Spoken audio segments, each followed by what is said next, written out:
ਵਾਹਿਗੁਰੂ ਜੀ ਕਾ ਖਾਲਸਾ, ਵਾਹਿਗੁਰੂ ਜੀ ਕੀ ਫਤਿਹ। ਦੇਸ਼ ਵਿਦੇਸ਼ ਵਿੱਚ ਜੁੜ ਬੈਠੀਆਂ ਸੰਗਤਾਂ ਦਾ ਬਹੁਤ-ਬਹੁਤ ਸਵਾਗਤ ਹੈ। ਅੱਜ ਅਸੀਂ ਲੈ ਕੇ ਆਏ ਹਾਂ ਇੱਕ ਸਪੈਸ਼ਲ ਪ੍ਰੋਗਰਾਮ। 37ਵੀਂ ਵਰ੍ਹੇਗੰਢ ਉਸ ਖੂਨੀ ਦਹਾਕੇ ਦੀ, ਉਸ ਸਾਕੇ ਦੀ ਜਿਸ ਨੂੰ ਸਿੱਖ ਕੌਮ ਤੀਸਰਾ ਘੱਲੂਘਾਰਾ ਕਹਿ ਕੇ ਯਾਦ ਕਰਦੀ ਹੈ। ਜਦ ਜੂਨ ਦਾ ਮਹੀਨਾ ਚੜ੍ਹਦਾ ਹੈ, ਤਦ ਸਾਡੇ ਤੇ ਹੋਏ ਉਸ ਅਣਚਿਤਵੇ ਕਹਿਰ, ਜਿਸ ਵਿੱਚ ਸਾਡੇ ਅਕਾਲ ਤਖ਼ਤ ਸਾਹਿਬ ਨੂੰ ਢਹਿ ਢੇਰੀ ਕੀਤਾ ਗਿਆ, ਸਾਡੇ ਹਰਿਮੰਦਰ ਸਾਹਿਬ ਦੇ ਸਰੋਵਰ ਨੂੰ ਖੂਨ ਦੇ ਨਾਲ ਭਰ ਦਿੱਤਾ ਗਿਆ, ਜਿਸ ਵਿੱਚ ਗੁਰੂ ਸਾਹਿਬ ਦੇ ਗੁਰਪੁਰਬ ਤੇ ਨਤਮਸਤਕ ਹੋਣ ਵਾਲੀਆਂ ਸੰਗਤਾਂ ਨੂੰ ਪ੍ਰਸ਼ਾਦ ਦੀ ਬਜਾਏ ਗੋਲੀਆਂ ਦੇ ਕੇ ਉੱਥੋਂ ਤੋਰਿਆ ਗਿਆ ਔਰ ਲਾਸ਼ਾਂ ਦੇ ਢੇਰ ਸਾਡੀ ਪਰਿਕਰਮਾ ਵਿੱਚ ਲੱਗੇ। ਉਸ ਦਿਨਾਂ ਨੂੰ ਅਸੀਂ ਕਿੱਦਾਂ ਭੁੱਲ ਸਕਦੇ ਹਾਂ। 1 ਜੂਨ ਤੋਂ ਸ਼ੁਰੂ ਹੋਇਆ ਉਹ ਜਿਹੜੇ 5-6 ਦਿਨ ਦਾ ਜੋ ਸਾਡੇ ਨਾਲ ਇੱਕ ਇਤਿਹਾਸ ਬਣ ਗਿਆ, ਔਰ ਉਹ ਇਤਿਹਾਸ ਸਾਡੇ ਇਤਿਹਾਸ ਦੇ ਪੰਨਿਆਂ 'ਚ ਜਿੱਥੇ ਸਦਾ ਲਈ ਦਰਜ ਹੋ ਗਿਆ, ਉੱਥੇ ਸਿੱਖ ਸਿਆਸਤ ਦੇ ਭੂਗੋਲ ਨੂੰ ਸਦਾ ਲਈ ਬਦਲ ਗਿਆ। ਸੋ ਅੱਜ ਮੇਰੇ ਨਾਲ ਜਿਹੜਾ ਪੈਨਲ ਮੌਜੂਦ ਹੈ, ਮੈਂ ਬਹੁਤਾ ਸਮਾਂ ਨਾ ਲੈਂਦਾ ਹੋਇਆ ਸਾਰਿਆਂ ਨੂੰ ਇੰਟਰੋਡਿਊਸ ਕਰਾਉਣਾ, ਔਰ ਨਾਲ ਹੀ ਨਾਲ ਸਭ ਤੋਂ ਪਹਿਲਾਂ ਮੈਂ ਇੰਟਰੋਡਿਊਸ ਕਰਾਉਣਾ ਚਾਹੁੰਦਾ ਮੇਰੇ ਅੱਜ ਦੇ ਇਸ ਸ਼ੋਅ ਦੇ ਕੋ-ਹੋਸਟ ਔਰ ਜਿਨ੍ਹਾਂ ਨੇ ਇਸ ਪੈਨਲ ਨੂੰ ਇਕੱਠਾ ਕਰਨ ਵਿੱਚ ਬਹੁਤ ਮਦਦ ਕੀਤੀ, ਹਰਵਿੰਦਰ ਸਿੰਘ ਜੀ UK ਤੋਂ। ਹਰਵਿੰਦਰ ਸਿੰਘ ਜੀ, ਵਾਹਿਗੁਰੂ ਜੀ ਕਾ ਖਾਲਸਾ, ਵਾਹਿਗੁਰੂ ਜੀ ਕੀ ਫਤਿਹ। ਖਾਲਸਾ, ਵਾਹਿਗੁਰੂ ਜੀ ਕੀ ਫਤਿਹ। ਮਨਪ੍ਰੀਤ ਸਿੰਘ ਜੀ। ਸੋ ਹਰਵਿੰਦਰ ਸਿੰਘ ਜੀ, ਤੁਸੀਂ ਅੱਜ ਮੇਰੇ ਨਾਲ ਕੋ-ਹੋਸਟ ਕਰ ਰਹੇ, ਉਹਦੇ ਲਈ ਬਹੁਤ-ਬਹੁਤ ਧੰਨਵਾਦ। ਮੈਂ ਬਾਕੀ ਦੇ ਗੈਸਟ ਨੂੰ ਇੰਟਰੋਡਿਊਸ ਕਰਾਉਣਾ। ਮੇਰੇ ਨਾਲ ਅੱਜ ਇੱਕ ਸ਼ਖਸੀਅਤ ਮੌਜੂਦ ਨੇ। ਜੇ ਅਸੀਂ ਗੱਲ ਕਰੀਏ ਕਿ ਉਸ ਵੇਲੇ ਦੇ ਸਾਕੇ ਦੇ ਜੇ ਲੀਡਰ ਦੀ ਗੱਲ ਕਰੀਏ, ਤੇ ਉਸ ਦਾ ਲੀਡਰ ਜਿਹੜਾ ਜਰਨੈਲ ਸਿੰਘ ਖਾਲਸਾ ਭਿੰਡਰਾਂਵਾਲੇ ਸੀਗੇ, ਇਸ ਵਿੱਚ ਕੋਈ ਸ਼ੱਕ ਨਹੀਂ। ਪਰ ਜੇ ਅਸੀਂ ਕਿਸੇ ਵੀ ਜੰਗ ਦੀ ਗੱਲ ਕਰਦੇ ਹਾਂ, ਕਿਸੇ ਵੀ ਯੁੱਧ ਦੀ ਗੱਲ ਕਰਦੇ ਹਾਂ, ਤੇ ਜਿਹੜਾ ਕਮਾਂਡਰ ਇਨ ਚੀਫ ਹੁੰਦਾ, ਉਸ ਦਾ ਇੱਕ ਆਪਣਾ ਸਥਾਨ ਹੁੰਦਾ, ਕਿਉਂਕਿ ਕੋਈ ਵੀ ਜੰਗ ਬਗੈਰ ਸਟ੍ਰੈਟਜੀ ਦੇ, ਬਗੈਰ ਪਲੈਨਿੰਗ ਦੇ ਲੜੀ ਨਹੀਂ ਜਾ ਸਕਦੀ। ਔਰ ਉਸ ਪਲੈਨਿੰਗ ਲਈ ਜੇ ਅਸੀਂ ਕਹੀਏ ਕਿ ਕੋਈ ਚਿਹਰਾ ਜ਼ਿੰਮੇਵਾਰ ਸੀ, ਤੇ ਉਹ ਚਿਹਰਾ ਸੀਗਾ ਜਰਨਲ ਸ਼ਾਹਬੇਗ ਸਿੰਘ ਜੀ। ਜਰਨਲ ਉਹਨਾਂ ਦਾ ਭਾਰਤੀ ਸੈਨਾ ਦਾ ਜਿਹੜਾ ਉਹਨਾਂ ਨੂੰ ਦਿੱਤਾ ਹੋਇਆ ਤਗਮਾ ਸੀ। ਪਰ ਜੇ ਅਸੀਂ ਗੱਲ ਕਰੀਏ ਤੇ ਕਮਾਂਡਰ ਇਨ ਚੀਫ ਅਸੀਂ ਉਹਨਾਂ ਨੂੰ ਕਹਿ ਸਕਦੇ ਹਾਂ ਉਸ ਜੰਗ ਦਾ। ਸੋ ਉਹਨਾਂ ਦੇ ਭਰਾਤਾ ਬੇਅੰਤ ਸਿੰਘ ਜੀ ਮੇਰੇ ਨਾਲ ਜੁੜੇ ਨੇ। ਬੇਅੰਤ ਸਿੰਘ ਜੀ, ਬਹੁਤ-ਬਹੁਤ ਸਵਾਗਤ ਹੈ ਜੀ। ਵਾਹਿਗੁਰੂ ਜੀ ਕਾ ਖਾਲਸਾ, ਵਾਹਿਗੁਰੂ ਜੀ ਕੀ ਫਤਿਹ। ਵਾਹਿਗੁਰੂ ਜੀ ਕਾ ਖਾਲਸਾ, ਵਾਹਿਗੁਰੂ ਜੀ ਕੀ ਫਤਿਹ। ਸੋ ਬੇਅੰਤ ਸਿੰਘ ਜੀ, ਆਪ ਜੀ ਦੇ ਨਾਲ ਅਸੀਂ ਗੱਲਬਾਤ ਕਰਾਂਗੇ। ਮੈਂ ਆਪਣੇ ਅਗਲੇ ਗੈਸਟ ਨੂੰ ਇੰਟਰੋਡਿਊਸ ਕਰਦਾ। ਮੇਰੇ ਨਾਲ ਜੁੜੇ ਨੇ professor Baljinder Singh ji. Professor Baljinder Singh ji Hawara committee ਦੇ ਸਪੋਕਸਮੈਨ ਨੇ, ਔਰ ਅਸੀਂ ਸਾਰੇ ਜਾਣਦੇ ਹਾਂ ਕਿ ਇੱਕ ਪ੍ਰੋਫੈਸਰ ਔਰ ਲੰਬੇ ਸਮੇਂ ਤੋਂ ਸਿੱਖ ਸੰਘਰਸ਼ ਵਿੱਚ ਮੁਸਤੈਦ ਨੇ, ਔਰ ਸਾਨੂੰ ਪੰਥ ਨੂੰ ਸਮੇਂ ਸਿਰ ਸੇਧ ਦਿੰਦੇ ਰਹਿੰਦੇ ਹਨ। ਪ੍ਰੋਫੈਸਰ ਸਾਹਿਬ, ਵਾਹਿਗੁਰੂ ਜੀ ਕਾ ਖਾਲਸਾ, ਵਾਹਿਗੁਰੂ ਜੀ ਕੀ ਫਤਿਹ। ਵਾਹਿਗੁਰੂ ਜੀ ਕੀ ਫਤਿਹ ਜੀ। ਬਹੁਤ-ਬਹੁਤ ਸਵਾਗਤ ਹੈ ਪ੍ਰੋਫੈਸਰ ਸਾਹਿਬ। ਔਰ last but not the least, ਜਿਹਨੂੰ ਅਸੀਂ ਕਹਿੰਦੇ ਹਾਂ, ਸਾਡੇ ਨਾਲ ਅੱਜ ਇੱਕ ਸ਼ਖਸੀਅਤ ਮੌਜੂਦ ਨੇ, ਇੱਕ ਉੱਚ ਕੋਟੀ ਦੇ, ਅਸੀਂ ਸਮਝਦੇ ਹਾਂ ਵੀ ਜਿਹੜੀ ਸਾਡੀ ਸਿੱਖ ਕੌਮ ਦੇ ਵਿੱਚ ਹਿਸਟੋਰੀਅਨ ਨੇ, ਉਹਨਾਂ ਦੀ ਸ਼ਾਇਦ ਮੈਨੂੰ ਲੱਗਦਾ ਕਿ ਖਾਸੀ ਕਮੀ ਹੈ, ਔਰ ਵੋਕਲ ਹਿਸਟੋਰੀਅਨਸ ਦੀ ਉਸ ਤੋਂ ਵੀ ਜ਼ਿਆਦਾ ਕਮੀ ਹੈ, ਜਿਹੜੇ ਅੱਜ ਦਾ ਇਤਿਹਾਸ ਅੱਜ ਹੀ ਸੁਣਾਉਣ। ਉਹੋ ਜਿਹੇ ਹਿਸਟੋਰੀਅਨ ਸਾਡੇ ਨਾਲ ਅੱਜ ਮੌਜੂਦ ਨੇ। ਸੁਖਪ੍ਰੀਤ ਸਿੰਘ ਜੀ ਉਦੋਕੇ। ਸੁਖਪ੍ਰੀਤ ਸਿੰਘ ਜੀ ਉਦੋਕੇ ਜੀ, ਬਹੁਤ-ਬਹੁਤ ਆਪ ਜੀ ਦਾ ਸਵਾਗਤ ਹੈ ਜੀ। ਵਾਹਿਗੁਰੂ ਜੀ ਕਾ ਖਾਲਸਾ, ਵਾਹਿਗੁਰੂ ਜੀ ਕੀ ਫਤਿਹ। ਸੋ ਬਹੁਤ-ਬਹੁਤ ਧੰਨਵਾਦ ਜੀ ਸਾਰਿਆਂ ਦਾ, ਅੱਜ ਆਪਣੇ ਬਿਜ਼ੀ ਸਕੈਡਿਊਲਸ ਚੋਂ ਸਮਾਂ ਕੱਢਣ ਵਾਸਤੇ। ਅੱਜ ਦੀ 37ਵੀਂ ਵਰ੍ਹੇਗੰਢ ਤੇ ਸੁਖਪ੍ਰੀਤ ਸਿੰਘ ਜੀ, ਆਪ ਜੀ ਤੋਂ ਮੈਂ ਸ਼ੁਰੂ ਕਰਦਾ, ਔਰ ਹਰਵਿੰਦਰ ਸਿੰਘ ਜੀ, ਆਪ ਜੀ ਨੂੰ ਬੇਨਤੀ ਹੈ ਕਿ ਆਪ ਜੀ ਇਸ ਗੱਲ ਤੇ ਲੀਡ ਲਿਓ ਕਿ ਜੂਨ 1984 ਦਾ ਇਤਿਹਾਸਿਕ ਪਰਿਪੇਖ ਦੇ ਵਿੱਚ ਤੁਸੀਂ ਇਹਨੂੰ ਕਿਸ ਤਰ੍ਹਾਂ ਵਰਣਨ ਕਰੋਗੇ, ਇਹਨੂੰ ਕਿਸ ਤਰ੍ਹਾਂ ਤੁਸੀਂ ਡਿਫਾਈਨ ਕਰੋਗੇ? ਸਿੱਖ ਕੌਮ ਦੇ ਸੁਨਹਿਰੀ ਇਤਿਹਾਸ ਦੇ ਵਿੱਚ ਇਸ ਚੀਜ਼ ਦਾ ਕੀ ਮਹੱਤਵ ਹੈ, ਔਰ ਕੀ ਇਹਦਾ ਇਤਿਹਾਸਿਕ ਪਰਿਪੇਖ ਦੇ ਵਿੱਚ ਇਹਦੇ ਬਾਰੇ ਕੀ ਗੱਲ ਕੀਤੀ ਜਾ ਸਕਦੀ? ਵੇਖੋ ਵੀਰ ਜੀ, ਜਦੋਂ ਅਸੀਂ ਜੂਨ 84 ਦੇ ਇਸ ਘੱਲੂਘਾਰੇ ਦਾ ਇਤਿਹਾਸਿਕ ਪਰਿਪੇਖ ਵੇਖਦੇ ਹਾਂ, ਤਾਂ ਉਹਦੇ ਵਿੱਚ ਸਾਡੇ ਸਾਹਮਣੇ ਜਿਹੜੀ ਸਭ ਤੋਂ ਅਹਿਮ ਗੱਲ ਹੁੰਦੀ ਹੈ ਕਿ ਅਸੀਂ ਅਤੀਤ ਦੇ ਵਰਤਾਰਿਆਂ ਦਾ ਅਧਿਐਨ ਕਰਨਾ ਹੈ, ਕਿ ਪਹਿਲਾਂ ਜਿਹੜੇ ਵਾਪਰੇ ਘੱਲੂਘਾਰੇ ਨੇ ਜਾਂ ਹਰਿਮੰਦਰ ਸਾਹਿਬ ਦੇ ਉੱਪਰ ਹੋਏ ਹਮਲੇ ਨੇ, ਉਹਨਾਂ ਦੇ ਵਰਤਾਂਤ ਦੇ ਵਿੱਚ, ਦੁਖਾਂਤ ਦੇ ਦ੍ਰਿਸ਼ਟਾਂਤ ਦੇ ਵਿੱਚ ਜੋ ਅੱਜ ਸਿਰਜਿਆ ਜਾ ਰਿਹਾ, ਉਹਦਾ ਅੰਤਰ ਕੀ ਹੈ। ਸੋ ਜਦੋਂ ਅਸੀਂ ਸਾਰੇ 18ਵੀਂ ਦੇ ਇਤਿਹਾਸ ਦੀ ਪੜਚੋਲ ਕਰਦੇ ਹਾਂ, ਜੇ ਮੈਂ 18ਵੀਂ ਸਦੀ ਨੂੰ ਛੱਡ ਵੀ ਦੇਵਾਂ ਤਾਂ 1-2 ਵਰਤਾਰੇ ਮੇਰੇ ਨਾਲ ਬ੍ਰਿਟਿਸ਼ ਕਾਲ ਦੇ ਵੀ ਸਾਂਝੇ ਕਰਾਂਗਾ, ਰਣਜੀਤ ਸਿੰਘ ਦੇ ਰਾਜ ਤੋਂ ਬਾਅਦ ਵੀ। ਜਦੋਂ ਅਸੀਂ ਸਾਰੇ ਘਟਨਾਕ੍ਰਮ ਦਾ ਅਧਿਐਨ ਕਰਦੇ ਹਾਂ ਤੇ ਅਸੀਂ ਇੱਕ ਗੱਲ ਵੇਖਦੇ ਹਾਂ ਕਿ ਜਿਹੜੀ ਕਰੂਰਤਾ ਹੈ, ਜਾਂ ਤੁਸੀਂ ਕਹਿ ਸਕਦੇ ਹੋ ਕਿ ਜਿਹੜੀ ਵਹਿਸ਼ਤ ਹੈ, ਜਾਂ ਜਿਹੜੀ ਜ਼ਾਲਮਾਂ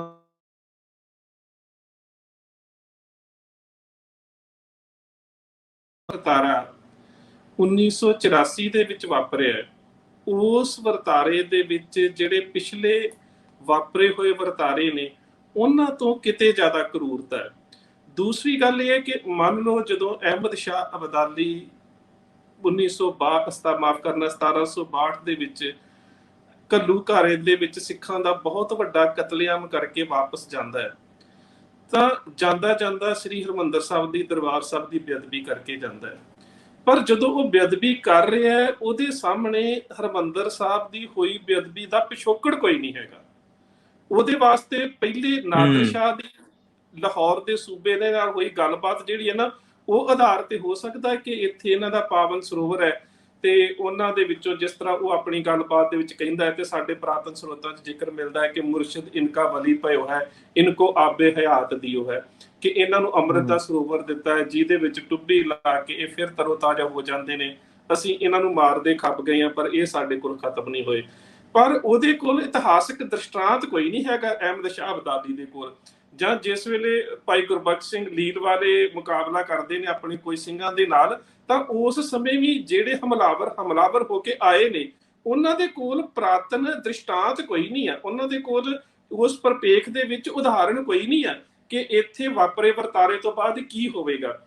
ਪਰ ਜਦੋਂ ਅਸੀਂ ਇਸ 1984 ਚ ਵਾਪਰੇ ਘੱਲੂਘਾਰੇ ਦੀ ਗੱਲ ਕਰਦੇ ਹਾਂ, ਤੇ ਮੈਂ ਸੋਚਦਾ ਹਾਂ ਕਿ ਸਟੇਟ ਦੀ ਕਰੂਰਤਾ ਇਸ ਕਰਕੇ ਜ਼ਿਆਦਾ ਹੈ ਕਿ ਇਹਨਾਂ ਨੂੰ ਤਾਂ 18ਵੀਂ ਸਦੀ ਦੇ ਸਾਡੇ ਸਾਰੇ ਇਤਿਹਾਸ ਦਾ ਪਤਾ ਸੀਗਾ ਕਿ ਹਰਿਮੰਦਰ ਸਾਹਿਬ ਦੇ ਨਾਲ, ਦਰਬਾਰ ਸਾਹਿਬ ਦੇ ਨਾਲ ਸਿੱਖ ਦੀ ਮਾਨਸਿਕਤਾ ਕਿਵੇਂ ਜੁੜੀ ਹੈ, ਤੇ ਪੁਰਾਣੇ ਇਤਿਹਾਸ ਦੇ ਬਹੁਤ ਸਾਰੇ ਵਰਤਾਰੇ ਜਿਹੜੇ ਨੇ ਉਹ ਸਟੇਟ ਦੇ ਸਾਹਮਣੇ ਸੀਗੇ ਕਿ ਜੇਕਰ ਦਰਬਾਰ ਸਾਹਿਬ ਦੇ ਉੱਪਰ ਹਮਲਾ ਹੁੰਦਾ ਹੈ ਤਾਂ ਇਹਨੂੰ ਕਦੀ ਵੀ ਜਿਹੜੀ ਸਟੇਟ ਆ ਉਹ ਅੰਤਮ ਜਿੱਤ ਦੇ ਤੌਰ ਤੇ ਕਦੀ ਵੀ ਇਸ ਨੂੰ ਪਰਿਭਾਸ਼ਿਤ ਨਹੀਂ ਕਰ ਸਕੇਗੀ।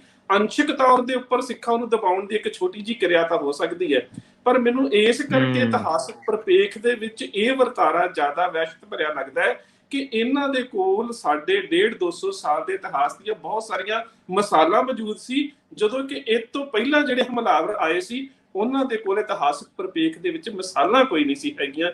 ਇਸ ਕਰਕੇ ਮੈਨੂੰ ਲੱਗਦਾ ਕਿ ਸਟੇਟ ਦੀ ਇਹ ਸਭ ਤੋਂ ਜ਼ਾਲਮਾਨਾ ਕਾਰਵਾਈ ਸੀ। ਦੂਜੀ ਗੱਲ, ਜਦੋਂ ਅਸੀਂ ਕਰਦੇ ਹਾਂ ਜੋ ਕੁਝ ਅਸੀਂ ਇਸ ਦੇਸ਼ ਦੇ ਵਾਸਤੇ ਕੀਤਾ, ਤਾਂ ਸਭ ਤੋਂ ਵੱਡੀ ਗੱਲ ਹੈ ਕਿ ਹਰਿਮੰਦਰ ਸਾਹਿਬ ਦੇ ਉੱਪਰ ਜਾਂ ਦਰਬਾਰ ਸਾਹਿਬ ਪਰਿਸਰ ਦੇ ਉੱਪਰ ਜਿਹੜੇ ਪਹਿਲਾਂ ਹਮਲਾਵਰ ਹੋ ਕੇ ਆਏ ਨੇ ਉਹ ਕਦੀ ਵੀ ਇੱਥੋਂ ਦੀ ਰਿਆਇਤ ਦੇ ਮਾਲਕ ਨਹੀਂ ਰਹੇ। ਭਾਵੇਂ ਹੁਣ ਨਾਦਰ ਸ਼ਾਹ, ਅਹਿਮਦ ਸ਼ਾਹ ਅਬਦਾਲੀ ਦੀ ਗੱਲ ਕਰ ਲਈਏ, ਮੱਸੇ ਰੰਗੜ ਦੀ ਗੱਲ ਕਰ ਲਈਏ, ਅਸੀਂ ਉਹਨਾਂ ਨੂੰ ਸਟੇਟ ਦੇਣ ਦੇ ਵਾਸਤੇ ਕੋਈ ਭੂਮਿਕਾ ਨਹੀਂ ਨਿਭਾਈ ਵੀ ਕਿ ਉਹਨਾਂ ਦੀ ਰਾਜਸੀ ਲਾਲਸਾ ਦੀ ਪੂਰਤੀ ਦੇ ਵਾਸਤੇ ਜਾਂ ਉਹਨਾਂ ਦੀ ਸਟੇਟ ਦੀ ਸਟੈਬਲਿਸ਼ਮੈਂਟ ਦੇ ਵਾਸਤੇ ਅਸੀਂ ਕੋਈ ਭੂਮਿਕਾ ਨਿਭਾਈ ਹੋਵੇ ਤੇ ਅਸੀਂ ਉਹਨਾਂ ਤੋਂ ਇਹ ਆਸ ਰੱਖੀਏ ਕਿ ਉਹ ਸਾਡੇ ਨਾਲ ਮਾੜਾ ਵਰਤਾਅ ਨਾ ਕਰਨ।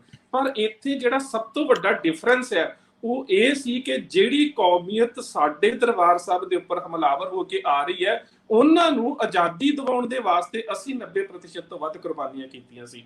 ਸੋ ਇਤਿਹਾਸਕ ਪਰਪੇਖ ਦੇ ਵਿੱਚ ਇਹ ਦੋ ਘਟਨਾਕ੍ਰਮ ਜਿਹੜੇ ਨੇ ਉਹਨਾਂ ਦੇ ਵਿੱਚੋਂ ਜ਼ਿਆਦਾ ਕਰੂਰਤਾ, ਜ਼ਿਆਦਾ ਵਹਿਸ਼ੀਪਨ ਇਸ ਕਰਕੇ ਝਲਕਦਾ ਹੈ ਕਿ ਹਮਲਾਵਰ ਉਹ ਹੋ ਕੇ ਆ ਰਹੇ ਨੇ ਜਿਨ੍ਹਾਂ ਨੂੰ ਰਾਜਸੀ ਗੱਦੀ ਦੇਣ ਵਾਲੇ ਸਿੱਖ ਨੇ, ਤੇ ਹਮਲਾਵਰ ਉਹ ਹੋ ਕੇ ਆ ਰਹੇ ਨੇ ਜਿਹੜੇ ਸਾਡੇ ਦਰਬਾਰ ਸਾਹਿਬ ਦੇ ਨਾਲ ਜੁੜਿਆ ਹੋਇਆ ਪੁਰਾਤਨ ਇਤਿਹਾਸ ਜਾਣਦੇ ਨੇ। ਸੋ ਕਿਤੇ ਨਾ ਕਿਤੇ ਇਹ ਗੱਲ ਤੁਸੀਂ ਬਹੁਤ ਮੇਰੇ ਖਿਆਲ ਨਾਲ ਇੱਕ ਅਜਿਹਾ ਪਹਿਲੂ ਟੱਚ ਕੀਤਾ ਕਿ ਅੱਜ ਤੱਕ ਜਰਵਾਣਿਆਂ ਨੇ ਸਾਡੇ ਤੇ ਹਮਲਾ ਕੀਤਾ, ਬਾਹਰੋਂ ਆ ਕੇ ਕੀਤਾ, ਉਹ ਸਾਡੇ ਦੁਸ਼ਮਣ ਸਨ ਸਿੱਧੇ ਰੂਪ ਵਿੱਚ। ਪਰ ਜੇ ਕਿਸੇ ਨੇ ਪਿੱਠ ਦੇ ਵਿੱਚ ਛੁਰਾ ਮਾਰਿਆ ਤੇ ਸ਼ਾਇਦ ਉਹ ਇਹ ਸੀਗਾ ਬਈ ਇਹ ਪਹਿਲੀ ਵਾਰੀ ਸੀ, ਜਾਂ ਕਹਿ ਲਓ ਕਿ ਇਸ ਕਦਰ ਤੱਕ ਸਾਡੇ ਨਾਲ ਜਿਹੜਾ ਸ਼ੋਸ਼ਣ ਹੋਣਾ ਜਾਂ ਇਸ ਕਦਰ ਤੱਕ ਕਰੂਰਤਾ ਦੇ ਨਾਲ ਆਪਣੇ ਹੀ ਸਿਟੀਜ਼ਨਸ ਤੇ ਹਮਲਾ ਹੋਣਾ। ਆਈ ਥਿੰਕ ਇਹ ਗੱਲ ਬਹੁਤ ਵਧੀਆ। ਮੈਂ ਹਰਵਿੰਦਰ ਸਿੰਘ ਜੀ, ਆਪ ਜੀ ਤੁਸੀਂ ਇਸ ਗੱਲ ਤੋਂ ਅੱਗੇ ਗੱਲ ਨੂੰ ਤੋਰੋ ਔਰ ਫਿਰ ਆਪਾਂ ਵਾਪਸ ਗੱਲ ਕਰਦੇ ਹਾਂ, ਕਿਉਂਕਿ ਜਿਹੜਾ ਸੁਖਪ੍ਰੀਤ ਸਿੰਘ ਜੀ ਤੁਸੀਂ ਜਿਹੜਾ ਪੁਆਇੰਟ ਚੂਜ਼ ਕੀਤਾ, ਮੈਂ ਇਹਦੇ ਤੇ ਦੁਬਾਰਾ ਫਿਰ ਵੀ ਆਵਾਂਗਾ ਵੀ ਆਪਾਂ ਡਿਸਕਸ ਕਰਾਂਗੇ ਕਿ ਕਿਸ ਇੰਟੈਂਸਿਟੀ ਦੇ ਨਾਲ ਸਾਡੇ ਤੇ ਹਮਲਾ ਹੁੰਦਾ, ਕੀ ਕੋਈ ਦੇਸ਼ ਆਪਣੇ ਨਾਗਰਿਕਾਂ ਤੇ ਅਜਿਹਾ ਹਮਲਾ ਕਰ ਸਕਦਾ ਜਾਂ ਫਿਰ ਉਹਨੇ ਪਹਿਲਾਂ ਹੀ ਇਹ ਡਿਸਾਈਡ ਕੀਤਾ ਹੁੰਦਾ ਕਿ ਇਹ ਸਾਡੇ ਨਾਗਰਿਕ ਨਹੀਂ ਹੈਗੇ। ਹਾਂਜੀ ਹਰਵਿੰਦਰ ਸਿੰਘ ਜੀ।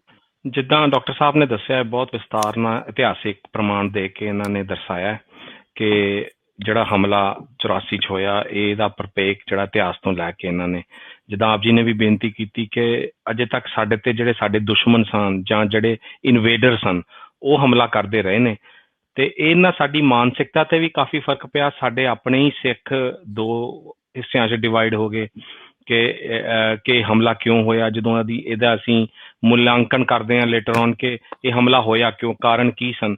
ਸੋ ਮੈਂ ਡਾਕਟਰ ਸਾਹਿਬ ਨੂੰ ਇਹ ਗੱਲ ਪੁੱਛਣਾ ਚਾਹੂੰਗਾ ਕਿ ਜਿਹੜਾ ਇਹ ਵਰਤਾਰਾ ਵਰਤਿਆ 1984 ਜੂਨ ਦੇ ਵਿੱਚ, ਇਹਦੇ ਨਾਲ ਜਿਹੜਾ ਕੌਮ ਦਾ ਮਾਨਸਿਕ ਪ੍ਰਭਾਵ ਪਿਆ, ਇਹਦੇ ਵਿੱਚ ਤੁਸੀਂ ਕੀ ਚਾਹੁੰਦੇ, ਕਿੱਦਾਂ ਤੁਸੀਂ ਡਿਸਕ੍ਰਾਈਬ ਕਰੋਗੇ ਇਹਨੂੰ ਕਿ ਕੀ ਮਾਨਸਿਕ ਪ੍ਰਭਾਵ ਪਿਆ ਇਹਦਾ? ਜੇ ਤੁਸੀਂ ਥੋੜਾ ਵਿਸਤਾਰ 'ਚ ਸੰਗਤ ਨੂੰ ਦਰਸਾਓ ਤੇ ਬਹੁਤ ਮਿਹਰਬਾਨੀ ਹੋਗੀ ਆਪ ਜੀ। ਵੇਖੋ, ਪਹਿਲੀ ਗੱਲ ਤਾਂ ਇਹ ਹੈ ਕਿ ਜਦੋਂ ਵੀ ਕੋਈ ਵਰਤਾਰਾ ਵਾਪਰਦਾ, ਅਸੀਂ ਉਸ ਨੂੰ ਅਤੀਤ ਦੇ ਵਿੱਚ ਵਾਪਰੇ ਵਰਤਾਰਿਆਂ ਨਾਲ ਜੋੜ ਕੇ ਵੇਖਣਾ ਹੁੰਦਾ ਤੇ ਭਵਿੱਖ ਦੇ ਵਿੱਚ ਉਹਦਾ ਅਸਰ ਕੀ ਪੈ ਰਿਹਾ ਸੀ ਉਸ ਚੀਜ਼ ਨੂੰ ਵੇਖਣਾ ਹੁੰਦਾ। ਸੋ ਸਾਡੇ ਸਾਹਮਣੇ ਦੋ ਰੂਪ ਨੇ। ਪਹਿਲੀ ਗੱਲ ਤੇ ਹੈ ਕਿ ਅਤੀਤ ਦੇ ਵਾਪਰੇ ਵਰਤਾਰਿਆਂ ਦੇ ਸਮਰੂਪ ਜਦੋਂ ਵੀ ਕਿਸੇ ਕੌਮ ਦੇ ਵਿੱਚ ਰੂਹਾਨੀ ਪੱਧਰ ਦੇ ਉੱਪਰ ਸਮੂਹਿਕ ਚੇਤਨਤਾ ਜਿਹੜੀ ਹੈ ਉਹ ਜਾਗਰਤ ਹੁੰਦੀ ਹੈ, ਤਾਂ ਉਸ ਪੱਧਰ ਦੀ ਲੀਡਰਸ਼ਿਪ ਦਾ ਹੋਣਾ ਬੜੀ ਜ਼ਰੂਰੀ ਹੁੰਦਾ ਹੈ।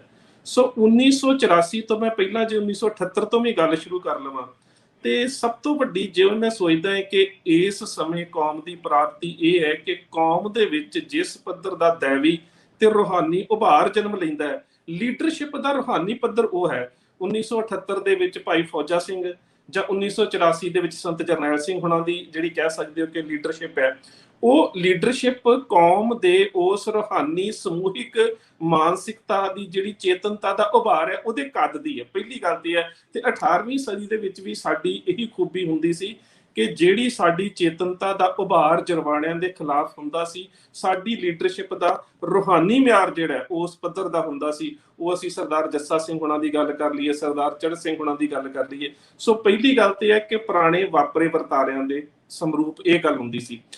ਦੂਸਰੀ ਗੱਲ ਇਹ ਸੀ ਕਿ ਜਦੋਂ ਅਸੀਂ ਕੇਵਲ ਜਦੋਂ ਨੇਸ਼ਨ ਸਟੇਟ ਦੇ ਨਜ਼ਰੀਏ ਤੋਂ ਅਸੀਂ ਬੁੱਧੀ ਦੇ ਤਲ ਦੇ ਉੱਪਰ ਇਸ ਗੱਲ ਦਾ ਅਧਿਐਨ ਕਰਦੇ ਹਾਂ, ਤਾਂ ਜਿਹੜੀ ਗੱਲ ਤੁਸੀਂ ਕੀਤੀ ਹੈ ਕਿ ਜਦੋਂ ਇਹਦਾ ਮੁਲਾਂਕਣ ਕੀਤਾ ਤਾਂ ਕਿਤੇ ਨਾ ਕਿਤੇ ਸਿੱਖ ਮਾਨਸਿਕਤਾ ਦੋ ਹਿੱਸਿਆਂ ਦੇ ਵਿੱਚ ਵੰਡੀ ਗਈ।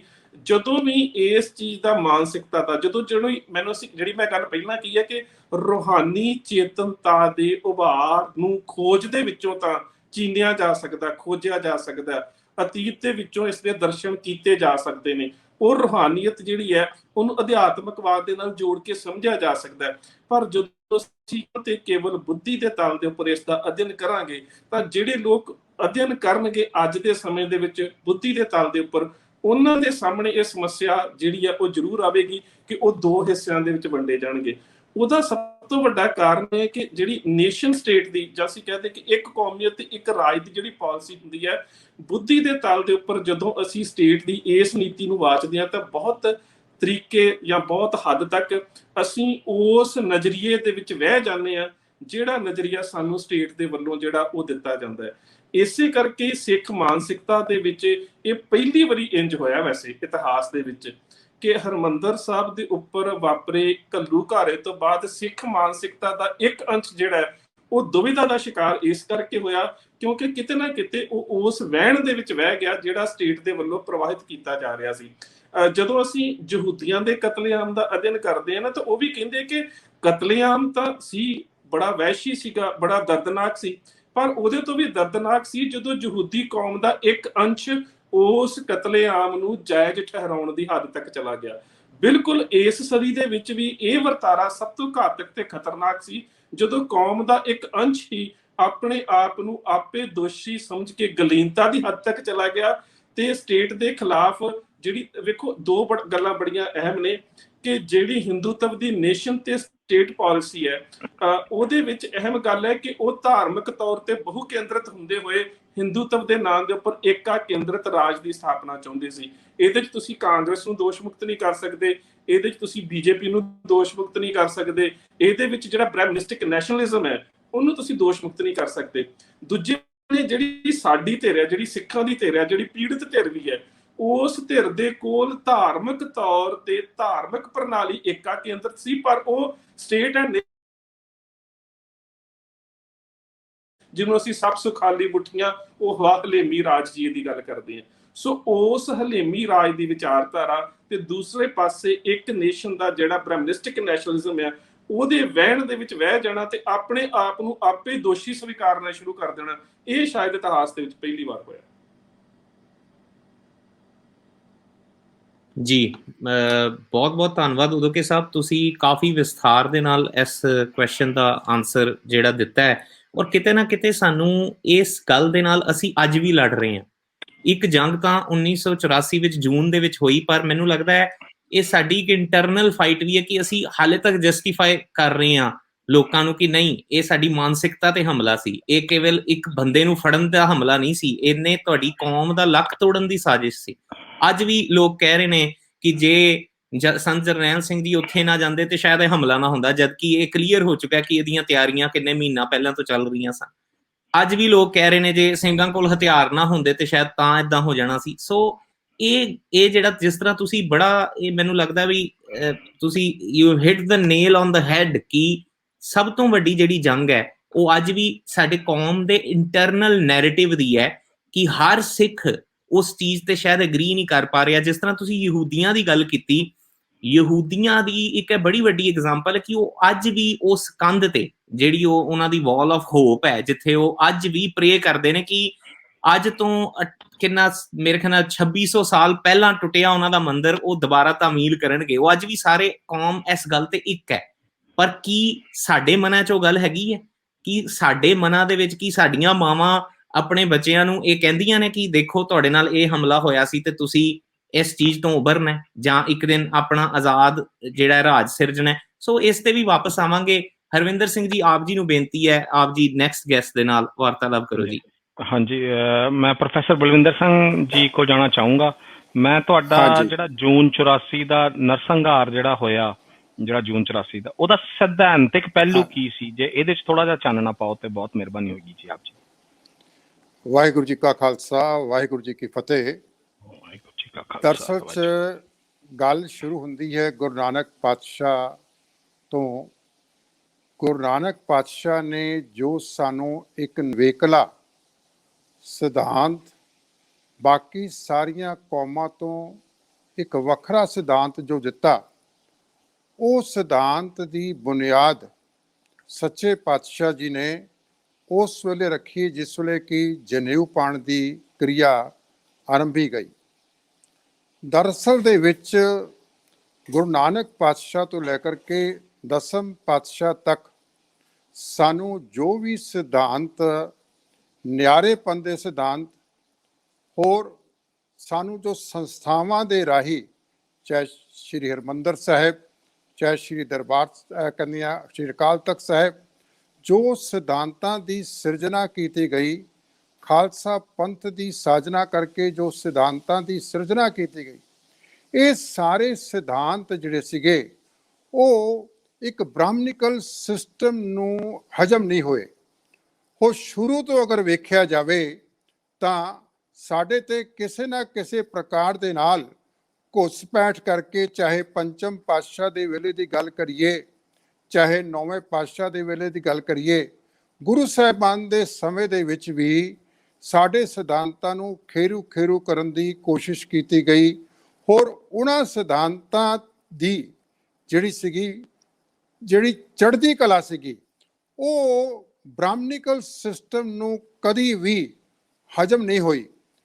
ਹੋਰ ਇਸ ਦੇ ਚੱਲਦਿਆਂ ਜਦ ਅਸੀਂ 1947 ਦੇ ਬਾਅਦ ਜਿਸ ਵੇਲੇ ਦੇਸ਼ ਆਜ਼ਾਦ ਹੋਇਆ, ਤਾਂ ਉਸ ਵੇਲੇ ਦੇਖਿਆ ਜਾਵੇ ਤਾਂ ਜਿੰਨੇ ਵੀ ਸਾਨੂੰ ਪ੍ਰੋਮਿਸਿਸ ਕੀਤੇ ਗਏ ਸੀਗੇ ਕਿ ਤੁਹਾਨੂੰ ਇੱਕ ਐਸਾ ਖਿੱਤਾ ਦਿੱਤਾ ਜਾਵੇਗਾ ਜਿੱਥੇ ਕਿ ਤੁਸੀਂ ਆਪਣੀ ਆਜ਼ਾਦੀ ਦਾ ਨਿੱਘ ਮਾਣੋਗੇ, ਲੇਕਿਨ ਇਹ ਸਾਰਾ ਕੁਝ ਇੱਕ ਪਾਸੇ ਰੱਖ ਕੇ ਸਾਨੂੰ ਇੱਕ ਜਰਾਇਮ ਪੇਸ਼ਾ ਕੌਮ ਦੇ ਰੂਪ ਦੇ ਵਿੱਚ ਪੇਸ਼ ਕੀਤਾ ਗਿਆ ਕਿ ਇਹ ਕ੍ਰਿਮੀਨਲ ਲੋਕ ਨੇ, ਸਿੱਖ ਜਿਹੜੇ ਨੇ ਇਹ ਜਰਾਇਮ ਪੇਸ਼ਾ ਨੇ, ਇਹ ਕ੍ਰਿਮੀਨਲ ਬੰਦੇ ਨੇ।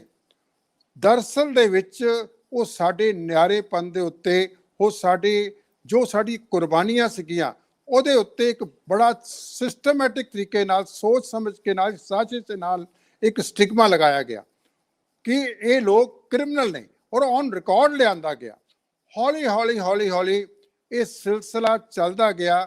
ਉਹ ਪੰਜਾਬ ਦੇ ਵਿੱਚ ਇੱਕ ਆर्य ਸਮਾਜੀ ਮਤ ਨੇ ਸਾਡੇ ਸਿਧਾਂਤਾਂ ਦੇ ਉੱਤੇ ਇੱਕ ਸੋਚੀ ਸਮਝੀ ਸਾਜ਼ਿਸ਼ ਦੇ ਨਾਲ ਇੱਕ ਐਸਾ ਪ੍ਰੋਪੇਗੰਡਾ ਸ਼ੁਰੂ ਕੀਤਾ ਜੋ ਕਿ ਮੈਂ ਸਮਝਦਾ ਹਾਂ ਕਿ 1978 ਦੇ ਵਿੱਚ ਜਿਸ ਵੇਲੇ ਕਿ ਨਿਰੰਕਾਰੀ ਕਾਂਡ ਹੋਇਆ ਹੈ, ਉਸ ਵੇਲੇ ਉਸ ਤੋਂ ਪਹਿਲਾਂ ਜਿਹੜਾ ਜੋ ਕੁਝ ਵੀ ਮਾਹੌਲ ਸਿਰਜਿਆ ਸੀਗਾ ਪੰਜਾਬ ਦੇ ਵਿੱਚ, ਜਿਹੜੀਆਂ ਵਰਨੈਕੂਲਰ ਅਖਬਾਰਾਂ ਨੇ, ਉਹਨਾਂ ਨੇ ਇੱਕ ਸਾਜ਼ਿਸ਼ ਦੇ ਨਾਲ ਸੋਚ ਸਮਝ ਕੇ ਇੱਕ ਐਸਾ ਪ੍ਰਚਾਰ ਸਾਡੇ ਖਿਲਾਫ ਸ਼ੁਰੂ ਕੀਤਾ ਜੋ ਕਿ ਸ਼ਬਦ ਗੁਰੂ ਦੇ ਉੱਤੇ ਇੱਕ ਸਿੱਧਾ ਡਾਇਰੈਕਟ ਅਟੈਕ ਸੀਗਾ।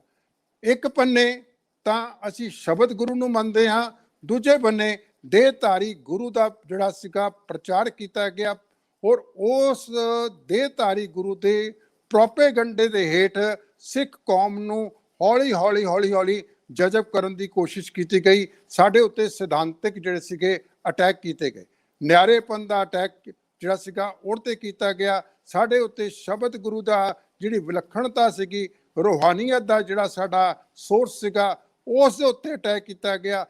ਜਿਹੜਾ 1982 ਦੇ ਵਿੱਚ ਜਿਸ ਵੇਲੇ ਧਰਮ ਯੁੱਧ ਮੋਰਚਾ ਆਰੰਭ ਹੁੰਦਾ ਹੈ, ਉਸ ਧਰਮ ਯੁੱਧ ਮੋਰਚੇ ਜਿਹੜੀਆਂ ਮੰਗਾਂ ਰੱਖੀਆਂ ਗਈਆਂ, ਉਹਨਾਂ ਮੰਗਾਂ ਨੂੰ ਇਹਨਾਂ ਅਖਬਾਰ ਵਾਲਿਆਂ ਨੇ, ਵਰਨੈਕੂਲਰ ਅਖਬਾਰਾਂ ਨੇ, ਖਾਸ ਤੌਰ ਤੇ ਜਿਹੜੀਆਂ ਜਲੰਧਰ ਦੀਆਂ ਅਖਬਾਰਾਂ ਸੀਗੀਆਂ, ਔਰ ਇਹਦੇ ਵਿੱਚ ਕੁਝ ਇੰਗਲਿਸ਼ ਦੀਆਂ ਅਖਬਾਰਾਂ ਦੇ ਵਿੱਚ ਵੀ ਇਸ ਪ੍ਰਕਾਰ ਦੇ ਉਹਨਾਂ ਸਮੇਂ ਦੇ ਵਿੱਚ ਇਹੋ ਜਿਹੇ ਆਰਟੀਕਲਸ ਆਉਂਦੇ ਰਹੇ ਜੋ ਕਿ ਜਿਹੜੇ ਪੜ੍ਹੇ ਲਿਖੇ ਲੋਕ ਸੀਗੇ ਉਹਨਾਂ ਦੇ ਵਿੱਚ ਵੀ ਕਨਫਿਊਜ਼ਨ ਪੈਦਾ ਕੀਤਾ ਗਿਆ ਕਿ ਆਨੰਦਪੁਰ ਸਾਹਿਬ ਦਾ ਮਤਾ ਜਿਹੜਾ ਹੈ ਇਹ ਇੱਕ ਦੇਸ਼ ਨੂੰ ਤੋਂ ਟੁੱਟਣ ਵਾਲਾ ਮਤਾ ਹੈਗਾ ਹੈ। ਤੇ ਇਸ ਕਰਕੇ ਸਿੱਖਾਂ ਨੂੰ ਇੱਕ ਅੱਤਵਾਦੀ ਦੇ ਰੂਪ ਦੇ ਵਿੱਚ, ਇੱਕ ਵੱਖਵਾਦੀ ਦੇ ਰੂਪ ਦੇ ਵਿੱਚ ਪੇਸ਼ ਕਰਕੇ ਇਸ ਤਰੀਕੇ ਦੇ ਨਾਲ ਸਿੱਖਾਂ ਦੀ ਤਸਵੀਰ ਜਿਹੜੀ ਸੀਗੀ ਮੀਡੀਆ ਦੇ ਸਾਹਮਣੇ, ਕਿਉਂਕਿ ਉਸ ਵੇਲੇ ਟੀਵੀ ਚੈਨਲਸ ਵਗੈਰਾ ਆਰੰਭ ਹੋ ਚੁੱਕੇ ਸੀਗੇ, ਔਰ ਇਸ ਤਰੀਕੇ ਦੇ ਨਾਲ ਪੇਸ਼ ਕੀਤਾ ਗਿਆ ਕਿ ਵੀ ਸਿੱਖਾਂ ਨੂੰ ਹਰ ਤਰੀਕੇ ਨਾਲ ਬਦਨਾਮ ਕਰਤਾ ਗਿਆ।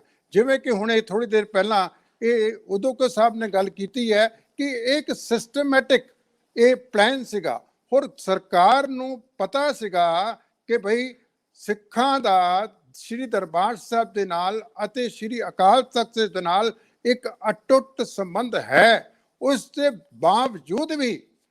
ਬਾਵਜੂਦ ਵੀ ਉਹਨਾਂ ਨੇ ਹਰਮੰਦਰ ਸਾਹਿਬ ਨੂੰ ਅਤੇ ਸ਼੍ਰੀ ਅਕਾਲ ਤਖਤ ਸਾਹਿਬ ਨੂੰ ਜਿਹੜਾ ਸੀਗਾ ਰੱਜ ਕੇ ਇੰਟਰਨੈਸ਼ਨਲ ਲੈਵਲ ਤੇ ਉੱਤੇ ਬਦਨਾਮ ਕੀਤਾ, ਔਰ ਜਿਹੜਾ ਬਾਹਰਲੀਆਂ ਤਾਕਤਾਂ ਦੇ ਕੋਲੋਂ, ਰਸ਼ੀਆ ਦੇ ਕੋਲੋਂ, ਯੂਕੇ ਦੇ ਕੋਲੋਂ ਇਹ ਸਾਰੀ ਕੁਝ ਇਹਨਾਂ ਨੇ ਜਿਹੜੀ ਮਦਦ ਲਿੱਤੀ ਹੈ, ਇਹ ਸਾਰਾ ਕੁਝ ਮਦਦ ਲੈਣ ਦਾ ਮਕਸਦ ਵੀ ਪਿੱਛੇ ਇਹੋ ਸੀਗਾ ਕਿ ਇੰਟਰਨੈਸ਼ਨਲ ਲੈਵਲ ਦੇ ਉੱਤੇ ਸਿੱਖਾਂ ਨੂੰ ਜਿਹੜਾ ਹੈ ਉਹ ਬਦਨਾਮ ਕੀਤਾ ਜਾਵੇ, ਸਾਡੇ ਸਿਧਾਂਤਾਂ ਦੇ ਉੱਤੇ ਜਿਹੜਾ ਸੀਗਾ ਅਟੈਕ ਕੀਤਾ ਗਿਆ। ਇਹ ਕੇਵਲ ਤੇ ਕੇਵਲ ਸਾਨੂੰ ਫਿਜ਼ੀਕਲੀ ਐਲੀਮੀਨੇਟ ਨਹੀਂ ਕਰਨਾ ਚਾਹੁੰਦੇ ਸੀਗੇ, ਬਲਕਿ ਸਾਡੇ ਸਿਧਾਂਤਾਂ ਨੂੰ ਦੁਨੀਆ ਦੇ ਵਿੱਚ ਜਿਹੜਾ ਸੀਗਾ ਬਦਨਾਮ ਕਰਨਾ ਚਾਹੁੰਦੇ ਸੀਗੇ।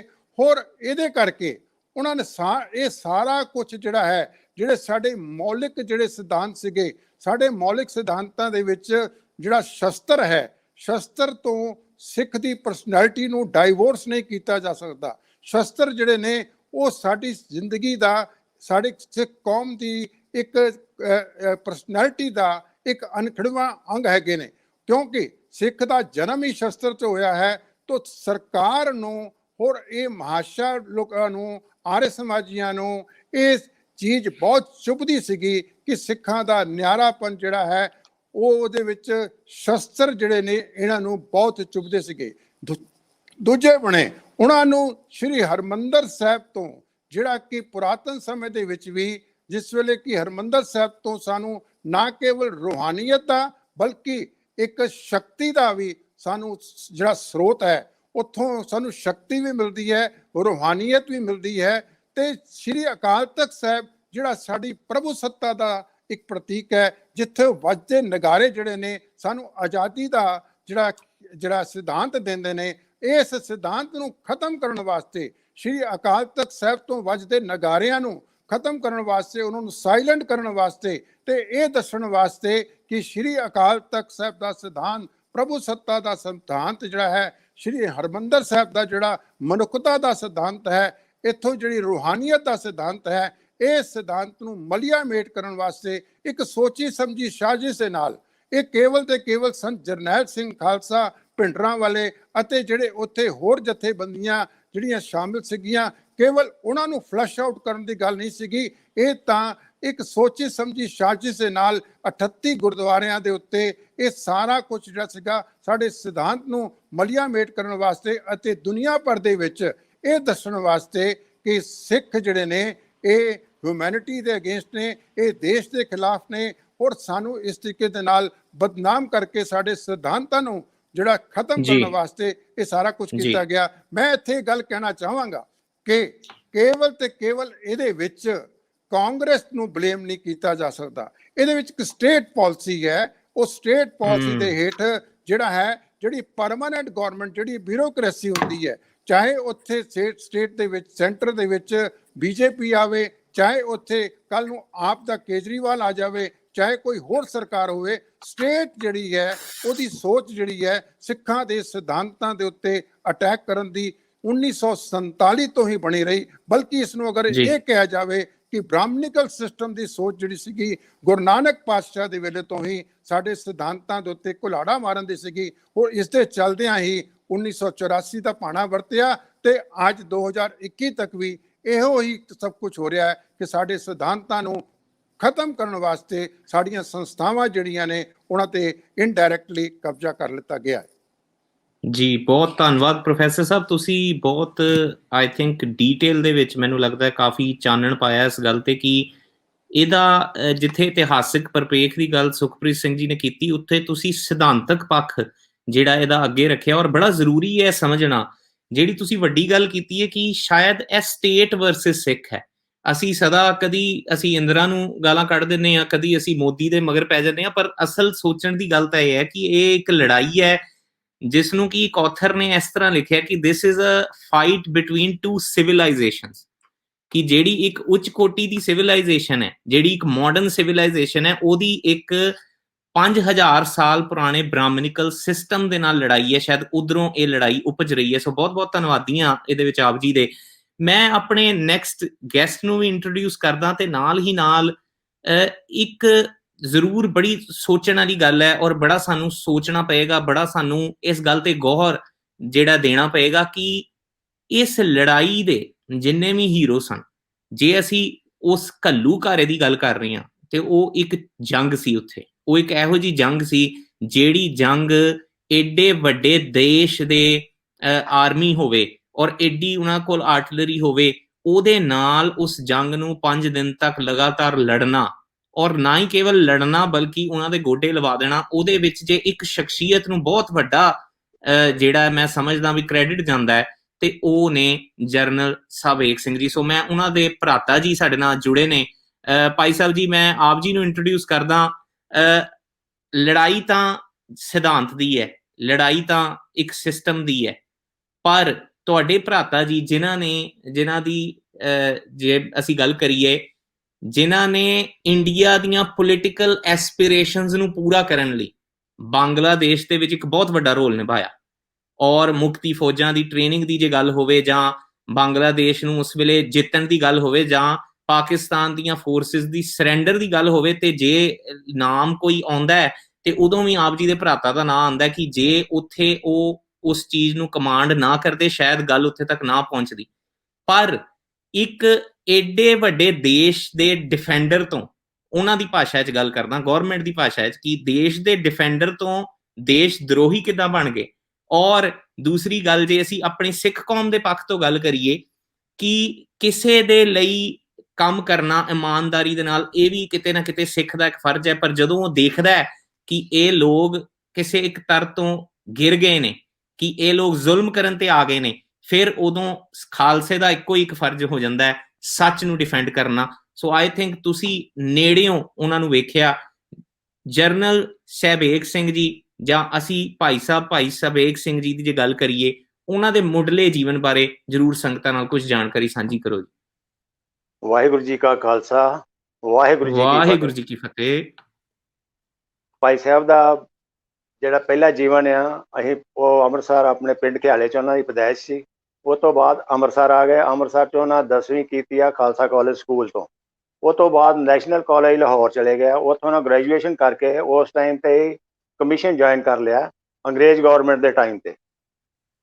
ਉਦੋਂ ਸੈਕੰਡ ਲੈਫਟੀਨੈਂਟ ਡਾਇਰੈਕਟ ਸਿਲੈਕਟ ਹੋਏ ਨੇ।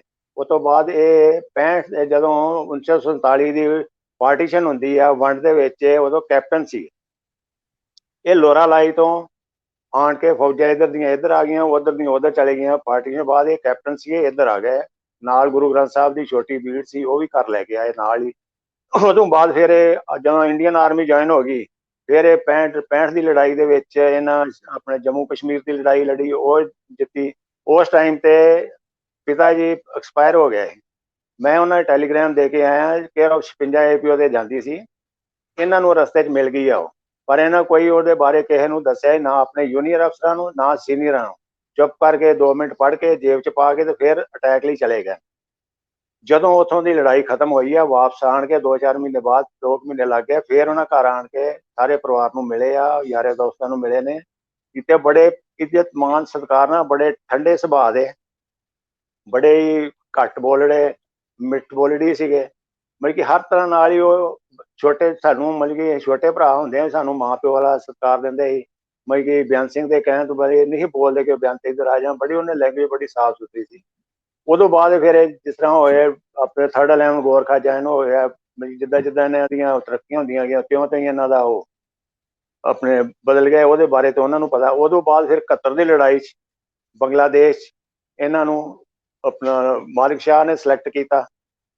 ਉਹਦੇ ਵਿੱਚ ਇਹਨਾਂ ਨੇ ਆਪਣੇ ਵਾਲ ਕਤਲ ਕਰਾ ਕੇ ਐਸ ਬੇਗ ਦੇ ਨਾਂ ਦੇ ਮੁਕਤੀ ਬਾਨੀ ਦੇ ਜਿੰਨੇ ਉੱਥੋਂ ਦੇ ਆਪਣੇ ਅਫਸਰ ਸੀਗੇ, ਜੂਨੀਅਰ ਅਫਸਰ ਸੀਗੇ, ਸਾਰਿਆਂ ਨੂੰ ਟ੍ਰੇਨਿੰਗ ਦੇ ਕੇ ਨਾਲ ਰਹਿ ਕੇ ਉਹਨਾਂ ਨੂੰ ਕੋਈ ਯਾਰ ਨਹੀਂ ਹੋਣ ਦਿੱਤਾ ਕਿ ਮੈਂ ਸਿੱਖ ਹਾਂ। ਬੰਗਲਾਦੇਸ਼ੀ ਇੱਕ ਮੁਸਲਮਾਨ ਦੇ ਤੌਰ ਤੇ ਉਹਨਾਂ ਨਾਲ ਵਿਚਰੇ, ਔਰ ਉਹਨਾਂ ਨੂੰ ਪੂਰੀ ਟ੍ਰੇਨਿੰਗ ਦੇ ਕੇ ਉਹਨਾਂ ਨੂੰ ਲੜਾਈ ਦੇ ਨਾਲ ਮਤਲਬ ਕਿ ਇੰਨਾ ਪ੍ਰਪੇਅਰ ਕਰਤਾ ਕਿ ਬਹੁਤ ਦਲੇਰੀਆਂ ਦੇ ਕੇ, ਜੋ ਵੀ ਜਿਸ ਤਰ੍ਹਾਂ ਵੀ ਮੇਰੇ ਕੋਲ ਚਿੱਠੀਆਂ ਹੈਗੀਆਂ ਜਿਸ ਤਰ੍ਹਾਂ ਮੈਨੂੰ ਉਹਨਾਂ ਲਿਖਦੇ ਰਹੇ ਨੇ ਕਿ ਤੇਰਾ ਭਰਾ ਲੜਾਈ ਲੜ ਰਿਹਾ, ਤੇਰੇ ਭਰਾ ਦੀ ਜਿੱਤ ਹੋਈ, ਤੇਰਾ ਭਰਾ ਕਰ ਰਿਹਾ।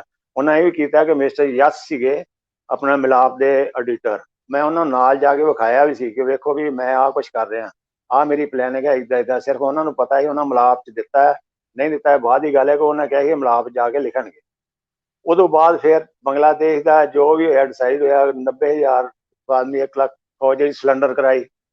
ਸਿਲੰਡਰ ਕਰਾਉਣ ਤੋਂ ਬਾਅਦ ਉਹਨਾਂ ਨੂੰ ਫਿਰ ਆਪਣਾ ਮੇਜਰ ਜਨਰਲ ਬਣਾਇਆ ਗਿਆ। ਮੇਜਰ ਜਨਰਲ ਬਣਨ ਤੋਂ ਬਾਅਦ ਇਹ ਆਪਣੇ ਰਹੇ ਮੱਧ ਪ੍ਰਦੇਸ਼ ਏਰੀਆ ਕਮਾਂਡਰ, ਤਾਮਿਲਨਾਡੂ, ਕੇਰਲਾ, ਆਂਧਰਾ ਦੇ ਏਰੀਆ ਕਮਾਂਡਰ ਹੈ। ਉਹ ਤੋਂ ਬਾਅਦ ਇਹ ਯੂਪੀ ਏਰੀਆ ਕਮਾਂਡਰ ਵੀ ਰਹੇ। ਯੂਪੀ ਏਰੀਆ ਕਮਾਂਡਰ ਜਦੋਂ ਬਣ ਜਾਂਦੇ ਨੇ, ਉਸ ਵੇਲੇ ਜੈ ਪ੍ਰਕਾਸ਼ ਨਾਰਾਇਣ ਨੂੰ ਇੰਦਰਾ ਗਾਂਧੀ ਨੇ ਆਰਡਰ ਦਿੱਤਾ ਕਿ ਉਹਨੂੰ ਅਰੈਸਟ ਕਰੋ। ਉਹਨਾਂ ਸਾਫ਼ ਜਵਾਬ ਦਿੱਤਾ ਕਿ ਇਹ ਮੇਰੇ ਵਾਸਤੇ ਗੱਲ, ਇਹ ਸਾਡਾ ਫਰਜ਼ ਨਹੀਂਗਾ, ਸਾਡਾ ਫਰਜ਼ ਹੈ ਬਾਰਡਰ ਦੀ ਰਾਖੀ ਕਰਨੀ, ਮੁਲਕ ਦੀ ਰਾਖੀ ਕਰਨੀ, ਇਹ ਸਿਵਲ ਦਾ ਕੰਮ ਆ, ਮੈਂ ਇਹ ਕੰਮ ਨਹੀਂ ਕਰ ਸਕਦਾ। ਉਤੋਂ ਉਹਨੇ ਖਾਰ ਖਾਧੀ ਕਿ ਇੱਕ ਸਿੱਖ ਹੋਣ ਦੇ ਨਾਤੇ ਇਹਨੇ ਮੈਨੂੰ ਜਵਾਬ ਦਿੱਤਾ। ਸੈਕੰਡ ਇਹ ਵੀ ਹੋ ਜਾਂਦਾ ਕਿ ਮਤਲਬ ਕਿ ਸਿੱਖ ਵੀ ਹੈ ਤੇ ਕਹਿੰਦੇ ਆਹ ਕੁਛ ਕੀਤਾ, ਬਾਕੀ ਆਪਾਂ ਇਹਨਾਂ ਨੂੰ ਪਾਈਤੇ ਤੇ ਪਹਿਲਾਂ ਤੋਂ ਹੀ ਨਹੀਂ ਗਏ। ਜਿਉਂ ਪਾਰਟੀਸ਼ਨ ਹੋਈ ਆ ਉਤੋਂ ਹੀ ਇਹਨਾਂ ਨੇ ਬਚਿਆ। ਜਦੋਂ ਇਹਨਾਂ ਦੀ ਪਾਰਟੀਸ਼ਨ ਹੁੰਦੇ ਹੀ ਅੰਗਰੇਜ਼ਾਂ ਨੇ ਪੁੱਛਿਆ ਤੁਹਾਨੂੰ ਖਤਰਾ ਕਿੱਥੋਂ ਆ, ਉਹਨਾਂ ਕਿਹਾ ਜੀ ਸਾਨੂੰ ਇਹਨਾਂ ਸਿੱਖਾਂ ਤੋਂ ਖਤਰਾ ਹੈ। ਜਦੋਂ ਕਿ ਅੱਜ ਤੱਕ ਕਿਸੇ ਸਿੱਖ ਨੇ ਇਹਨਾਂ ਦਾ ਵਿਗਾੜਿਆ ਨਹੀਂ, ਸਵਾਰਿਆ ਹੀ ਆ। ਇਹਦੇ ਵਿੱਚ ਸਭ ਤੋਂ ਵੱਡੀ ਗੱਲ ਉਹਨਾਂ ਦੇ ਆਖੀ ਕਿ ਜਦੋਂ ਮੈਂ ਇੱਕ ਸਿੱਖ ਹੁੰਦਾ ਹੋ ਗਿਆ, ਇੱਕ ਜੈ ਪ੍ਰਕਾਸ਼ ਨਾਰਾਇਣ ਨੂੰ ਗ੍ਰਿਫਤਾਰ ਨਾ ਕਰਨ ਦਾ ਹੋ ਗਿਆ, 2 ਕਾਰਨ ਹੋ ਗਏ। ਬਾਕੀ ਹੋਰ ਛੋਟੇ ਮੋਟੇ ਕਾਰਨ ਲਾ ਕੇ ਝੂਠੇ ਮੁਕੱਦਮੇ ਬਣਾ ਕੇ ਡਿਸਮਿਸ ਕੀਤਾ ਗਿਆ। ਉਹਨਾਂ ਫਿਰ ਮਾਤਾ ਜੀ ਕਿਹਾ ਪਰਵਾਹ ਨਾ ਕਰ, ਤੂੰ ਆਪਣੇ ਮੁਲਕ ਦੀ ਸੇਵਾ ਕੀਤੀ ਹੈ, ਸਭ ਕੁਝ ਨਹੀਂ ਕੀਤੀ, ਹੁਣ ਗੁਰੂ ਦੇ ਆਪਣੇ ਚਰਨੀ ਲੱਗ ਜਾ। ਫਿਰ ਵੇਖੋ ਦੁੱਖ ਦੀ ਗੱਲ ਇਹ ਆ, ਆਪਣਾ ਪਹਿਲਾਂ ਬੋਫਰਸ ਤੋਪ ਦਾ ਆਇਆ ਘਪਲਾ ਕਿੱਡਾ ਵੱਡਾ ਆਇਆ, ਸੈਕੰਡ ਆਇਆ ਰਫੇਲ ਹਵਾਈ ਜਹਾਜ਼ਾਂ ਦੇ ਵਿੱਚ ਕਿੰਨਾ ਵੱਡਾ ਘਪਲਾ ਆਇਆ। ਉਦੋਂ ਬਾਅਦ ਜਿਹੜੇ ਸ਼ਹੀਦ ਹੋਏ ਫੌਜੀ ਅਫਸਰ ਨੇ ਉਹਨਾਂ ਦੇ ਖੱਪਣਾ ਦੇ ਵਿੱਚ ਕਿੰਨਾ ਘਪਲਾ ਆਇਆ। ਉਹਦੇ ਸਿਰਫ ਫਰਕ ਇਹ ਆ ਕਿ ਉਹ ਸਿੱਖ ਨਹੀਂ ਸੀਗੇ, ਜਿਨ੍ਹਾਂ ਕੀਤਾ ਉਹ ਹਿੰਦੂ ਸੀਗੇ, ਇਸ ਕਰਕੇ ਉਹਨਾਂ ਬਾਰੇ ਨਾ ਕੋਈ ਅੱਜ ਤੱਕ ਹੋਇਆ ਨਾ ਹੋਣਾ। ਇਹ ਉਹਨਾਂ ਨੂੰ ਸਿੱਖੀ ਸਾਡੀ ਨਹੀਂ ਪਚਦੀ, ਇਹ ਵੱਡਾ ਕਾਰਨ ਉਹਨਾਂ ਨੂੰ ਡਿਸਮਿਸ ਕਰਨ ਦਾ ਇਹੀ ਸੀ। ਬਾਅਦ ਚ ਠੀਕ ਹੈ ਮਾਤਾ ਜੀ ਦੇ ਕਹਿਣ ਤੇ ਉਹਨਾਂ ਨੇ ਗੁਰੂ ਚਰਨੀ ਲੱਗੇ ਨੇ, ਪਾਠ ਪੂਜਾ ਪਹਿਲਾਂ ਵੀ ਕਰਦੇ, ਗੁਰੂ ਗ੍ਰੰਥ ਸਾਹਿਬ ਦਾ ਉਹਨਾਂ ਪ੍ਰਕਾਸ਼ ਪਹਿਲਾਂ ਵੀ ਕੀਤਾ ਇਹ ਘਰ ਕੀਰਤਾ ਕਰ ਰਿਹਾ। ਉਹਨਾਂ ਦਾ ਬੜਾ ਝੁਕਾਓ ਇਹਦੇ ਵੱਲ ਸੀ। ਮਾਤਾ ਜੀ ਨੇ ਬਚਪਨ ਤੋਂ ਲੈ ਕੇ ਅੱਜ ਤੱਕ ਸਾਡੇ ਸਾਰੇ ਪਰਿਵਾਰ ਦਾ ਹੀ ਆ, ਗੁਰਬਾਣੀ ਨਾਲ ਉਹਨਾਂ ਜੋੜਿਆ ਆ। ਜਦੋਂ ਫਿਰ ਅੰਮ੍ਰਿਤਸਰ ਆ ਜਾਂਦੇ ਨੇ, ਅੰਮ੍ਰਿਤਸਰ ਆਣ ਕੇ ਮਾਤਾ ਜੀ ਕੋਲ ਚਿੱਠੀਆਂ ਵੀ ਹੈਗੀਆਂ ਕਿ ਮੇਰਾ ਇੱਥੇ ਦਿਲ ਨਹੀਂ ਲੱਗਦਾ, ਮੈਂ ਤੁਹਾਡੇ ਕੋਲ ਆਣ ਕੇ ਰਹੂੰਗਾ। ਚਲੋ ਛੱਡੋ ਇਹਨਾਂ ਗੱਲੋਂ। ਉਹਨਾਂ ਫਿਰ ਦਰਬਾਰ ਸਾਹਿਬ ਆਣ ਕੇ ਟੌਰਾ ਸਾਹਿਬ ਨੂੰ ਵੀ ਮਿਲੇ ਨੇ, ਸੰਤ ਹਰਚੰਦ ਸਿੰਘ ਲੰਗੋਵਾਲ ਨੂੰ ਵੀ ਮਿਲੇ ਨੇ, ਹੋਰਨਾਂ ਲੀਡਰ ਨੂੰ ਮਿਲਦੇ ਰਹੇ ਨੇ। ਉਹਨਾਂ ਕੋਈ ਹੋਈ ਨਹੀਂ। ਫਿਰ ਬਾਅਦ ਤੋਂ ਇੱਕ ਕੋਈ ਇਹਨਾਂ ਦਾ ਜਾਣੂ ਪਛਾਣੂ ਸੀਗਾ ਸਿੱਖ, ਉਹਨਾਂ ਨੇ ਆਖਿਆ ਵੀ ਜਦੋਂ ਮਿਲੇ ਤਾਂ ਉਹਨੇ ਆਖਿਆ ਵੀ ਹੋਰ ਕੋਈ, ਉਹਨੇ ਆਖਿਆ ਜੀ ਆਓ ਤੁਹਾਨੂੰ ਸੰਤਾਂ ਨੂੰ ਮਿਲਾਈਏ।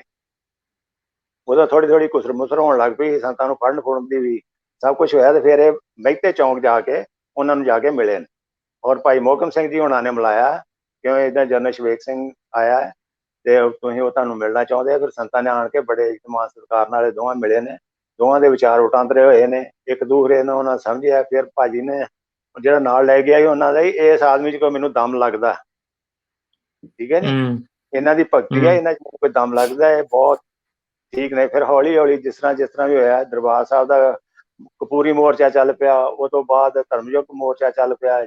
ਫਿਰ ਜਿੱਦਾਂ ਜਿੱਦਾਂ ਹੌਲੀ ਨਾਲ ਲੱਗਦੇ ਰਹੇ ਤੇ ਆਪਣਾ ਸਹਿਯੋਗ ਜਿੰਨਾ ਸੀ ਉਹਨਾਂ ਨੂੰ ਦਿੰਦੇ ਰਹੇ, ਜੋ ਉਹਨਾਂ ਨੇ ਕਿਹਾ ਜਾਂ ਸੋਚਿਆ ਜਿਸ ਤਰ੍ਹਾਂ ਵੀ ਸੀ ਉਹਨਾਂ ਨੂੰ ਆਪਣਾ ਦੱਸਦੇ ਰਹੇ ਵੀ ਇਸ ਤਰ੍ਹਾਂ। ਫਿਰ ਜਿੱਦਾਂ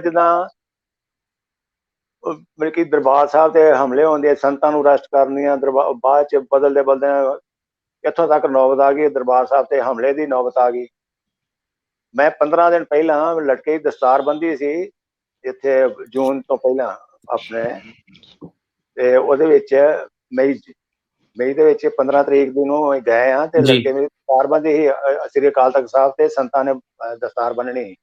ਫਿਰ ਉਸ ਵੇਲੇ ਉਹਨਾਂ ਦੀ ਮੀਟਿੰਗ ਸ਼ੁਰੂ ਹੋ ਜਾਂਦੀ ਆ ਉੱਥੇ ਸ੍ਰੀ ਟੋਰਾ ਸਾਹਿਬ ਨੇ, ਗੁਰਜੰਟ ਸਿੰਘ ਜੀ ਟੋਰਾ, ਸੰਤ ਹਰਚੰਦ ਸਿੰਘ ਜੀ ਲੌਂਗੋਵਾਲ, ਭਾਈ ਸਾਹਿਬ ਤੇ ਆਪਣੇ ਸੰਤ ਜਰਨੈਲ ਸਿੰਘ ਜੀ ਖਾਲਸਾ ਪਿੰਡ ਵਾਲੇ, ਉਹਨਾਂ ਨੇ ਸਵਾਲ ਕੀਤਾ ਜੀ, ਸੰਤ ਜੀ ਨੇ ਉੱਠ ਕੇ ਸਵਾਲ ਕੀਤਾ ਜੀ, ਟੋਰਾ ਸਾਹਿਬ ਵੇਖੋ ਦਰਬਾਰ ਸਾਹਿਬ ਤੇ ਹਮਲਾ ਨਹੀਂ ਹੋਣਾ ਚਾਹੀਦਾ, ਅਸੀਂ ਇੱਥੋਂ ਬਾਹਰ ਚਲੇ ਜਾਂਦੇ ਹਾਂ, ਅਸੀਂ ਮਰ ਗਏ, ਜੋ ਮਰਜ਼ੀ ਸਾਡੇ ਨਾਲ ਸਰਕਾਰ ਵਤੀਰਾ ਕਰੇ, ਦਰਬਾਰ ਸਾਹਿਬ ਤੇ ਹਮਲਾ ਨਹੀਂ ਹੋਣਾ ਚਾਹੀਦਾ।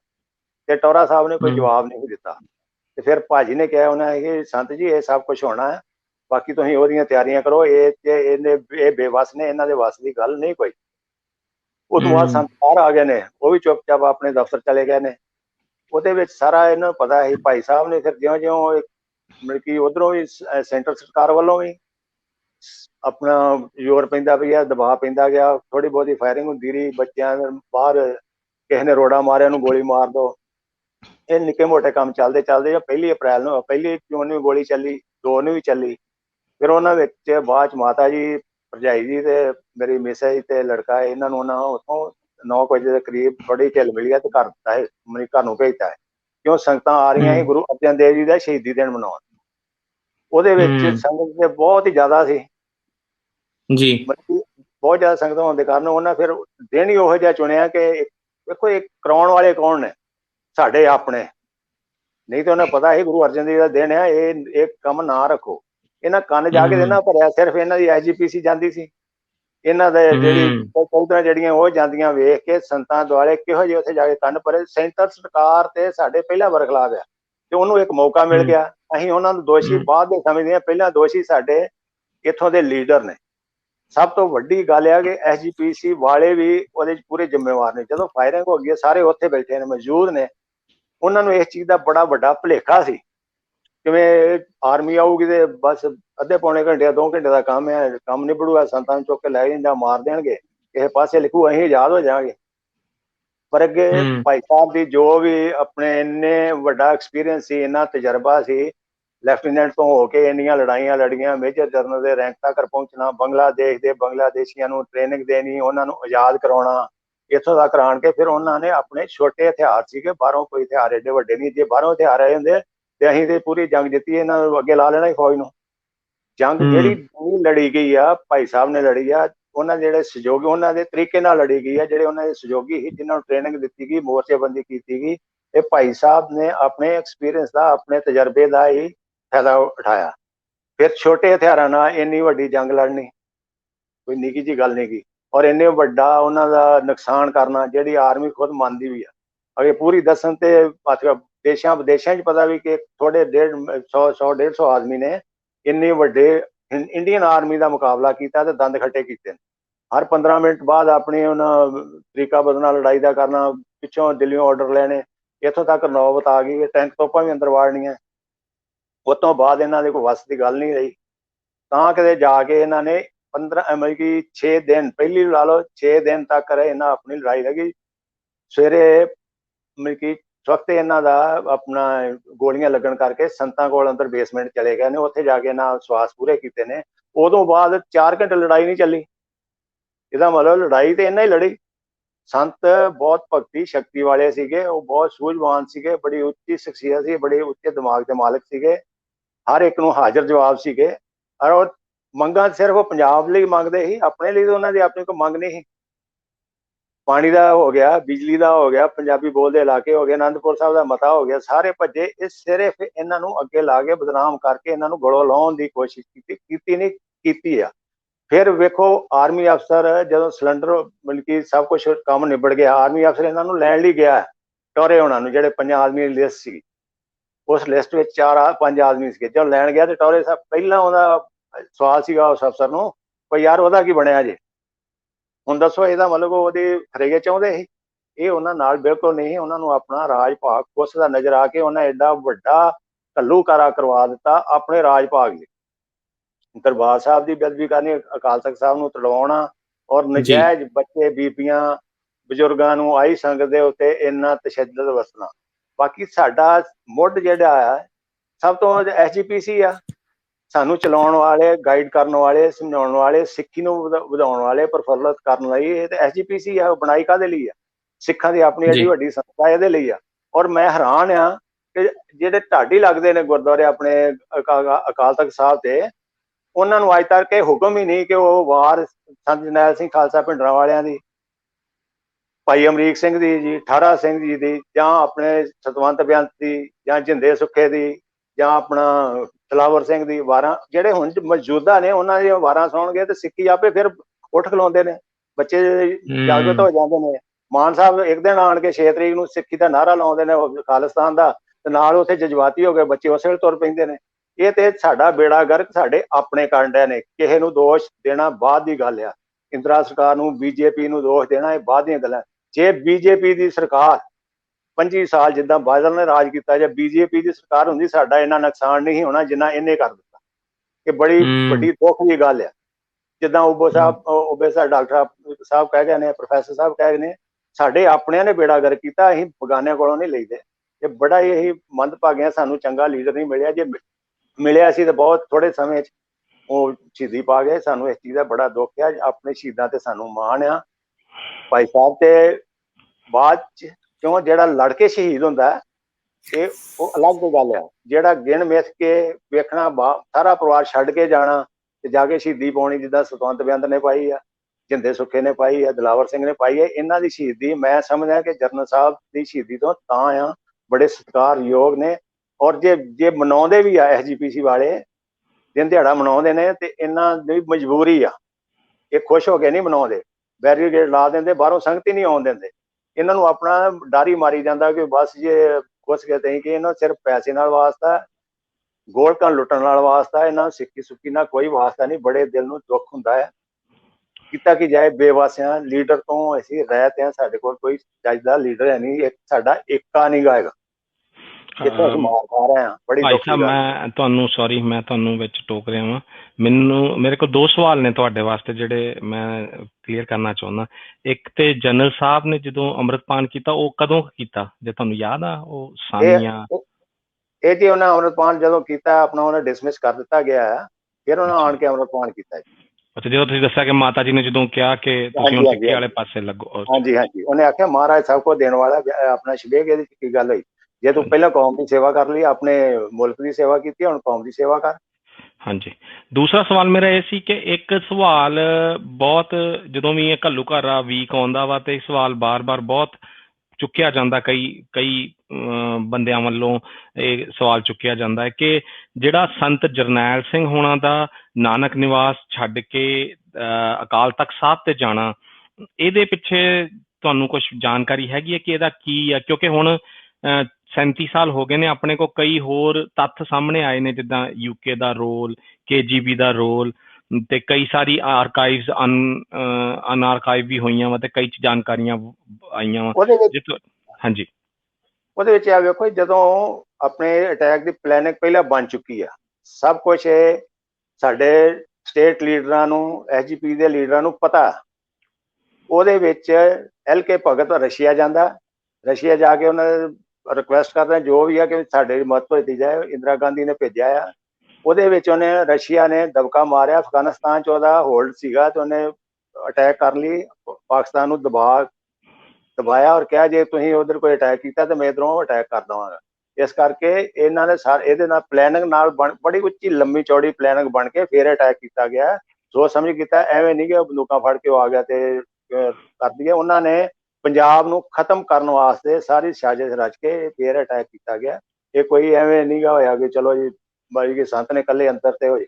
ਬਾਕੀ ਇਹ ਸਿੱਖੀ ਦਾ ਖਤਮ ਕਰਨਾ, ਸਿੱਖੀ ਦੇ ਲੀਡਰਾਂ ਨੂੰ ਖਤਮ ਕਰਨਾ, ਇਹਨਾਂ ਦਾ ਜੋ ਹੈ ਆਪਣਿਆਂ ਨੇ ਹੀ ਕਰਵਾਇਆ ਔਰ ਸੈਂਟਰ ਨੇ ਇੱਕ ਮੌਕਾ ਮਿਲ ਗਿਆ ਔਰ ਬੜੇ ਸੱਚੇ ਢੰਗ ਨਾਲ ਉਹਨੇ ਸਾਰੇ ਪਾਸੇ ਅਮਰੀਕਾ, ਇੰਗਲੈਂਡ, ਆਪਣੇ ਰਸ਼ੀਆ ਨਾਲ ਗੰਢ ਤੋਪ ਕਰਕੇ ਤੇ ਫਿਰ ਇਹ ਬਹੁਤ ਵੱਡਾ ਸਟੈਪ ਲਿਆ ਗਿਆ, ਜਿਹਦੇ ਨਾਲ ਗੁਰੂ ਗ੍ਰੰਥ ਸਾਹਿਬ ਦੀ, ਹਰਿਮੰਦਰ ਸਾਹਿਬ ਦੀ ਅਕਾਲ ਤਖ਼ਤ ਨੂੰ ਢਾਉਣ ਦੀ ਪਲੈਨਿੰਗ ਬਣਾਈ ਗਿਆ। ਔਰ ਥੋੜੇ ਹਥਿਆਰਾਂ ਨਾਲ ਉਹਨਾਂ ਬਹੁਤ ਭਾਈ ਸਾਹਿਬ ਨੇ ਦੀ ਆਪਣੀ ਜਿੱਦਾਂ ਉਹਨਾਂ ਦੀ ਟ੍ਰੇਨਿੰਗ ਸੀ ਜਾਂ ਆਪਣਾ ਐਕਸਪੀਰੀਅੰਸ ਸੀਗਾ, ਤਜਰਬੇ ਦੇ ਨਾਲ ਉਹਨਾਂ ਲੜਾਈ ਲੜੀ ਆ ਔਰ 10 ਤੋਪਾਂ ਤੱਕ ਨੌਬਤ ਆ ਗਈ। ਕੋਈ ਨਿੱਕੀ ਜਿਹੀ ਗੱਲ ਨਹੀਂ ਗੀ। ਅੱਛਾ ਜੀ, thank you very much. Professor ਸਾਹਿਬ, ਮੈਂ ਇਹਨਾਂ ਹੀ ਇੱਕ ਢੁਕਵਾਂ ਕੁਐਸਚਨ ਆ, ਜਦੋਂ ਭਾਈ ਸਾਹਿਬ ਨੇ ਦੱਸਿਆ ਸੀ ਕਿ ਜਰਨੈਲ ਸਾਹਿਬ ਦੀ ਜਿਹੜੀ ਮੀਟਿੰਗ ਆ ਉਹ ਸੰਤ ਜਰਨੈਲ ਸਿੰਘ ਹੋਣਾ ਨਾਲ ਹੋਈ ਤੇ ਮੇਰਾ ਖਿਆਲ ਆ ਜੇ ਮੈਂ ਗਲਤ ਨਹੀਂ ਹੈਗਾ ਤਾਂ ਤੁਹਾਡੇ ਕੋਲ ਕਾਫੀ ਜਾਣਕਾਰੀ ਹੈਗੀ ਇਸ ਵਿਸ਼ੇ 'ਚ। ਮੈਂ ਇਹਦੇ ਬਾਰੇ ਬੜੇ ਸਤਿਕਾਰ ਦੇ ਨਾਲ ਸਰਦਾਰ ਬੇਅੰਤ ਸਿੰਘ ਹੋਣਾ ਨੂੰ ਇਹ ਗੱਲ ਦੱਸਣਾ ਚਾਹੁੰਦਾ। ਮੇਰਾ ਜਨਮ ਦੇਹਰਾਦੂਨ ਦਾ ਹੈ ਤੇ ਮੇਰੇ ਮਾਤਾ ਪਿਤਾ ਉਸ ਵੇਲੇ ਦੇਹਰਾਦੂਨ ਹੀ ਰਹਿੰਦੇ ਸੀਗੇ ਤੇ ਮੈਂ ਖਾਲਸਾ ਕਾਲਜ ਨੌਕਰੀ ਕਰਦਾ ਸੀਗਾ ਤੇ ਗਰਮੀਆਂ ਦੀਆਂ ਛੁੱਟੀਆਂ ਦੇ ਵਿੱਚ ਮੈਂ ਦੇਹਰਾਦੂਨ ਹੀ ਜਾਇਆ ਕਰਦਾ ਸੀਗਾ ਤੇ ਉੱਥੇ ਜਾ ਕਰਕੇ ਰਿਹਾ ਕਰਦਾ ਸੀ ਆਪਣੇ ਮਾਤਾ ਪਿਤਾ ਕੋਲ, ਕਿਉਂਕਿ ਉੱਥੇ ਦੇਹਰਾਦੂਨ ਦੇ ਵਿੱਚ ਮੇਰੇ ਵੀ ਕੁਝ ਸੰਪਰਕ ਇਸ ਪ੍ਰਕਾਰ ਨਾਲ ਗੁਰਸਿੱਖਾਂ ਨਾਲ ਵੀ ਸੀਗੇ ਜਿਹੜੇ ਕਿ ਪੰਜਾਬ ਦੇ ਹਾਲਾਤਾਂ ਤੋਂ ਕਾਫੀ ਚਿੰਤਿਤ ਸੀਗੇ ਤੇ ਮੇਰੇ ਨਾਲ ਵਿਚਾਰ ਵਟਾਂਦਰਾ ਕਰਦੇ ਰਹਿੰਦੇ ਸੀਗੇ। ਉਹਨਾਂ ਗੁਰਸਿੱਖਾਂ ਦੇ ਕੰਪਨੀ ਦੇ ਵਿੱਚ ਹੀ ਮੇਰਾ ਮੇਲ ਮਿਲਾਪ ਜਨਰਲ ਸ਼ਬੇਕ ਸਿੰਘ ਜੀ ਨਾਲ ਹੋਇਆ ਤੇ ਕਿਉਂਕਿ ਜਨਰਲ ਸ਼ਬੇਕ ਸਿੰਘ ਬੁਨਿਆਦੀ ਤੌਰ ਤੇ ਇੱਕ ਗੁਰਸਿੱਖ ਵਾਲੇ ਗੁਣ, ਇੱਕ ਉਹਨਾਂ ਦੇ ਵਿੱਚ ਜਿਹੜੇ ਸੀਗੇ ਉਹ ਸਾਰੇ ਗੁਣ ਸੀਗੇ ਜੋ ਕਿ ਮੈਂ ਸਮਝਦਾ ਕਿ ਇੱਕ ਗੁਰਸਿੱਖ ਤੇ ਜੁਝਾਰੂ ਵਿੱਚ ਹੋਣੇ ਚਾਹੀਦੇ ਨੇ। ਤੇ ਜਨਰਲ ਸ਼ਬੇਕ ਸਿੰਘ ਉਹਨਾਂ ਗੁਰਸਿੱਖਾਂ ਦੇ ਸੰਪਰਕ ਦੇ ਨਾਲ ਮੇਰੇ ਸੰਪਰਕ ਵਿੱਚ ਵੀ ਆਏ ਤੇ ਅਸੀਂ ਕਈ ਵਾਰ ਜਨਰਲ ਸ਼ਬੇਕ ਸਿੰਘ ਦੇ ਨਾਲ ਕਈ ਪੰਜਾਬ ਦੇ ਤੇ ਸੰਤ ਜਰਨੈਲ ਸਿੰਘ ਦੀਆਂ ਗੱਲਾਂ ਬਾਤਾਂ ਕੀਤੀਆਂ ਸੀ ਕਈ ਵਾਰੀ। ਸੋ ਕਿਉਂਕਿ ਮੇਰਾ ਉੱਥੇ ਇੱਕ ਸਰਕਲ ਸੀਗਾ ਦੇਹਰਾਦੂਨ ਦੇ ਵਿੱਚ ਤੇ ਉਸ ਸਰਕਲ ਦੇ ਪ੍ਰਭਾਵ ਦੇ ਨਾਲ ਮੈਂ ਜਨਰਲ ਸ਼ਬੇਕ ਸਿੰਘ ਜੀ ਉਹਨਾਂ ਦੇ ਵੀ ਨਜ਼ਦੀਕ ਹੋ ਗਿਆ ਤੇ ਜਨਰਲ ਸ਼ਬੇਕ ਸਿੰਘ ਉਹਨਾਂ ਨੇ ਮੈਨੂੰ ਕਿਹਾ ਕਿ ਤੁਸੀਂ ਸੰਤ ਜਰਨੈਲ ਸਿੰਘ ਨੂੰ ਕਦੀ ਮਿਲਿਓ? ਮੈਂ ਕਿਹਾ ਹਾਂਜੀ ਮੈਂ ਮਿਲਿਆ। ਭਾਈ ਅਮਰੀਕ ਸਿੰਘ ਨੂੰ ਕਦੀ ਮਿਲਿਓ? ਮੈਂ ਕਿਹਾ ਮਿਲਿਆ, ਕਿਉਂਕਿ ਖਾਲਸਾ ਕਾਲਜ ਦੇ ਭਾਈ ਅਮਰੀਕ ਸਿੰਘ ਪੜ੍ਹਦੇ ਸੀਗੇ MA ਪੰਜਾਬੀ, ਇਸ ਕਰਕੇ ਮੇਰਾ ਭਾਈ ਅਮਰੀਕ ਸਿੰਘ ਨਾਲ ਚੰਗੇ ਸੰਬੰਧ ਸੀਗੇ ਤੇ ਹਰਮਿੰਦਰ ਸਿੰਘ ਸੰਧੂ ਤੇ ਬਾਕੀ ਫੈਡਰੇਸ਼ਨ ਦੇ ਲੀਡਰਾਂ ਨਾਲ ਵੀ ਚੰਗੇ ਸੰਬੰਧ ਸੀਗੇ। ਸੋ ਜਨਰਲ ਸ਼ਬੇਕ ਸਿੰਘ ਨੇ ਆਪਣੀ ਇੱਛਾ ਜ਼ਾਹਿਰ ਕੀਤੀ ਕਿ ਮੈਨੂੰ ਸੰਤ ਜਰਨੈਲ ਸਿੰਘ ਹੋਣਾ ਨਾਲ ਮਿਲਾਓ ਤੇ ਮੈਂ ਉਸ ਵੇਲੇ ਜਨਰਲ ਸ਼ਬੇਕ ਸਿੰਘ ਹੋਣਾ ਕੋਲ ਇੱਕ ਇੰਪੋਰਟਡ ਗੱਡੀ ਸੀਗੀ ਜੋ ਕਿ ਲੈਫਟ ਹੈਂਡ ਡਰਾਈਵ ਚੱਲਦੀ ਸੀਗੀ, ਮਤਲਬ ਬਾਹਰਲੀ ਗੱਡੀ ਸੀਗੀ ਤੇ ਇਹਨਾਂ ਨੇ ਪ੍ਰੋਗਰਾਮ ਮੇਰੇ ਨਾਲ ਬਣਾਇਆ ਤਾਂ ਅਸੀਂ ਬਾਈ ਕਾਰ ਦੇਹਰਾਦੂਨ ਤੋਂ 450 ਕਿਲੋਮੀਟਰ ਦਾ ਸਫ਼ਰ ਤੈਅ ਕਰਕੇ ਉਹ ਜਿਸ ਗੱਡੀ ਵਿੱਚ ਅਸੀਂ ਬੈਠ ਕੇ ਆਏ, ਜਨਰਲ ਸ਼ਬੇਕ ਸਿੰਘ ਨੇ ਗੱਡੀ ਚਲਾਈ ਤੇ ਉਸ ਗੱਡੀ ਦਾ ਹੌਰਨ ਕੰਮ ਨਹੀਂ ਕਰ ਰਿਹਾ ਸੀਗਾ, ਹੌਰਨ ਨਹੀਂ ਚੱਲ ਰਿਹਾ ਸੀਗਾ ਤੇ ਜਨਰਲ ਸ਼ਬੇਕ ਸਿੰਘ ਹੋਰੀ ਆਪਣੀ ਸਪੀਡ ਦੇ ਨਾਲ ਉਹ ਗੱਡੀ ਚਲਾਉਂਦੇ ਹੋਏ ਉਹ ਜਿਹੜੇ ਸੀਗੇ ਉਹਨਾਂ ਦੇ ਵਿੱਚ ਇੰਨਾ ਜਿਹੜਾ ਸੀਗਾ ਉਤਸ਼ਾਹ ਸੀਗਾ ਕਿ ਮੈਂ ਸੰਤ ਜਰਨੈਲ ਸਿੰਘ ਨੂੰ ਮਿਲਾਂ ਤੇ ਮੇਰੇ ਨਾਲ ਉਹ ਬੈਠ ਕੇ ਗੱਡੀ ਦੇ ਵਿੱਚ ਖੁਦ ਗੱਡੀ ਚਲਾ ਕਰਕੇ ਅਸੀਂ ਜਨਰਲ ਸ਼ਬੇਕ ਸਿੰਘ ਦੇ ਨਾਲ ਮੈਂ ਖੁਦ ਆ ਕਰਕੇ ਸੰਤ ਜਰਨੈਲ ਸਿੰਘ ਜੀ ਖਾਲਸਾ ਭਿੰਡਰਾਂ ਵਾਲਿਆਂ ਨਾਲ ਮੈਂ ਇਹਨਾਂ ਨੂੰ ਮਿਲਾਇਆ। ਸੋ ਇਹ ਮੇਰੇ ਖਿਆਲ ਨਾਲ ਵਾਕਿਆ ਸ਼ਾਇਦ ਮੇਰੇ ਸਤਿਕਾਰਯੋਗ ਭਾਈ ਸਾਹਿਬ ਬੇਅੰਤ ਸਿੰਘ ਹੋਰਾਂ ਨੂੰ, ਕਿਉਂਕਿ ਮੈਂ ਇੱਕ ਆਮ ਤੌਰ ਤੇ ਮੇਰਾ ਸੁਭਾਅ ਹੈ ਕਿ ਮੈਂ ਲੋ ਪ੍ਰੋਫਾਈਲ, ਮੈਂ ਜੋ ਵੀ ਕੰਮ ਕਰਦਾ ਮੈਂ ਉਹਦੀ ਆਮ ਤੌਰ ਤੇ ਮੈਂ ਉਸ ਨੂੰ ਨਸ਼ਰ ਕਰਨ ਦਾ ਮੇਰਾ ਸੁਭਾਅ ਨਹੀਂ ਹੈਗਾ। ਨਾਲੇ ਉਸ ਵੇਲੇ ਮੈਂ ਖਾਲਸਾ ਕਾਲਜ ਅੰਮ੍ਰਿਤਸਰ ਨੌਕਰੀ ਕਰਦਾ ਹੁੰਦਾ ਸੀਗਾ, ਮੇਰੇ ਉੱਤੇ ਵੀ ਕਈ ਪ੍ਰਕਾਰ ਦੀਆਂ ਨੌਕਰੀ ਦੀਆਂ ਬੰਦਿਸ਼ਾਂ ਸੀਗੀਆਂ ਤੇ ਮੈਂ ਕਿਸੇ ਗੱਲ ਨੂੰ ਉਜਾਗਰ ਕਰਕੇ ਜਾਂ ਗੱਲ ਨੂੰ ਉਸਨੂੰ ਉਹਦਾ ਕੋਈ ਬੈਨੀਫਿਟ ਲੈਣ ਦੇ ਮਕਸਦ ਨਾਲ ਮੈਂ ਕਦੀ ਵੀ ਕਿਸ ਪ੍ਰਕਾਰ ਦਾ ਕੋਈ ਪ੍ਰਚਾਰ ਵਗੈਰਾ ਕਦੀ ਵੀ ਨਹੀਂ ਕੀਤਾ। ਲੇਕਿਨ ਜਿਸਲੇ ਅਸੀਂ ਮਹਿਤੇ ਚੌਂਕ ਪਹੁੰਚੇ ਤੇ ਮੈਨੂੰ ਯਾਦ ਹੈ ਕਿ ਜਿਸਲੇ ਮੈਂ ਸੰਤਾਂ ਦੇ ਨਾਲ ਇਹਨਾਂ ਨੂੰ ਮਿਲਾਇਆ ਤੇ ਸੰਤਾਂ ਨੇ ਮੈਨੂੰ ਯਾਦ ਹੈ ਕਿ ਸਵਾਲ ਕੀਤਾ ਇਹਨਾਂ ਨੂੰ ਕਿ ਜਨਰਲ ਸਾਹਿਬ ਇਹ ਦੱਸੋ ਕਿ ਬੰਗਲਾਦੇਸ਼ ਤੋਂ ਹਥਿਆਰ ਕਿੰਨੇ ਲੈ ਕੇ ਆਇਓ, ਹਥਿਆਰ ਕਿੰਨੇ ਲੈ ਕੇ ਆਇਓ? ਤੇ ਜਨਰਲ ਸ਼ਵੇਕ ਸਿੰਘ ਨੇ ਹੱਸ ਕੇ ਕਿਹਾ, ਕਹਿੰਦੇ ਜੀ ਮੈਂ ਖੁਦ ਆ ਗਿਆ, ਮੈਨੂੰ ਜਿੱਥੇ ਮਰਜ਼ੀ ਵਰਤ ਲਓ ਪੰਥ ਵਾਸਤੇ ਤੁਸੀਂ। ਸੋ ਕਹਿਣ ਤੋਂ ਮੇਰਾ ਸਿਰਫ ਇਹ ਭਾਵ ਹੈ ਕਿ ਮੈਂ ਇਸ ਗੱਲ ਨੂੰ ਕਦੀ ਵੀ ਉਜਾਗਰ, ਕਿਉਂਕਿ ਹੁਣ ਮੈਂ ਰਿਟਾਇਰ ਵੀ ਹੋ ਚੁੱਕਿਆ ਤੇ ਹੋਰ ਕਈ ਪ੍ਰਕਾਰ ਦੀਆਂ ਗੱਲਾਂ ਨੇ, ਤੇ ਮੈਂ ਉਸ ਵੇਲੇ ਇਸ ਚੀਜ਼ ਨੂੰ ਕਦੀ ਵੀ ਇਤਿਹਾਸਿਕ ਤੌਰ ਤੇ ਕਿਸੇ ਨੂੰ ਦੱਸਣ ਦੀ ਕੋਸ਼ਿਸ਼ ਨਹੀਂ ਕੀਤੀ। ਕਈ ਪ੍ਰਕਾਰ ਦੇ ਅਜੇ ਵੀ ਕਈ ਗੁੱਝੇ ਭੇਦ ਨੇ ਜਿਹੜੇ ਕਿ ਭਾਈ ਅਮਰੀਕ ਸਿੰਘ ਦੇ ਨਾਲ, ਸੰਤਾਂ ਦੇ ਨਾਲ ਤੇ ਸਾਡੇ ਬੱਬਰ ਖਾਲਸਾ ਇੰਟਰਨੈਸ਼ਨਲ ਦੇ ਨਾਲ, ਜਥੇਬੰਦੀ ਦੇ ਨਾਲ ਕੁਝ ਐਸੀਆਂ ਗੱਲਾਂ ਨੇ ਜਿਹੜੀਆਂ ਕਿ ਅੰਦਰ ਸਮਾ ਕੇ ਰੱਖੀਆਂ ਹੋਈਆਂ ਨੇ, ਕਿਉਂਕਿ ਅਜੇ ਵੀ ਮੈਂ ਸਮਝਦਾ ਕਿ ਬਈ ਜਿਹੜੇ ਚੀਜ਼ਾਂ ਸਾਡੀ ਮਾਨਸਿਕਤਾ ਦੇ ਵਿੱਚ, ਮੇਰੇ ਜ਼ਿਹਨ ਦੇ ਵਿੱਚ ਹੈਗੀਆਂ ਨੇ, ਉਹ ਅਜੇ ਵੀ ਮੈਂ ਬਾਹਰ ਕਈ ਚੀਜ਼ਾਂ ਨਹੀਂ ਕੱਢੀਆਂ। ਸੋ ਖੈਰ ਮੇਰਾ ਮਤਲਬ ਸਿਰਫ ਇੰਨਾ ਸੀ ਕਹਿਣ ਦਾ, ਦੱਸਣ ਦਾ ਕਿ ਜਨਰਲ ਸ਼ਵੇਕ ਸਿੰਘ ਨੂੰ ਜਿੰਨਾ ਮੈਂ ਦੇਖਿਆ ਜਾਂ ਦੇਹਰਾਦੂਨ ਦੇ ਗੁਰਸਿੱਖਾਂ ਨੇ ਵੇਖਿਆ, ਸਾਨੂੰ ਉਸ ਵੇਲੇ ਵੀ ਲੱਗਦਾ ਸੀਗਾ ਕਿ ਜਨਰਲ ਸਾਹਿਬ ਦੇ ਅੰਦਰ ਇੱਕ ਐਸੀ ਸਪਾਰਕ ਸੀਗੀ, ਇੱਕ ਐਸਾ ਕਿਣਕ ਸੀਗੀ ਜੋ ਕਿ ਮੈਂ ਸਮਝਦਾ ਕਿ ਉਹ ਉਸੇ ਮੁਤਾਬਕ ਹੀ ਉਹ ਅਖੀਰਲੇ ਦਮ ਤੱਕ ਸਿੱਖ ਪੰਥ ਵਾਸਤੇ ਤੇ ਗ੍ਰੰਥ ਵਾਸਤੇ ਉਹ ਆਪਣੀ ਸੇਵਾ ਨਿਭਾ ਗਏ। ਬਹੁਤ ਬਹੁਤ ਧੰਨਵਾਦ ਪ੍ਰੋਫੈਸਰ ਸਾਹਿਬ ਜੀ। ਇਹ ਆਪ ਬੀਤੀ ਜਿਹੜੀ ਤੁਸੀਂ ਦੱਸੀ, ਔਰ ਵੀ ਇਹਦੇ ਨਾਲ ਬਹੁਤ ਫਰਕ ਪੈਂਦਾ ਕਿ ਜਦੋਂ ਮੈਨੂੰ ਲੱਗਦਾ ਅਸੀਂ ਕਿਤੇ ਨਾ ਕਿਤੇ ਆਪਣੇ ਆਪ ਨੂੰ ਮਹਿਸੂਸ ਕਰਦੇ ਹਾਂ ਕਿ ਅਸੀਂ ਬਹੁਤ ਵਡਭਾਗੇ ਹਾਂ ਜਿਹੜੇ ਉਸ ਸਮੇਂ ਦੇ ਆਈ ਵਿਟਨੈਸਿਸ ਦੇ ਨਾਲ ਗੱਲਾਂ ਕਰ ਰਹੇ ਹਾਂ, ਉਹ ਜਿਹੜੇ ਕਿ ਉਸ ਬਲੱਡ ਲਾਈਨ ਦੇ ਨਾਲ ਰਿਲੇਟਡ ਨੇ, ਜਿਨ੍ਹਾਂ ਨੇ ਉਹ ਸਿੰਘਾਂ ਦੇ ਦਰਸ਼ਨ ਕੀਤੇ ਨੇ, ਉਹਨਾਂ ਦੇ ਨਾਲ ਵਕਤ ਗੁਜ਼ਾਰਿਆ। ਸੁਖਪ੍ਰੀਤ ਸਿੰਘ ਉਦੋਕੇ ਜੀ ਨੂੰ ਮੈਂ ਇਸ ਗੱਲ ਤੇ ਲਿਆਉਣਾ ਚਾਹੁੰਦਾ, ਜਿੱਥੇ ਅਸੀਂ ਬਹੁਤ ਸਾਰੀ ਗੱਲ ਜਨਰਲ ਸ਼ਵੇਕ ਸਿੰਘ ਜੀ ਦੇ ਬਾਰੇ ਕੀਤੀ, ਕਿਉਂਕਿ ਬਹੁਤ ਜ਼ਰੂਰੀ ਹੈ ਕਿ ਅਸੀਂ ਆਪਣੇ ਜਿਹੜਾ ਕਮਾਂਡਿੰਗ ਆਫਿਸਰ ਹੈ ਉਹਨੂੰ ਸਿੱਖ ਕੌਮ ਜਾਣੇ। ਔਰ ਮੈਨੂੰ ਲੱਗਦਾ ਹੈ ਕਿਤੇ ਨਾ ਕਿਤੇ ਸਾਡੇ ਸਾਰਿਆਂ ਦੀ ਢਿੱਲ ਹੈ ਕਿ ਜਨਰਲ ਸਾਹਿਬ ਤੇ ਜਿੰਨਾ ਕੰਮ ਹੋਣਾ ਚਾਹੀਦਾ ਸੀ ਉਨਾ ਹੋਇਆ ਨਹੀਂ। ਜਿਸ ਤਰ੍ਹਾਂ ਕਿ ਅਸੀਂ ਦੇਖਦੇ ਹਾਂ ਕਿ ਕੋਈ ਵੀ ਜੰਗ ਹੁੰਦੀ ਹੈ, ਜਿਹੜੇ ਉਹਦੇ ਚੀਫ ਕਮਾਂਡਿੰਗ ਆਫਿਸਰ ਹੁੰਦੇ ਨੇ, ਉਹਨਾਂ ਨੂੰ ਉਸ ਕੌਮ ਦਾ ਯੂਥ, ਜਨਰਲ ਸਾਹਿਬ ਦਾ ਨਾਂ ਤਾਂ ਸਾਰੇ ਜਾਣਦੇ ਨੇ, ਪਰ ਉਹਨਾਂ ਨੂੰ ਅਸੀਂ ਪਰਸਨਲੀ ਨਹੀਂ ਜਾਣਦੇ ਇੰਨਾ ਜ਼ਿਆਦਾ, ਕਿਉਂਕਿ ਬਹੁਤ ਵੱਡੀ ਗੱਲ ਹੈ ਕਿ ਇੱਕ ਜਿਸ ਦੇਸ਼ ਨੂੰ ਉਹ ਡਿਫੈਂਡ ਕਰਦੇ ਸਨ ਔਰ ਕਿਸ ਹੱਦ ਤੱਕ ਡਿਫੈਂਡ ਕੀਤਾ, ਪਰ ਇੱਕ ਸਿੱਖ ਆਖਿਰਕਾਰ ਕਿਤੇ ਨਾ ਕਿਤੇ ਉਹਦਾ, ਮੈਂ ਸਮਝਦਾ ਵੀ ਸਿਧਾਂਤਕ ਤੌਰ ਤੇ ਇਸ ਸਟੇਟ ਦੇ ਨਾਲ ਡਿਫਰੈਂਸ ਆ ਹੀ ਜਾਂਦਾ ਹੈ, ਭਾਵੇਂ ਜੋ ਮਰਜ਼ੀ ਉਹ ਕਰ ਲਏ ਇਸ ਸਟੇਟ ਦੇ ਲਈ, ਕਿਉਂਕਿ ਸਾਈਕੋਲੋਜੀ ਨਹੀਂ ਮਿਲਦੀ। ਮੇਰਾ ਉਦੋਕੇ ਸਾਹਿਬ ਆਪ ਜੀ ਤੋਂ ਇੱਕ ਕੁਐਸਚਨ ਇਹ ਹੈ ਕਿ ਦੇਖੋ ਜਿਸ ਤਰ੍ਹਾਂ ਗੱਲਾਂ ਬਾਤਾਂ ਆਪਣੀਆਂ ਸਾਰੀਆਂ ਹੋਈਆਂ, ਇੱਕ ਬਹੁਤ ਵੱਡੀ ਗੱਲ ਪ੍ਰੋਫੈਸਰ ਬਲਜਿੰਦਰ ਸਿੰਘ ਜੀ ਨੇ ਜਦੋਂ ਗੱਲ ਕੀਤੀ ਹੈ ਸਿਧਾਂਤਕ ਤੌਰ ਤੇ ਕਿ ਇਹ ਸਿਧਾਂਤਕ ਤੌਰ ਤੇ ਹਮਲਾ ਕਿਉਂ ਸੀ ਜਾਂ ਉਹਦੇ ਵਿੱਚ ਕੀ ਗੱਲਾਂ ਸੀਗੀਆਂ, ਇਹ ਗੱਲ ਤਾਂ ਪੱਕੀ ਹੈ ਕਿ ਗਵਰਨਮੈਂਟ ਨੇ ਇੱਕ ਇਨਵਾਇਰਨਮੈਂਟ ਕ੍ਰੀਏਟ ਕਰ ਦਿੱਤਾ, ਇੱਕ ਵਾਈਬ ਕ੍ਰੀਏਟ ਕਰ ਦਿੱਤੀ, ਇੱਕ ਜੈਨੋਸਾਈਡਲ ਇੰਪਲਸ ਕ੍ਰੀਏਟ ਕਰ ਦਿੱਤੀ ਸੀ ਸਿੱਖਾਂ ਦੇ ਖਿਲਾਫ, ਤਾਂ ਕਿ ਜਦੋਂ ਉਹ ਹਮਲਾ ਕਰਨ ਤੇ ਉਹਦਾ ਲਾਹਾ ਉਹਨਾਂ ਨੂੰ ਮੈਜੋਰਿਟੀ ਵੋਟਾਂ ਵਿੱਚ ਕਨਵਰਟ ਹੋਵੇ, ਔਰ ਇਹ ਹੋਇਆ ਵੀ ਹੈ, ਅਸੀਂ ਦੇਖਿਆ। ਦੂਸਰੀ ਗੱਲ ਕਿ ਸਿੱਖ ਕੌਮ ਤੋਂ ਇਲਾਵਾ ਬਲਕਿ ਅਸੀਂ ਸਿੱਖ ਕੌਮ ਦੇ ਅੰਦਰ ਦੀ ਗੱਦਾਰੀ ਦਾ, ਤੇ ਜਿਸ ਤਰ੍ਹਾਂ ਭਾਈ ਬੇਅੰਤ ਸਿੰਘ ਜੀ ਨੇ ਗੱਲ ਕੀਤੀ ਹੈ ਕਿ ਕਿਸ ਤਰ੍ਹਾਂ ਬਾਦਲ ਸਾਹਿਬ ਦਾ ਕੀ ਰੋਲ ਸੀ ਜਾਂ ਤੋੜਾ ਸਾਹਿਬ ਦਾ ਕੀ ਰੋਲ ਸੀ ਜਾਂ ਉਸ ਵੇਲੇ ਦੀ ਲੀਡਰਸ਼ਿਪ ਦਾ ਕੀ ਰੋਲ ਸੀ, ਉਹਨਾਂ ਨੇ ਡਬਲ ਕ੍ਰਾਸ, ਕਈਆਂ ਨੇ ਸਾਨੂੰ ਡਬਲ ਕ੍ਰਾਸ ਕੀਤਾ ਉਸ ਵਿੱਚ, ਕਈਆਂ ਦੇ ਨਾਂ ਇਤਿਹਾਸ ਦੇ ਵਿੱਚ ਦਰਜ ਹੋ ਗਏ, ਉਹ ਅੱਜ ਵੀ ਮੌਜੂਦ ਨੇ। ਦੂਸਰਾ, ਇੱਕ ਜਿਹੜੇ ਵੀ ਨੌਨ ਸਿੱਖ ਸਨ, ਜਿਸ ਤਰ੍ਹਾਂ ਕਿ LK ਅਡਵਾਨੀ ਆਪਣੀ ਕਿਤਾਬ 'ਚ ਲਿਖਦਾ ਵੀ ਅਸੀਂ ਵੀ ਇਸ ਹਮਲੇ ਦੇ ਨਾਲ ਜਿਹੜਾ ਸਹਿਮਤ ਆ, ਸੋ ਮਤਲਬ ਬੇਸਿਕਲੀ ਕਿ ਜਿਹੜੀ ਉਸ ਪਾਰਟੀ ਦੀ ਉਸ ਵੇਲੇ ਸਭ ਤੋਂ ਵੱਡੀ ਆਪੋਜੀਸ਼ਨ ਹੈ ਉਹ ਵੀ ਇਸ ਗੱਲ ਤੇ ਸਹਿਮਤ ਹੈ ਕਿ ਹਾਂਜੀ ਹਮਲਾ ਕਰਨਾ ਚਾਹੀਦਾ।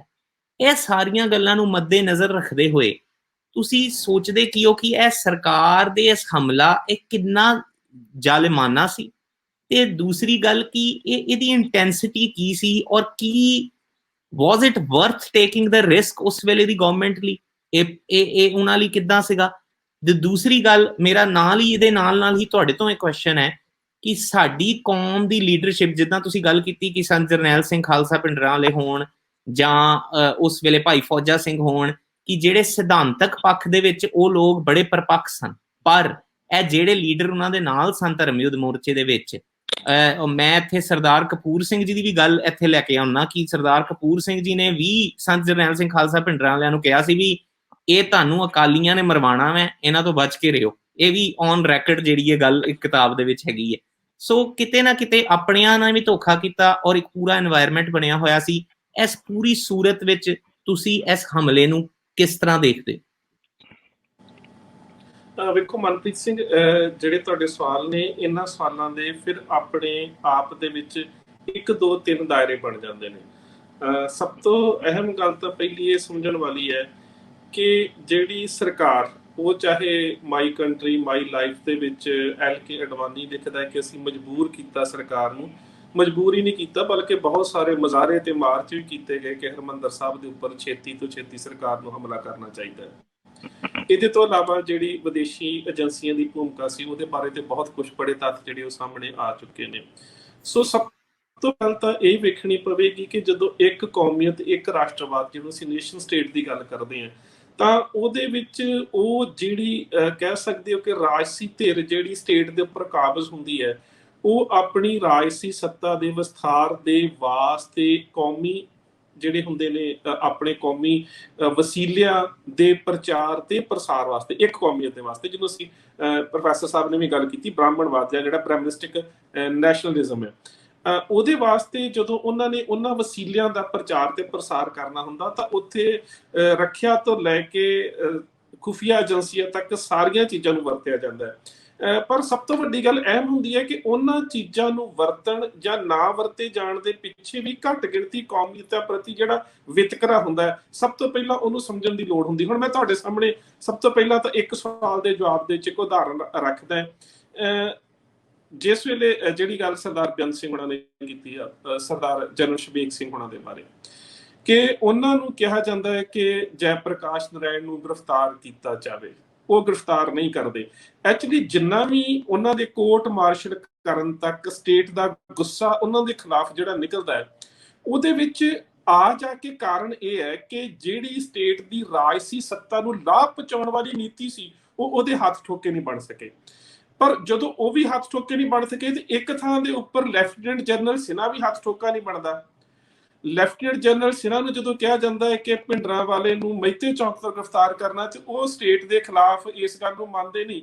ਉਹ ਕਹਿੰਦੇ ਨੇ ਕਿ ਨਹੀਂ, ਦੇਸ਼ ਦੇ ਅੰਦਰ ਜਿਹੜੀ ਆ ਉਹ ਫੌਜ ਦੀ ਵਰਤੋਂ ਨਹੀਂ ਕੀਤੀ ਜਾਂਦੀ। ਹੁਣ ਹੈ ਤਾਂ ਦੋਵਾਂ ਪੱਖਾਂ ਦੇ ਵਿੱਚ ਹੁਕਮਅਦੂਲੀ, ਮਿਸਟਰ ਸਿਨਹਾ ਵੀ ਹੁਕਮਅਦੂਲੀ ਕਰਦਾ ਹੈ, ਜਨਰਲ ਸ਼ਬੀਕ ਸਿੰਘ ਵੀ ਹੁਕਮਅਦੂਲੀ ਕਰਦੇ ਨੇ। ਪਰ ਜਨਰਲ ਸ਼ਬੀਕ ਸਿੰਘ ਹੁਣਾਂ ਦਾ ਰਿਟਾਇਰਮੈਂਟ ਤੋਂ 1 2 ਦਿਨ ਪਹਿਲਾਂ ਬੜੇ ਨਿਗੁਣੇ ਜਿਹੇ ਇਲਜ਼ਾਮ ਲਾ ਕੇ ਕਿ ਇੱਕ ਜੂਨੀਅਰ ਆਫੀਸਰ ਦੇ ਕੋਲੋਂ ਇੱਕ ਜਿਹੜੀ ਆ ਚਾਂਦੀ ਦੀ ਤਸ਼ਤਰੀ, ਜਿਹੜੀ ਉਹਨਾਂ ਸਮਿਆਂ 'ਚ ਕੀਮਤ 2500 ਰੁਪਏ ਸ਼ਾਇਦ ਬਣਦੀ ਸੀ, ਉਹ ਗਿਫਟ ਦੇ ਵਿੱਚ ਲਈ ਹੈ। ਆਰਮੀ ਦਾ ਸੀਗਾ, ਉਹ ਖਰੀਦਿਆ। ਮੇਰੇ ਖਿਆਲ ਨਾਲ ਇੱਕ ਜੂਨੀਅਰ ਆਫੀਸਰ ਵੀ ਖਰੀਦ ਲੈਂਦੇ, ਉਹ ਤਾਂ ਫਿਰ ਸੀਨੀਅਰ ਆਫੀਸਰ ਸੀਗੇ, ਕੋਈ ਇੰਨੀ ਵੱਡੀ ਗੱਲ ਨਹੀਂ ਸੀਗੀ। ਸੋ ਬੜੇ ਨਿਗੁਣੇ ਜੇ ਇਲਜ਼ਾਮ ਲਗਾ ਕੇ ਉਹਨਾਂ ਦਾ ਕੋਰਟ ਮਾਰਸ਼ਲ ਕਰ ਦਿੱਤਾ ਜਾਂਦਾ ਹੈ, ਜਦੋਂ ਕਿ ਅਦਾਲਤੀ ਕਾਰਵਾਈ ਦੇ ਵਿੱਚ ਜਾ ਕੇ ਉਹ ਸਾਰੇ ਜਿਹੜੇ ਇਲਜ਼ਾਮ ਨੇ ਉਹ ਝੂਠੇ ਸਾਬਤ ਹੁੰਦੇ ਨੇ। ਪਹਿਲੀ ਗੱਲ ਤੇ ਹੈ ਕਿ ਇੱਥੇ ਸਾਨੂੰ ਇਹ ਵੇਖਣਾ ਪਵੇਗਾ ਕਿ ਸਟੇਟ ਜੇਕਰ ਆਪਣੇ ਪੱਖ ਦੇ ਵਿੱਚ ਵੱਖ-ਵੱਖ ਤਰ੍ਹਾਂ ਦੇ ਨਾਲ ਵੱਖ-ਵੱਖ ਬਿਊਰੋਕਰੇਟਸ ਨੂੰ ਜਾਂ ਆਰਮੀ ਨੂੰ ਜਾਂ ਖੁਫੀਆ ਵਿਭਾਗ ਨੂੰ ਵਰਤਣਾ ਵੀ ਚਾਹੁੰਦੀ ਹੈ, ਤਾਂ ਉਹਦੇ ਵਿੱਚ ਵੀ ਸਟੇਟ ਦੀ ਜਿਹੜੀ ਪਾਲਿਸੀ ਹੈ ਉਹ ਵੱਖ-ਵੱਖ ਕੌਮੀਅਤਾਂ ਦੇ ਪ੍ਰਤੀ ਵੱਖਰੀ ਹੁੰਦੀ ਹੈ। ਪਹਿਲੀ ਗੱਲ ਤਾਂ ਅਹਿਮ ਇਹ ਹੈ।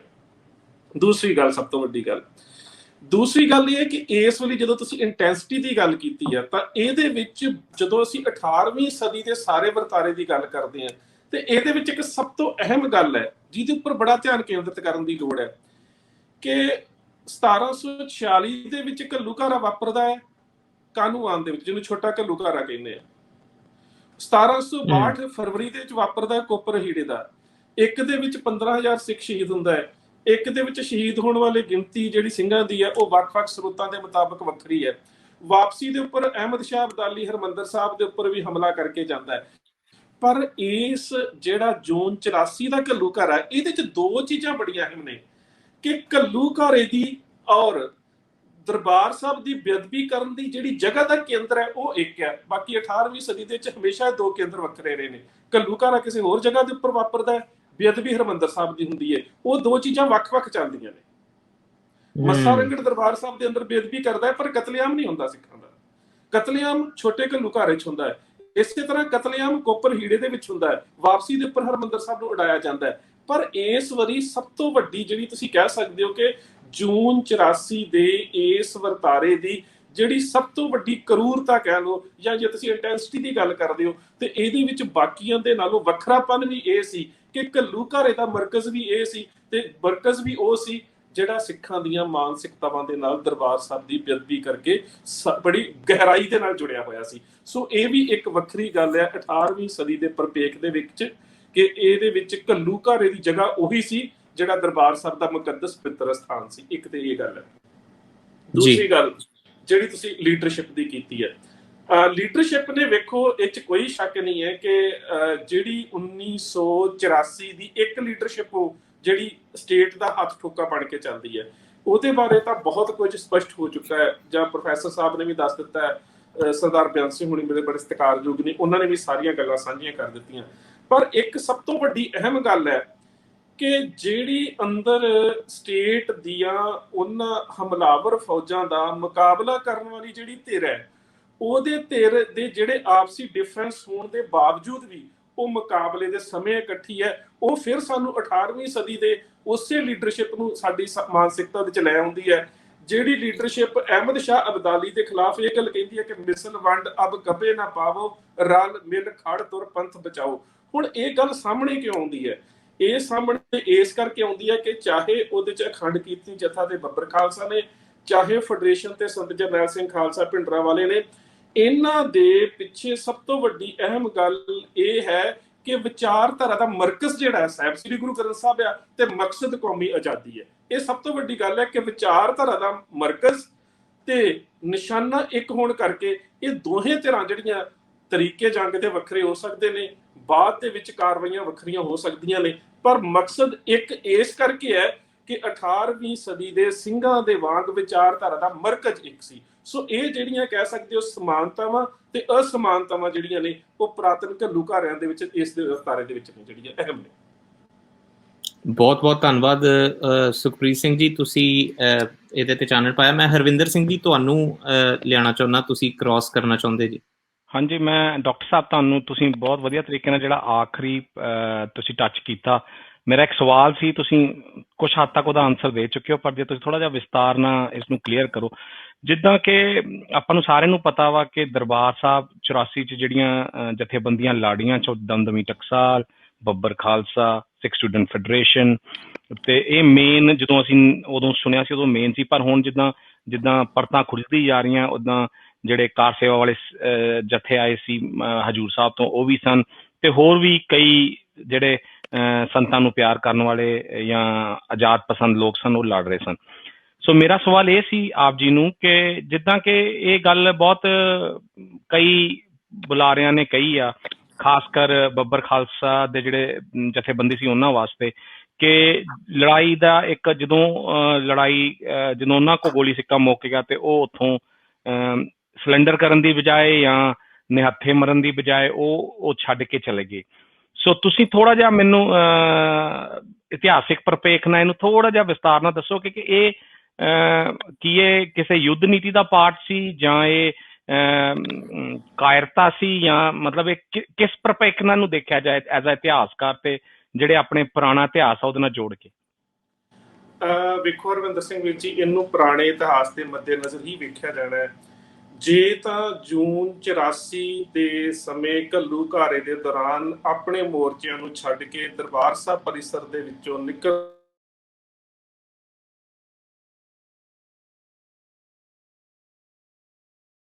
ਜਾਂ ਬਾਕੀ ਅਕਾਲੀ ਲੀਡਰਸ਼ਿਪ ਦੇ ਵਾਂਗ ਸਟੇਟ ਨੂੰ ਸਮਰਪਿਤ ਹੋ ਜਾਂਦੇ, ਫਿਰ ਤਾਂ ਇਹ ਸਵਾਲ ਕਿਤੇ ਨਾ ਕਿਤੇ ਜਾਇਜ਼ ਬਣਦਾ ਕਿ ਉਹਨਾਂ ਨੇ ਮੋਰਚਿਆਂ ਨੂੰ ਛੱਡ ਕੇ ਜਿਹੜਾ ਹੈ ਉਹ ਕੌਮ ਦੇ ਪ੍ਰਤੀ ਕੋਈ ਧਰੋਹ ਕੀਤਾ।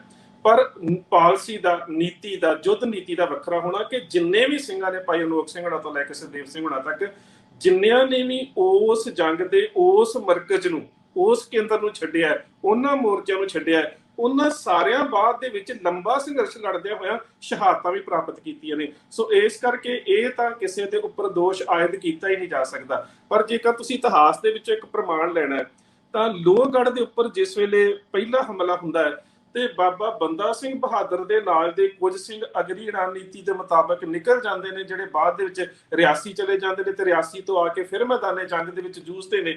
ਤੇ ਉਸ ਸਮੇਂ ਸਰਦਾਰ ਗੁਲਾਬ ਸਿੰਘ ਮੀਰ ਬਖਸ਼ੀ ਜਿਹੜੇ ਨੇ ਉਹ ਦੁਸ਼ਮਣ ਦੇ ਨਾਲ ਜੂਝਦੇ ਹੋਏ ਸ਼ਹੀਦ ਹੋ ਜਾਂਦੇ ਨੇ। ਹੁਣ ਸ਼ਹਾਦਤ ਮੀਰ ਬਖਸ਼ੀ ਹੁਣਾਂ ਦੀ ਵੀ ਹੁੰਦੀ ਹੈ, ਨਾਲ ਤੇ ਹੋਰ ਸਿੰਘਾਂ ਦੀ ਵੀ ਹੁੰਦੀ ਹੈ, ਸਰਦਾਰ ਗੁਲਾਬ ਸਿੰਘ ਹੁਣਾਂ ਦੀ ਹੁੰਦੀ ਹੈ, ਪਰ ਉਹਦੇ ਚ ਅਸੀਂ ਇਹ ਨਹੀਂ ਕਹਿ ਸਕਦੇ ਕਿ ਬਾਬਾ ਬੰਦਾ ਸਿੰਘ ਬਹਾਦਰ ਨੇ ਕੌਮ ਦੇ ਨਾਲ ਧੋਖਾ ਕਰ ਦਿੱਤਾ। ਜੇ ਬਾਬਾ ਬੰਦਾ ਸਿੰਘ ਬਹਾਦਰ ਫਰਕਸੀਅਰ ਦੀ ਈਨ ਮੰਨ ਕੇ ਦੀਨੇ ਇਸਲਾਮ ਦੇ ਵਿੱਚ ਚਲਾ ਜਾਂਦਾ, ਫਿਰ ਤਾਂ ਕਹਿੰਦੇ ਕਿ ਜਿਹੜੇ ਸਿੰਘ ਲੋਹਗੜ੍ਹ ਕਿਲੇ 'ਚ ਲੜ ਰਹੇ ਸੀ ਉਹਨਾਂ ਸਿੰਘਾਂ ਨੇ ਤੇ ਸ਼ਹਾਦਤਾਂ ਦਿੱਤੀਆਂ, ਤੇ ਇੱਕ ਧਿਰ ਜਿਹੜੀ ਉਸ ਮੋਰਚੇ ਨੂੰ ਛੱਡ ਕੇ ਆ ਗਈ ਸੀ ਉਹ ਸਟੇਟ ਦਾ ਟੂਲ ਬਣ ਗਈ ਜਾਂ ਸਟੇਟ ਦਾ ਹਿੱਸਾ ਬਣ ਗਈ, ਫਿਰ ਤਾਂ ਇਸ ਗੱਲ ਨੂੰ ਕਿਹਾ ਜਾ ਸਕਦਾ ਹੈ। ਪਰ ਜਦੋਂ ਬਾਬਾ ਬੰਦਾ ਸਿੰਘ ਬਹਾਦਰ ਵੀ ਉਸੇ ਦ੍ਰਿੜਤਾ ਦੇ ਨਾਲ, ਉਸੇ ਸਮਰਪਣ ਦੇ ਨਾਲ ਸ਼ਹੀਦ ਹੁੰਦਾ ਹੈ, ਤਾਂ ਕਿਤੇ ਵੀ ਇਤਿਹਾਸ ਦੇ ਵਿੱਚ ਇਹ ਗੱਲ ਆਇਦ ਨਹੀਂ ਹੋ ਸਕਦੀ ਕਿ ਬਾਬਾ ਬੰਦਾ ਸਿੰਘ ਬਹਾਦਰ ਸਿੱਖ ਸੰਘਰਸ਼ ਦੇ ਵਿੱਚੋਂ ਜੇ ਲੋਹਗੜ੍ਹ ਦਾ ਕਿਲ੍ਹਾ ਛੱਡ ਕੇ ਆਉਂਦਾ ਤੇ ਬਾਅਦ ਦੇ ਵਿੱਚੋਂ ਕਿਸੇ ਰੂਪ ਦੇ ਵਿੱਚ ਸੰਘਰਸ਼ ਦਾ ਭਗੌੜਾ ਹੈ। ਬਿਲਕੁਲ ਇਸੇ ਤਰ੍ਹਾਂ ਦਾ ਵਰਤਾਰਾ ਹੀ ਉਸ ਸਮੇਂ ਜੂਨ 84 ਦੇ ਵਿੱਚ ਹੋਇਆ ਕਿ ਪਹਿਲਾਂ ਨਾਨਕ ਨਿਵਾਸ ਵਾਲੇ ਜਿਹੜੇ ਮੋਰਚੇ ਸੀ ਉਹ ਜਦੋਂ ਗੋਲੀਬਾਰੀ ਦੀ ਜ਼ਿਆਦਾ ਜਦ ਦੇ ਵਿੱਚ ਆ ਗਏ ਤੇ ਉਦੋਂ ਬੱਬਰ ਸਿੰਘਾਂ ਨੇ ਜਿਹੜਾ ਸੀਗਾ ਆਪਣਾ ਕਿਸੇ ਤਰ੍ਹਾਂ ਦੇ ਨਾਲ ਜਿਹੜਾ ਸੀਗਾ ਆਪਣਾ ਟਿਕਾਣਾ ਬਦਲਿਆ। ਕੇਵਲ ਬੱਬਰ ਖਾਲਸਾ ਵਾਲੇ ਨਹੀਂ, ਬਹੁਤ ਸਾਰੇ ਦਮਦਮੀ ਟਕਸਾਲ ਦੇ ਨਾਲ ਸੰਬੰਧਿਤ ਸਿੰਘ ਵੀ ਜੂਨ 84 ਦੇ ਉਸ ਘੱਲੂਘਾਰੇ ਦੇ ਮੌਕੇ ਤੋਂ ਬਚ ਕੇ ਨਿਕਲੇ ਤੇ ਬਾਅਦ ਦੇ ਵਿੱਚ ਸੰਘਰਸ਼ ਦੇ ਦੌਰਾਨ ਲੰਬੀ ਜੰਗ ਲੜਦੇ ਹੋਏ ਜਿਨ੍ਹਾਂ ਨੇ ਸ਼ਹਾਦਤਾਂ ਪ੍ਰਾਪਤ ਕੀਤੀਆਂ ਨੇ। ਸੋ ਮੈਨੂੰ ਲੱਗਦਾ ਕਿ ਅੱਜ ਦੇ ਸਮੇਂ ਦੇ ਵਿੱਚ ਇਵੇਂ ਦੀਆਂ ਵਖਰੇਵਿਆਂ ਵਾਲੀਆਂ ਗੱਲਾਂ ਕਰਨੀਆਂ ਕੌਮੀ ਜਿਹੜੀ ਭਵਿੱਖ ਦਾ ਜਿਹੜਾ ਸੰਘਰਸ਼ ਹੈ ਉਹਦੇ ਉੱਪਰ ਜ਼ਰੂਰ ਅਸਰ ਪਾਉਣਗੀਆਂ। ਪਰ ਮੈਨੂੰ ਇੰਝ ਲੱਗਦਾ ਹੈ ਕਿ ਬਜਾਏ ਕਿ ਜਿਹੜੇ ਸੱਚਮੁੱਚ ਕੌਮ ਦੇ ਭਗੌੜੇ ਨੇ ਅਸੀਂ ਉਹਨਾਂ ਦੇ ਉੱਪਰੋਂ ਧਿਆਨ ਹਟਾ ਕੇ ਉਹਨਾਂ ਵੱਲ ਧਿਆਨ ਕਰ ਲਈਏ ਜਿਨ੍ਹਾਂ ਨੇ ਇੱਕ ਲੰਬੀ ਜੰਗ ਲੜੀ ਹੈ। ਤੇ ਯੁੱਧ ਦੀ ਨੀਤੀ ਦੇ ਤਰੀਕੇ ਜਿਹੜੇ ਨੇ ਉਹ ਹਮੇਸ਼ਾ ਹੀ ਵੱਖ-ਵੱਖ ਹੁੰਦੇ ਨੇ।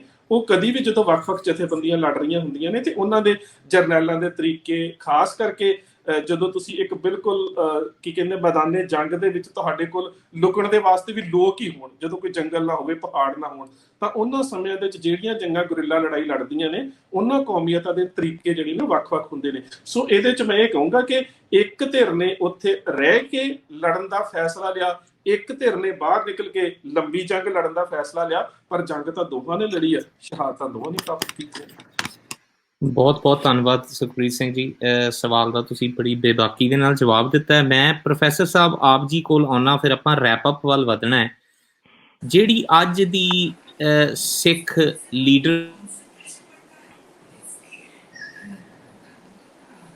ਦੁਬਾਰਾ ਬੋਲਿਓ ਜੀ, ਆਵਾਜ਼ ਨਹੀਂ ਆਈ ਜੀ ਪ੍ਰੋਫੈਸਰ ਸਾਹਿਬ ਹੁਣ ਸੁਣ ਰਹੀ ਹੈ ਤੁਹਾਨੂੰ ਆਵਾਜ਼ ਜੀ? ਹਾਂ ਜੀ, ਹੁਣ ਬੋਲੋ, ਦੁਬਾਰਾ ਬੋਲੋ। ਪ੍ਰੋਫੈਸਰ ਸਾਹਿਬ ਮੇਰਾ ਆਪ ਜੀ ਤੋਂ ਇਹ ਸਵਾਲ ਹੈ, ਇਸ ਤੋਂ ਬਾਅਦ ਆਪਾਂ ਸਮਾਂ ਵੱਲ ਵਧਾਂਗੇ ਕਿਉਂਕਿ ਆਪਣਾ ਸਮਾਂ ਵੀ ਤਕਰੀਬਨ ਸੀਮਿਤ ਹੁੰਦਾ ਜਾ ਰਿਹਾ ਹੈ।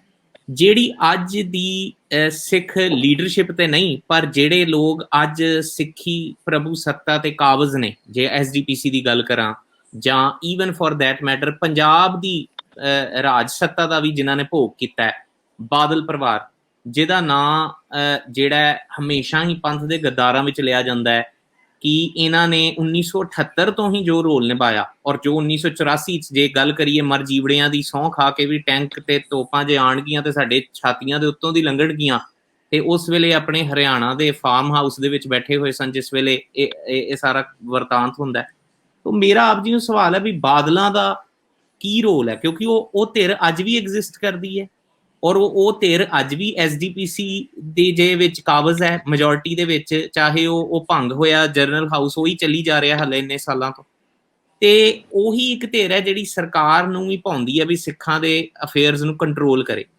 ਦੂਸਰਾ ਸਵਾਲ, ਉਹੀ ਜਿਹੜੀ ਹੈ ਧਿਰ ਅੱਜ ਅਕਾਲ ਤਖਤ ਸਾਹਿਬ ਦੇ ਜਿਹੜੇ ਐਸਜੀਪੀਸੀ ਦੁਆਰਾ ਚੁਣੇ ਹੋਏ ਜਥੇਦਾਰਾਂ ਨੂੰ ਵੀ ਚੁਣਨ ਲਈ ਉਹੀ ਧਿਰ ਜ਼ਿੰਮੇਵਾਰ ਹੈ। ਤਾਈਓ ਸ਼ਾਇਦ ਕਿਤੇ ਨਾ ਕਿਤੇ ਇਹੋ ਜਿਹੇ ਝੂਠੇ ਸੌਦਿਆਂ ਦੇ ਹੱਕ ਵਿੱਚ ਹੁਕਮਨਾਮੇ ਆਉਂਦੇ ਨੇ ਔਰ ਬਹੁਤ ਕੁਝ ਆਉਂਦਾ, ਅਸੀਂ ਸਭ ਨੇ ਵੇਖਿਆ।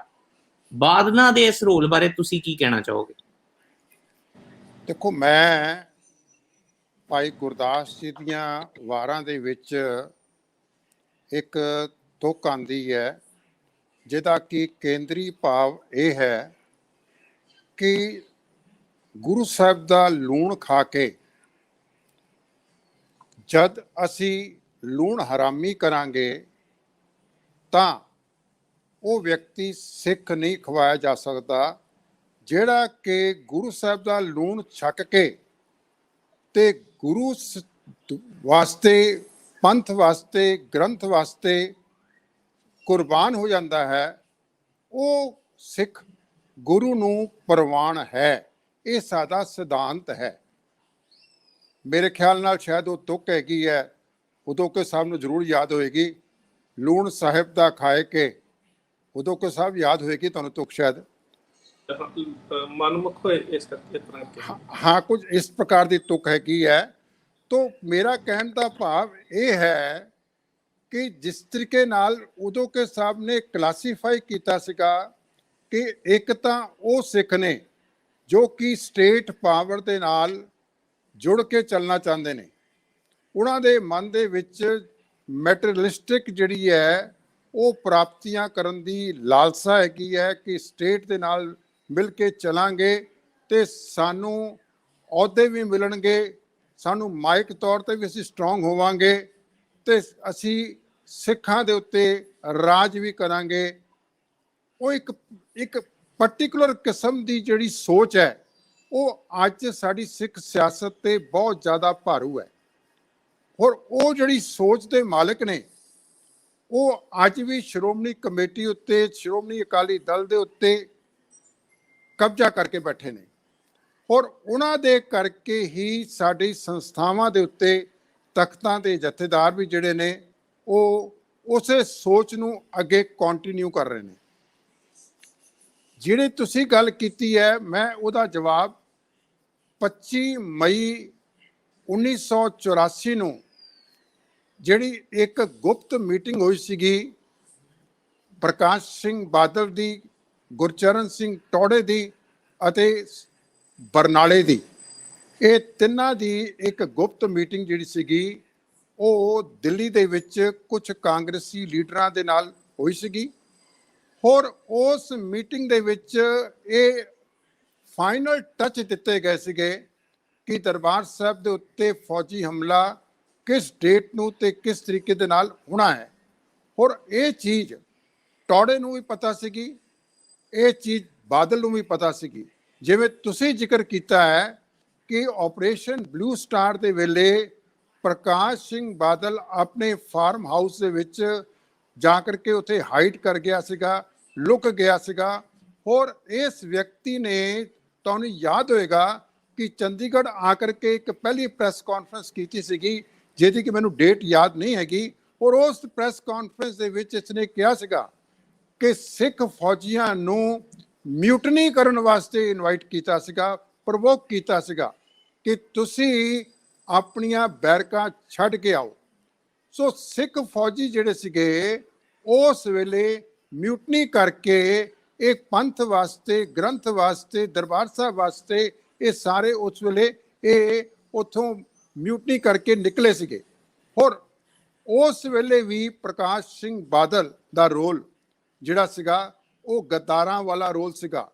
ਅਗਰ ਤੁਸੀਂ 1978 ਦੀ ਗੱਲ ਕੀਤੀ ਹੈ, ਇਹ ਸਾਰਿਆਂ ਨੂੰ ਪਤਾ ਹੈ ਕਿ 1978 ਵਿੱਚ ਮੁੱਖ ਮੰਤਰੀ ਪ੍ਰਕਾਸ਼ ਸਿੰਘ ਬਾਦਲ ਸੀਗਾ। ਔਰ ਉਸ ਵੇਲੇ ਜਿਹੜਾ ਅੰਮ੍ਰਿਤਸਰ ਦੇ ਵਿੱਚ ਜੋ ਕਾਰਾ ਵਾਪਰਿਆ ਤੇ ਕਿਸ ਤਰੀਕੇ ਨਾਲ ਨਿਰੰਕਾਰੀ ਮੁਖੀ ਨੂੰ ਇੱਥੋਂ ਬੜਾ ਸੇਫਲੀ ਤਰੀਕੇ ਦੇ ਨਾਲ ਦਿੱਲੀ ਪਹੁੰਚਾਇਆ ਗਿਆ, ਇਹਦੇ ਵਿੱਚ ਵੀ ਬਾਦਲ ਸਰਕਾਰ ਦਾ ਤੇ ਬਾਦਲ ਦਾ ਬੜਾ ਵੱਡਾ ਰੋਲ ਹੈ। ਸੋ ਕੁੱਲ ਮਿਲਾ ਕਰਕੇ ਜੇ ਗੱਲ ਕੀਤੀ ਜਾਵੇ, ਅੱਜ ਵੀ ਬਾਦਲ ਦੀ ਸੋਚ ਵਾਲੇ, ਮੈਂ ਇਕੱਲਾ ਬਾਦਲ ਪਰਿਵਾਰ ਦੀ ਗੱਲ ਨਹੀਂ ਕਰ ਰਿਹਾ, ਬਾਦਲ ਦੀ ਸੋਚ ਨੂੰ ਅੱਗੇ ਕੈਰੀ ਫਾਰਵਰਡ ਕਰਨ ਵਾਲੇ ਜਿੰਨੇ ਵੀ ਲੋਕ ਨੇ, ਚਾਹੇ ਉਹ ਕਿਸੇ ਵੇਲੇ ਸੰਤ ਜਰਨੈਲ ਸਿੰਘ ਖਾਲਸਾ ਭਿੰਡਰਾਂ ਵਾਲਿਆਂ ਦੇ ਨਾਲ ਮੋਢਾ ਜੋੜ ਕੇ, ਗੋਡੇ ਨਾਲ ਗੋਡਾ ਜੋੜ ਕੇ, ਬੈਠ ਕੇ, ਉੱਠ ਕੇ, ਚੱਲ ਕੇ ਨਾਲ ਦੇ ਨਾਲ ਉਹਨਾਂ ਚੱਲਦੇ ਸੀਗੇ, ਅੱਜ ਉਹ ਬਾਦਲ ਦੇ ਖੇਮੇ ਵਿੱਚ ਜਾ ਕਰਕੇ ਬਾਦਲ ਸੋਚ ਨੂੰ ਪ੍ਰੋਪੇਗੇਟ ਕਰ ਰਹੇ ਨੇ। ਅੱਜ ਉਹ ਸਾਰੇ ਲੋਕਾਂ ਨੇ, ਉਹ ਗਰੁੱਪ ਨੇ, ਉਹ ਸੋਚ ਨੇ ਅੱਜ ਕੌਮ ਦਾ ਬਹੁਤ ਵੱਡਾ ਨੁਕਸਾਨ ਜਿਹੜਾ ਕੀਤਾ ਹੋਇਆ ਹੈ। ਔਰ ਮੈਂ ਕਹਿਣਾ ਚਾਹਾਂਗਾ ਕਿ ਜੋ 1978 ਤੋਂ ਪਹਿਲਾਂ ਦੀ ਜੋ ਸੋਚ ਸੀਗੀ ਅਕਾਲੀਆਂ ਦੇ ਵਿੱਚ, ਉਹ ਸੋਚ ਦੀ ਬਰੀਡਿੰਗ ਜਿਹੜੀ ਹੈ ਉਹ ਅੱਜ 2021 ਤੱਕ ਉਸੇ ਤਰੀਕੇ ਨਾਲ ਚਲੀ ਜਾ ਰਹੀ ਹੈ। ਹੋਰ ਸਾਡੇ ਉੱਤੇ ਜਿਹੜੇ ਸਿਧਾਂਤਕ ਹਮਲੇ ਹੋ ਰਹੇ ਨੇ, ਜਿਵੇਂ ਕਿ ਡਾਕਟਰ ਸਾਹਿਬ ਨੇ ਗੱਲ ਕੀਤੀ ਹੈ, ਉਦੋਕੇ ਸਾਹਿਬ ਨੇ, ਕਿ ਸਰਕਾਰ ਨੇ 1984 ਵਿੱਚ ਸਾਡੇ ਤੇ ਹਮਲਾ ਕਰਨਾ ਹੀ ਨਹੀਂ ਸੀਗਾ ਜੇਕਰ ਸਿੱਖਾਂ ਦੇ ਇੱਕ ਹਿੱਸੇ ਨੇ ਸਰਕਾਰ ਨੂੰ ਸਹਿਮਤੀ ਨਾ ਦਿੱਤੀ ਹੁੰਦੀ, ਸਰਕਾਰ ਨੂੰ ਇੱਕ ਸਿੱਖਾਂ ਦੇ ਹਿੱਸੇ ਵੱਲੋਂ ਸਹਿਮਤੀ ਮਿਲ ਗਈ, ਆਸ਼ਵਾਸਨ ਮਿਲ ਗਿਆ ਕਿ ਹਾਂ ਬਈ ਹੁਣ ਇਹ ਗਰੁੱਪ ਜਿਹੜਾ ਹੈ, ਰੂਲਿੰਗ ਗਰੁੱਪ ਜਿਹੜਾ ਹੈ, ਸ਼੍ਰੋਮਣੀ ਗੁਰਦੁਆਰਾ ਪ੍ਰਬੰਧਕ ਕਮੇਟੀ, ਅਕਾਲੀ ਦਲ ਜਿਹੜਾ ਹੈ, ਉਹਦੀ ਸਾਨੂੰ ਸਹਿਮਤੀ ਮਿਲ ਚੁੱਕੀ ਹੈ, ਉਹਦੇ ਨਾਲ ਸਰਕਾਰ ਦੇ ਹੌਸਲੇ ਬੁਲੰਦ ਹੋ ਗਏ। ਅੱਜ ਵੀ ਅਸੀਂ ਉਸੇ ਹੀ ਕਿਸ਼ਤੀ ਦੇ ਉੱਤੇ ਸਵਾਰ ਹੈ ਕੌਮ, ਕਿ ਜਿਹੜਾ ਬਾਹਰ ਮੁਖੀ ਰਿਸ਼ਤਾ ਅਕਾਲੀਆਂ ਦਾ ਬੀਜੇਪੀ ਨਾਲ ਟੁੱਟ ਚੁੱਕਿਆ ਹੈ, ਉਹ ਬਾਹਰ ਮੁਖੀ ਜਿਹੜਾ ਰਿਸ਼ਤਾ ਹੈ ਉਸ ਦੇ ਕਾਰਨ ਜਿਹੜਾ ਹੈ ਬਹੁਤ ਸਾਰੇ ਸਿੱਖਾਂ ਨੂੰ ਇਹ ਭੁਲੇਖਾ ਪੈ ਗਿਆ ਹੈ ਕਿ ਬਈ ਹੁਣ ਬਾਦਲਾਂ ਦਾ ਤੇ ਬੀਜੇਪੀ ਦਾ ਰਿਸ਼ਤਾ ਟੁੱਟ ਗਿਆ, ਲੇਕਿਨ ਅੰਤਰਮੁਖੀ ਜਿਹੜਾ ਰਿਸ਼ਤਾ ਹੈ ਉਹ ਅੱਜ ਵੀ ਉਸੇ ਪ੍ਰਕਾਰ ਦੇ ਨਾਲ ਕਾਇਮ ਹੈ। ਮੈਂ ਜਿਸ ਵੇਲੇ ਪਰਸੋਂ ਚੌਥ, ਜਿਸ ਵੇਲੇ ਸ਼੍ਰੀ ਗੁਰੂ ਗ੍ਰੰਥ ਸਾਹਿਬ ਜੀ ਜਿਹੜੇ ਕਿ ਗੋਲੀ ਦੇ ਨਾਲ ਜ਼ਖਮੀ ਹੋਏ ਸੀਗੇ, ਉਸ ਵੇਲੇ ਮੈਂ ਸਾਰੀਆਂ ਤਸਵੀਰਾਂ ਤੇ ਵੀਡੀਓ ਵੇਖ ਰਿਹਾ ਸੀਗਾ, ਤੇ ਉਸ ਵੇਲੇ ਵੀ ਸਾਰਿਆਂ ਨੇ, ਜਿੰਨੇ ਵੀ ਉੱਥੇ ਲੋਕ ਬੋਲ ਰਹੇ ਸੀਗੇ, ਸਾਰੇ ਕਾਂਗਰਸ ਨੂੰ ਅਲੈਜ ਕਰ ਰਹੇ ਸੀਗੇ ਕਿ ਕਾਂਗਰਸ ਨੇ ਇਹ ਕੀਤਾ, ਕਾਂਗਰਸ ਨੇ ਇਹ ਕੀਤਾ। ਅਸੀਂ ਵੀ ਕਹਿੰਦੇ ਹਾਂ ਕਾਂਗਰਸ ਦੋਸ਼ੀ ਹੈ, ਇਹ 'ਚ ਕੋਈ ਸ਼ੱਕ ਨਹੀਂ, ਲੇਕਿਨ ਇਹਦੇ ਨਾਲ ਨਾਲ ਅਕਾਲੀਆਂ ਦੇ ਮੂੰਹ ਤੋਂ ਕਦੀ ਇਹ ਨਹੀਂ ਨਿਕਲਦਾ ਕਿ ਭਾਜਪਾ ਵੀ ਦੋਸ਼ੀ ਹੈ, ਕਦੀ ਇਹ ਨਹੀਂ ਨਿਕਲਦਾ ਕਿ ਇਹਦੇ ਇਲਾਵਾ ਜਿਹੜੇ ਨੇ ਉਹ ਅਕਾਲੀ ਉਸ ਵੇਲੇ ਦੇ ਜਿਹੜੇ ਸੌਫਟ ਕਾਰਨਰ ਰੱਖਦੇ ਸੀਗੇ ਸੈਂਟਰ ਸਰਕਾਰ ਦੇ ਨਾਲ, ਇੰਦਰਾ ਸਰਕਾਰ ਦੇ ਨਾਲ, ਉਹਨਾਂ ਨੂੰ ਵੀ ਦੋਸ਼ੀ ਜਿਹੜੇ ਨੇ, ਇਹ ਅਸੀਂ ਉਹਨਾਂ ਨੂੰ ਵੀ ਦੋਸ਼ੀ ਜਿਹੜਾ ਹੈ ਮੰਨਦੇ ਹਾਂ। ਅੱਜ ਦੀ ਡੇਟ ਵਿੱਚ ਵੀ ਇੱਕ ਬਹੁਤ ਵੱਡਾ ਪਹਿਲੂ ਹੋਰ ਹੈ, ਉਹ ਹੈਗਾ ਹੈ ਕਾਮਰੇਡ ਲੌਬੀ। ਤੁਹਾਨੂੰ ਯਾਦ ਹੋਵੇਗਾ ਕਿ 1984 ਦੇ ਉੱਤੇ ਜਿਸ ਵੇਲੇ ਦਰਬਾਰ ਸਾਹਿਬ ਤੇ ਹਮਲਾ ਹੋਇਆ, ਉਸ ਵੇਲੇ ਦੇ ਅਗਰ ਬਿਆਨ ਅੱਜ ਵੀ ਕੱਢੇ ਜਾਣ, ਹਰਕਿਸ਼ਨ ਸਿੰਘ ਸੁਰਜੀਤ ਦੇ, ਕਮਿਊਨਿਸਟ ਪਾਰਟੀਆਂ ਦੇ ਉਸ ਵੇਲੇ ਦੇ ਬਿਆਨ ਕੱਢੇ ਜਾਣ, ਤਾਂ ਉਸ ਵੇਲੇ ਵੀ ਜੇ ਤੁਸੀਂ ਦੇਖੋਗੇ ਤਾਂ ਇਹਨਾਂ ਨੇ ਵੀ ਇੰਦਰਾ ਨੂੰ ਪੂਰਾ ਇਨਕਰੇਜ ਕੀਤਾ। ਹੋਰ ਉਸ ਵੇਲੇ ਦੇ ਅਗਰ ਸੰਬੰਧ ਗੁਰਚਰਨ ਸਿੰਘ ਟੌੜਾ ਦੇ ਤੇ ਹਰਕਿਸ਼ਨ ਸਿੰਘ ਸੁਰਜੀਤ ਦੇ, ਉਹ ਰਿਸ਼ਤਿਆਂ ਨੂੰ ਅਗਰ ਕੜੀ ਵਿੱਚ ਜੋੜੋਗੇ ਤਾਂ ਤੁਹਾਨੂੰ ਨਜ਼ਰ ਆਏਗਾ ਕਿ ਭਈ ਇਹ ਸਾਰਾ ਤਾਣਾ ਬਾਣਾ ਜਿਹੜਾ ਹੈ ਇਹ ਦਰਬਾਰ ਸਾਹਿਬ ਦੇ ਉੱਤੇ ਹਮਲੇ ਕਰਨ ਵਾਸਤੇ, ਇਹ ਸਾਰੇ ਇੱਕ ਕੋਆਰਡੀਨੇਟਡ ਵੇ ਦੇ ਨਾਲ, ਕਈਆਂ ਨੇ ਸਾਇਲੈਂਟ ਸਹਿਮਤੀ ਦਿੱਤੀ ਸੀਗੀ, ਕਈਆਂ ਨੇ ਐਕਟਿਵਲੀ ਸਹਿਮਤੀ ਦਿੱਤੀ ਸੀਗੀ। ਸੋ ਕਹਿਣ ਤੋਂ ਭਾਵ ਹੈ ਕਿ ਇਹ ਹਰਕਿਸ਼ਨ ਸਿੰਘ ਸੁਰਜੀਤ ਅਤੇ ਉਹਨਾਂ ਦੇ ਨਾਲ ਸੰਬੰਧ ਰੱਖਣ ਵਾਲੇ ਗੁਰਚਰਨ ਸਿੰਘ ਟੌੜਾ ਅਤੇ ਇਹ ਸਾਰਾ ਤਾਣਾ ਬਾਣਾ ਜਿਹੜਾ ਸੀਗਾ, ਇਹ ਇਹਦੇ ਲਈ ਰਿਸਪੌਂਸਿਬਲ ਹੈਗਾ ਹੈ। ਅੱਜ ਵੀ ਸਾਡੇ ਉੱਤੇ ਜਿਹੜਾ ਹੈ, ਜਿਸ ਵੇਲੇ ਕਿਸਾਨ ਮੋਰਚੇ ਦੀ ਗੱਲ ਕਰ ਲਵਾਂ, ਮੈਂ 1 ਮਿੰਟ ਹੋਰ ਲਵਾਂਗਾ, ਤਾਂ ਉਸ ਵੇਲੇ ਵੀ ਸਾਨੂੰ ਜਿਹੜੀ ਪ੍ਰੋਬਲਮ ਆ ਰਹੀ ਹੈ ਸਿੱਖ ਜਥੇਬੰਦੀਆਂ ਨੂੰ, ਉੱਥੇ ਕਿਸਾਨ ਮੋਰਚੇ ਦੇ ਵਿੱਚ ਵੀ ਉਹ ਪ੍ਰੋਬਲਮ ਜਿਹੜੀ ਹੈ ਉਹ ਕਾਮਰੇਡ ਲੌਬੀ ਤੋਂ ਆ ਰਹੀ ਹੈ ਮੇਨਲੀ। ਸੋ ਕਹਿਣ ਤੋਂ ਮੇਰਾ ਭਾਵ ਇਹ ਹੈਗਾ ਹੈ ਕਿ ਇਹ ਜਿਹੜੇ ਕੈਰੀ ਫਾਰਵਰਡ ਹੋ ਰਿਹਾ ਹੈ 1984 ਤੋਂ 1978 ਤੋਂ, ਇਹ ਵਰਤਾਰਾ ਜਿਹੜਾ ਹੈ ਅੱਜ ਵੀ ਸਾਡਾ ਅਸੀਂ ਕੌਮ ਜਿਹੜੀ ਹੈ ਇਹ ਸੰਤਾਪ ਜਿਹੜੀ ਹੈ ਹੰਢਾ ਰਹੀ ਹੈ। ਸੋ ਮੈਂ ਕਹਿਣਾ ਚਾਹਾਂਗਾ ਕਿ ਅੱਜ ਦੇ ਹਾਲਾਤ ਵਿੱਚ ਬਾਦਲ ਅਤੇ ਬਾਦਲ ਦੇ ਪਰਿਵਾਰ ਦਾ ਬਹੁਤ ਵੱਡਾ ਰੋਲ ਹੈ। ਜੇਕਰ ਇਹਨਾਂ ਦੇ ਸੰਬੰਧ ਟੁੱਟ ਚੁੱਕੇ ਹੁੰਦੇ ਬੀਜੇਪੀ ਦੇ ਨਾਲ, ਤਾਂ ਮੈਂ ਸਮਝਦਾ ਹਾਂ ਕਿ ਸੈਂਟਰ ਸਰਕਾਰ ਨੇ ਹੁਣ ਤੱਕ CBI ਵੱਲੋਂ, ED ਵੱਲੋਂ ਅਤੇ ਇਨਕਮ ਟੈਕਸ ਡਿਪਾਰਟਮੈਂਟ ਵੱਲੋਂ ਬਾਦਲਾਂ ਦੇ 94 ਬੰਦਿਆਂ ਉੱਤੇ ਕਈ ਪ੍ਰਕਾਰ ਦੀਆਂ ਰੇਡ ਕਰਕੇ ਬਾਦਲਾਂ ਦੇ ਉੱਤੇ ਕਈ ਪ੍ਰਕਾਰ ਦੇ ਅਟੈਕ ਕਰ ਰਹੇ ਸੀਗੇ, ਲੇਕਿਨ ਇਸ ਪ੍ਰਕਾਰ ਦਾ ਵਰਤਾਰਾ ਦੇਖਣ ਨੂੰ ਨਹੀਂ ਆ ਰਿਹਾ। ਸੋ ਕਹਿਣ ਤੋਂ ਭਾਵ ਹੈ ਕਿ ਅੱਜ ਵੀ ਅਸੀਂ ਉਸੇ ਸੰਤਾਪ ਨੂੰ ਹੰਢਾ ਰਹੇ ਹਾਂ ਜੋ 1978 ਵਿੱਚ ਅਸੀਂ ਹੰਢਾਇਆ ਸੀਗਾ। ਧੰਨਵਾਦ ਪ੍ਰੋਫੈਸਰ ਸਾਹਿਬ। ਮੈਂ ਆਪ ਜੀ ਨੂੰ ਇੱਕ ਸਵਾਲ ਪੁੱਛਣਾ ਚਾਹੂੰਗਾ ਕਿਉਂਕਿ ਸਾਡੇ ਕੋਲ ਸਮਾਂ ਬਹੁਤ ਸੀਮਿਤ ਰਹਿ ਗਿਆ ਤੇ ਹੁਣ ਅਸੀਂ ਰੈਪ ਅਪ ਕਰਾਂਗੇ, ਉਸ ਤੋਂ ਬਾਅਦ ਸਾਰੇ ਲਾਸਟ ਕਮੈਂਟ ਲੈ ਕੇ ਸਾਰੇ ਗੈਸਟ ਤੋਂ। ਜਿਹੜਾ ਕੁਐਸਚਨ ਸੀ, ਜਿੱਦਾਂ ਤੁਸੀਂ ਦਰਸਾਇਆ ਹਰਕਿਸ਼ਨ ਸਿੰਘ ਸੁਰਜੀਤ, ਲੌਂਗੋਵਾਲ, ਟੌੜਾ, ਇਹਨਾਂ ਦਾ ਜਿਹੜਾ ਨੈਕਸਟ ਸੀ, ਮੈਂ ਕਿਤੇ ਇੱਕ ਪੁਰਾਣੇ ਅਖਬਾਰਾਂ ਦੀ ਆਰਕਾਈਵ ਚੋਂ ਕੁਝ ਪੜ੍ਹ ਰਿਹਾ ਸੀ, ਉਹਦੇ ਵਿੱਚ ਮੈਂ ਇੱਕ ਬਿਆਨ ਦੇਖਿਆ ਜਿਹੜਾ ਕਿ ਗੁਰਚਰਨ ਸਿੰਘ ਟੌੜਾ ਵੱਲੋਂ ਸੀ, ਜਿਹਦੇ ਵਿੱਚ ਕਿ ਉਹਨਾਂ ਨੂੰ ਸਵਾਲ ਪੁੱਛਿਆ ਗਿਆ ਕਿ ਨਾਨਕ ਨਿਵਾਸ ਤੇ ਜਿਹੜੇ ਗੁਰੂ ਰਾਮਦਾਸ ਸਰਾਵਾਂ ਕੀ ਇਹ ਦਰਬਾਰ ਸਾਹਿਬ ਦਾ ਹਿੱਸਾ, ਕੰਪਲੈਕਸ ਦਾ ਹਿੱਸਾ ਹਨ? ਤੇ ਉਹਨਾਂ ਨੇ ਸਵਾਲ ਦੇ ਜਵਾਬ 'ਚ ਇਹ ਜਵਾਬ ਦਿੱਤਾ ਸੀ ਕਿ ਇਹ ਜਿਹੜੀ ਗੁਰੂ ਨਾਨਕ ਨਿਵਾਸ ਆ ਤੇ ਗੁਰੂ ਰਾਮਦਾਸ ਸਰਾਵਾਂ, ਇਹ ਜਿਹੜਾ ਦਰਬਾਰ ਸਾਹਿਬ ਕੰਪਲੈਕਸ ਦਾ ਹਿੱਸਾ ਨਹੀਂ ਨੇ। ਸੋ ਉਦੋਂ ਇਹ ਵੀ ਗੱਲ ਚੱਲ ਰਹੀ ਸੀ ਕਿ ਸ਼ਾਇਦ ਜਿਹੜੀ ਗਵਰਨਮੈਂਟ ਆ ਉਹ ਇੱਕ ਕਮਾਂਡੋ ਐਕਸ਼ਨ ਕਰਕੇ ਸੰਤ ਜਰਨੈਲ ਸਿੰਘ ਨੂੰ ਉੱਥੋਂ, ਜਿਹੜਾ ਨਾਨਕ ਨਿਵਾਸ ਜਦੋਂ ਰਹਿੰਦੇ ਸੀ, ਉੱਥੋਂ ਉਹਨਾਂ ਨੂੰ ਚੱਕਿਆ ਜਾਏਗਾ। ਸੋ ਇਹ ਮੇਰਾ ਖਿਆਲ ਪਹਿਲਾਂ ਵੀ ਭਾਈ ਬੇਅੰਤ ਸਿੰਘ ਉਹਨਾਂ ਨੇ ਵੀ ਆਪਣੇ ਕਿਸੇ ਇੰਟਰਵਿਊ ਦੇ ਵਿੱਚ ਇਹ ਗੱਲ ਮੈਂ ਸੁਣੀ ਉਹਨਾਂ ਦੀ ਪਹਿਲਾਂ ਕਿਸੇ ਨਾਲ ਗੱਲ ਕਰਦੇ ਹੋਏ। ਸੋ ਮੈਂ ਤੁਹਾਨੂੰ ਇਹ ਮੈਂ ਜਿਹੜਾ ਜੋ ਇਹ ਪੜ੍ਹਿਆ ਵਾ ਇਹ ਠੀਕ ਆ, ਜੇ ਤੁਹਾਨੂੰ ਇਸ ਪਰਪੇਖ ਦੇ ਵਿੱਚ ਕੁਝ ਗਿਆਨ ਹੈਗਾ? ਜੋ ਤੁਸੀਂ ਗੱਲ ਕਹਿ ਰਹੇ ਹੋ, ਹਕੀਕਤ ਇਹ ਹੈ ਕਿ ਜਿਸ ਵੇਲੇ ਇਹ ਸਭ ਤੋਂ ਪਹਿਲਾਂ ਇਹ ਆਰਟੀਕਲ ਆਏ ਸੀਗੇ ਨਾ, ਇਹ ਜਿਹੜੀ ਸੜਕ ਗੁਰੂ ਰਾਮਦਾਸ ਲੰਗਰ ਨੂੰ, ਗੁਰੂ ਨਾਨਕ ਨਿਵਾਸ ਨੂੰ, ਸਮੁੰਦਰੀ ਹਾਲ ਨੂੰ ਡਿਵਾਈਡ ਕਰਦੀ ਹੈ, ਇਹਦੇ ਬਾਰੇ ਬੜੇ ਲੰਬੇ ਸਮੇਂ ਤੱਕ ਵਿਵਾਦਿਤ ਆਰਟੀਕਲਸ ਵਗੈਰਾ ਜਿਹੜੇ ਸੀਗੇ, ਇੱਕ ਸੋਚੀ ਸਮਝੀ ਸਕੀਮ ਦੇ ਹੇਠ ਇਹ ਅਖਬਾਰਾਂ ਵਿੱਚ ਚਰਚਾ 1984 ਤੋਂ ਪਹਿਲਾਂ ਸ਼ੁਰੂ ਹੋ ਗਈ ਸੀਗੀ। ਹੋਰ ਉਸ ਵੇਲੇ ਜਿਸ ਵੇਲੇ ਚਰਚਾ ਸ਼ੁਰੂ ਹੋਈ ਸੀਗੀ ਤਾਂ ਸਾਡੇ ਮਨਾਂ ਦੇ ਵਿੱਚ ਉਸ ਵੇਲੇ ਇਹ ਖਿਆਲ ਪੈਦਾ ਹੋਣੇ ਸ਼ੁਰੂ ਹੋ ਗਏ ਸੀਗੇ ਕਿ ਭਈ ਇਹ ਜਿਹੜੀ ਚਰਚਾ ਸ਼ੁਰੂ ਕੀਤੀ ਗਈ ਹੈ, ਇਹ ਮਿਊਨਿਸਪਲ ਕਾਰਪੋਰੇਸ਼ਨ ਆਫ ਅੰਮ੍ਰਿਤਸਰ ਦਾ ਰਿਕਾਰਡ ਵੀ ਕੋਟ ਕੀਤਾ ਜਾਂਦਾ ਸੀਗਾ ਉਸ ਵੇਲੇ ਆਰਟੀਕਲਸ ਦੇ ਵਿੱਚ ਕਿ ਜੀ ਮਿਊਨਿਸਪਲ ਕਾਰਪੋਰੇਸ਼ਨ ਦੇ ਰਿਕਾਰਡ ਦੇ ਮੁਤਾਬਕ ਇਹ ਸੜਕ ਜਿਹੜੀ ਹੈ ਇਹ ਕਾਰਪੋਰੇਸ਼ਨ ਦੀ ਸੜਕ ਹੈਗੀ ਹੈ, ਇਹ ਸ਼੍ਰੋਮਣੀ ਕਮੇਟੀ ਦੀ ਜ਼ਮੀਨ ਨਹੀਂ ਹੈਗੀ। ਸੋ ਇਸ ਪ੍ਰਕਾਰ ਦੀਆਂ ਗੱਲਾਂ ਜਿਹੜੀਆਂ ਸੀਗੀਆਂ ਉਸ ਵੇਲੇ ਮੀਡੀਆ ਦਾ ਹਿੱਸਾ ਬਣ ਚੁੱਕੀਆਂ ਸੀਗੀਆਂ। ਹੋਰ ਬਿਲਕੁਲ ਤੁਸੀਂ ਠੀਕ ਕਿਹਾ ਹੈ ਕਿ ਗੁਰਚਰਨ ਸਿੰਘ ਟੌੜਾ ਦੀ ਉਸ ਵੇਲੇ ਇੱਕ ਇੰਟਰਵਿਊ ਆਈ ਸੀਗੀ, ਉਹਦੇ ਵਿੱਚ ਉਹਨਾਂ ਨੇ ਇਹ ਗੱਲ ਐਕਸੈਪਟ ਕੀਤੀ ਸੀਗੀ ਕਿ ਇਹ ਸੜਕ ਜਿਹੜੀ ਹੈ ਇਹ ਡਿਵਾਈਡਿੰਗ ਰੋਡ ਹੈ between the Harmandir Sahib complex and the office of the SGPC and Guru Nanak Niwas. ਇਹ ਗੱਲ ਬਿਲਕੁਲ ਠੀਕ ਹੈ, ਇਹ ਅਖਬਾਰ ਵਿੱਚ ਗੱਲ ਆਈ ਸੀਗੀ 1984 ਤੋਂ ਪਹਿਲਾਂ ਦੀ ਗੱਲਾਂ ਨੇ। ਹੋਰ ਇਹਦੇ ਪਿੱਛੇ ਮੈਂ ਸਮਝਦਾ ਹਾਂ ਇੱਕ ਗਰਾਊਂਡ ਬਣਾਈ ਗਈ ਸੀਗੀ। ਇਹ ਗਰਾਊਂਡ ਇਸ ਕਰਕੇ ਬਣਾਈ ਜਾ ਰਹੀ ਸੀਗੀ ਦਰਬਾਰ ਸਾਹਿਬ ਦੇ ਉੱਤੇ ਹਮਲਾ ਕਰਨ ਦੀ।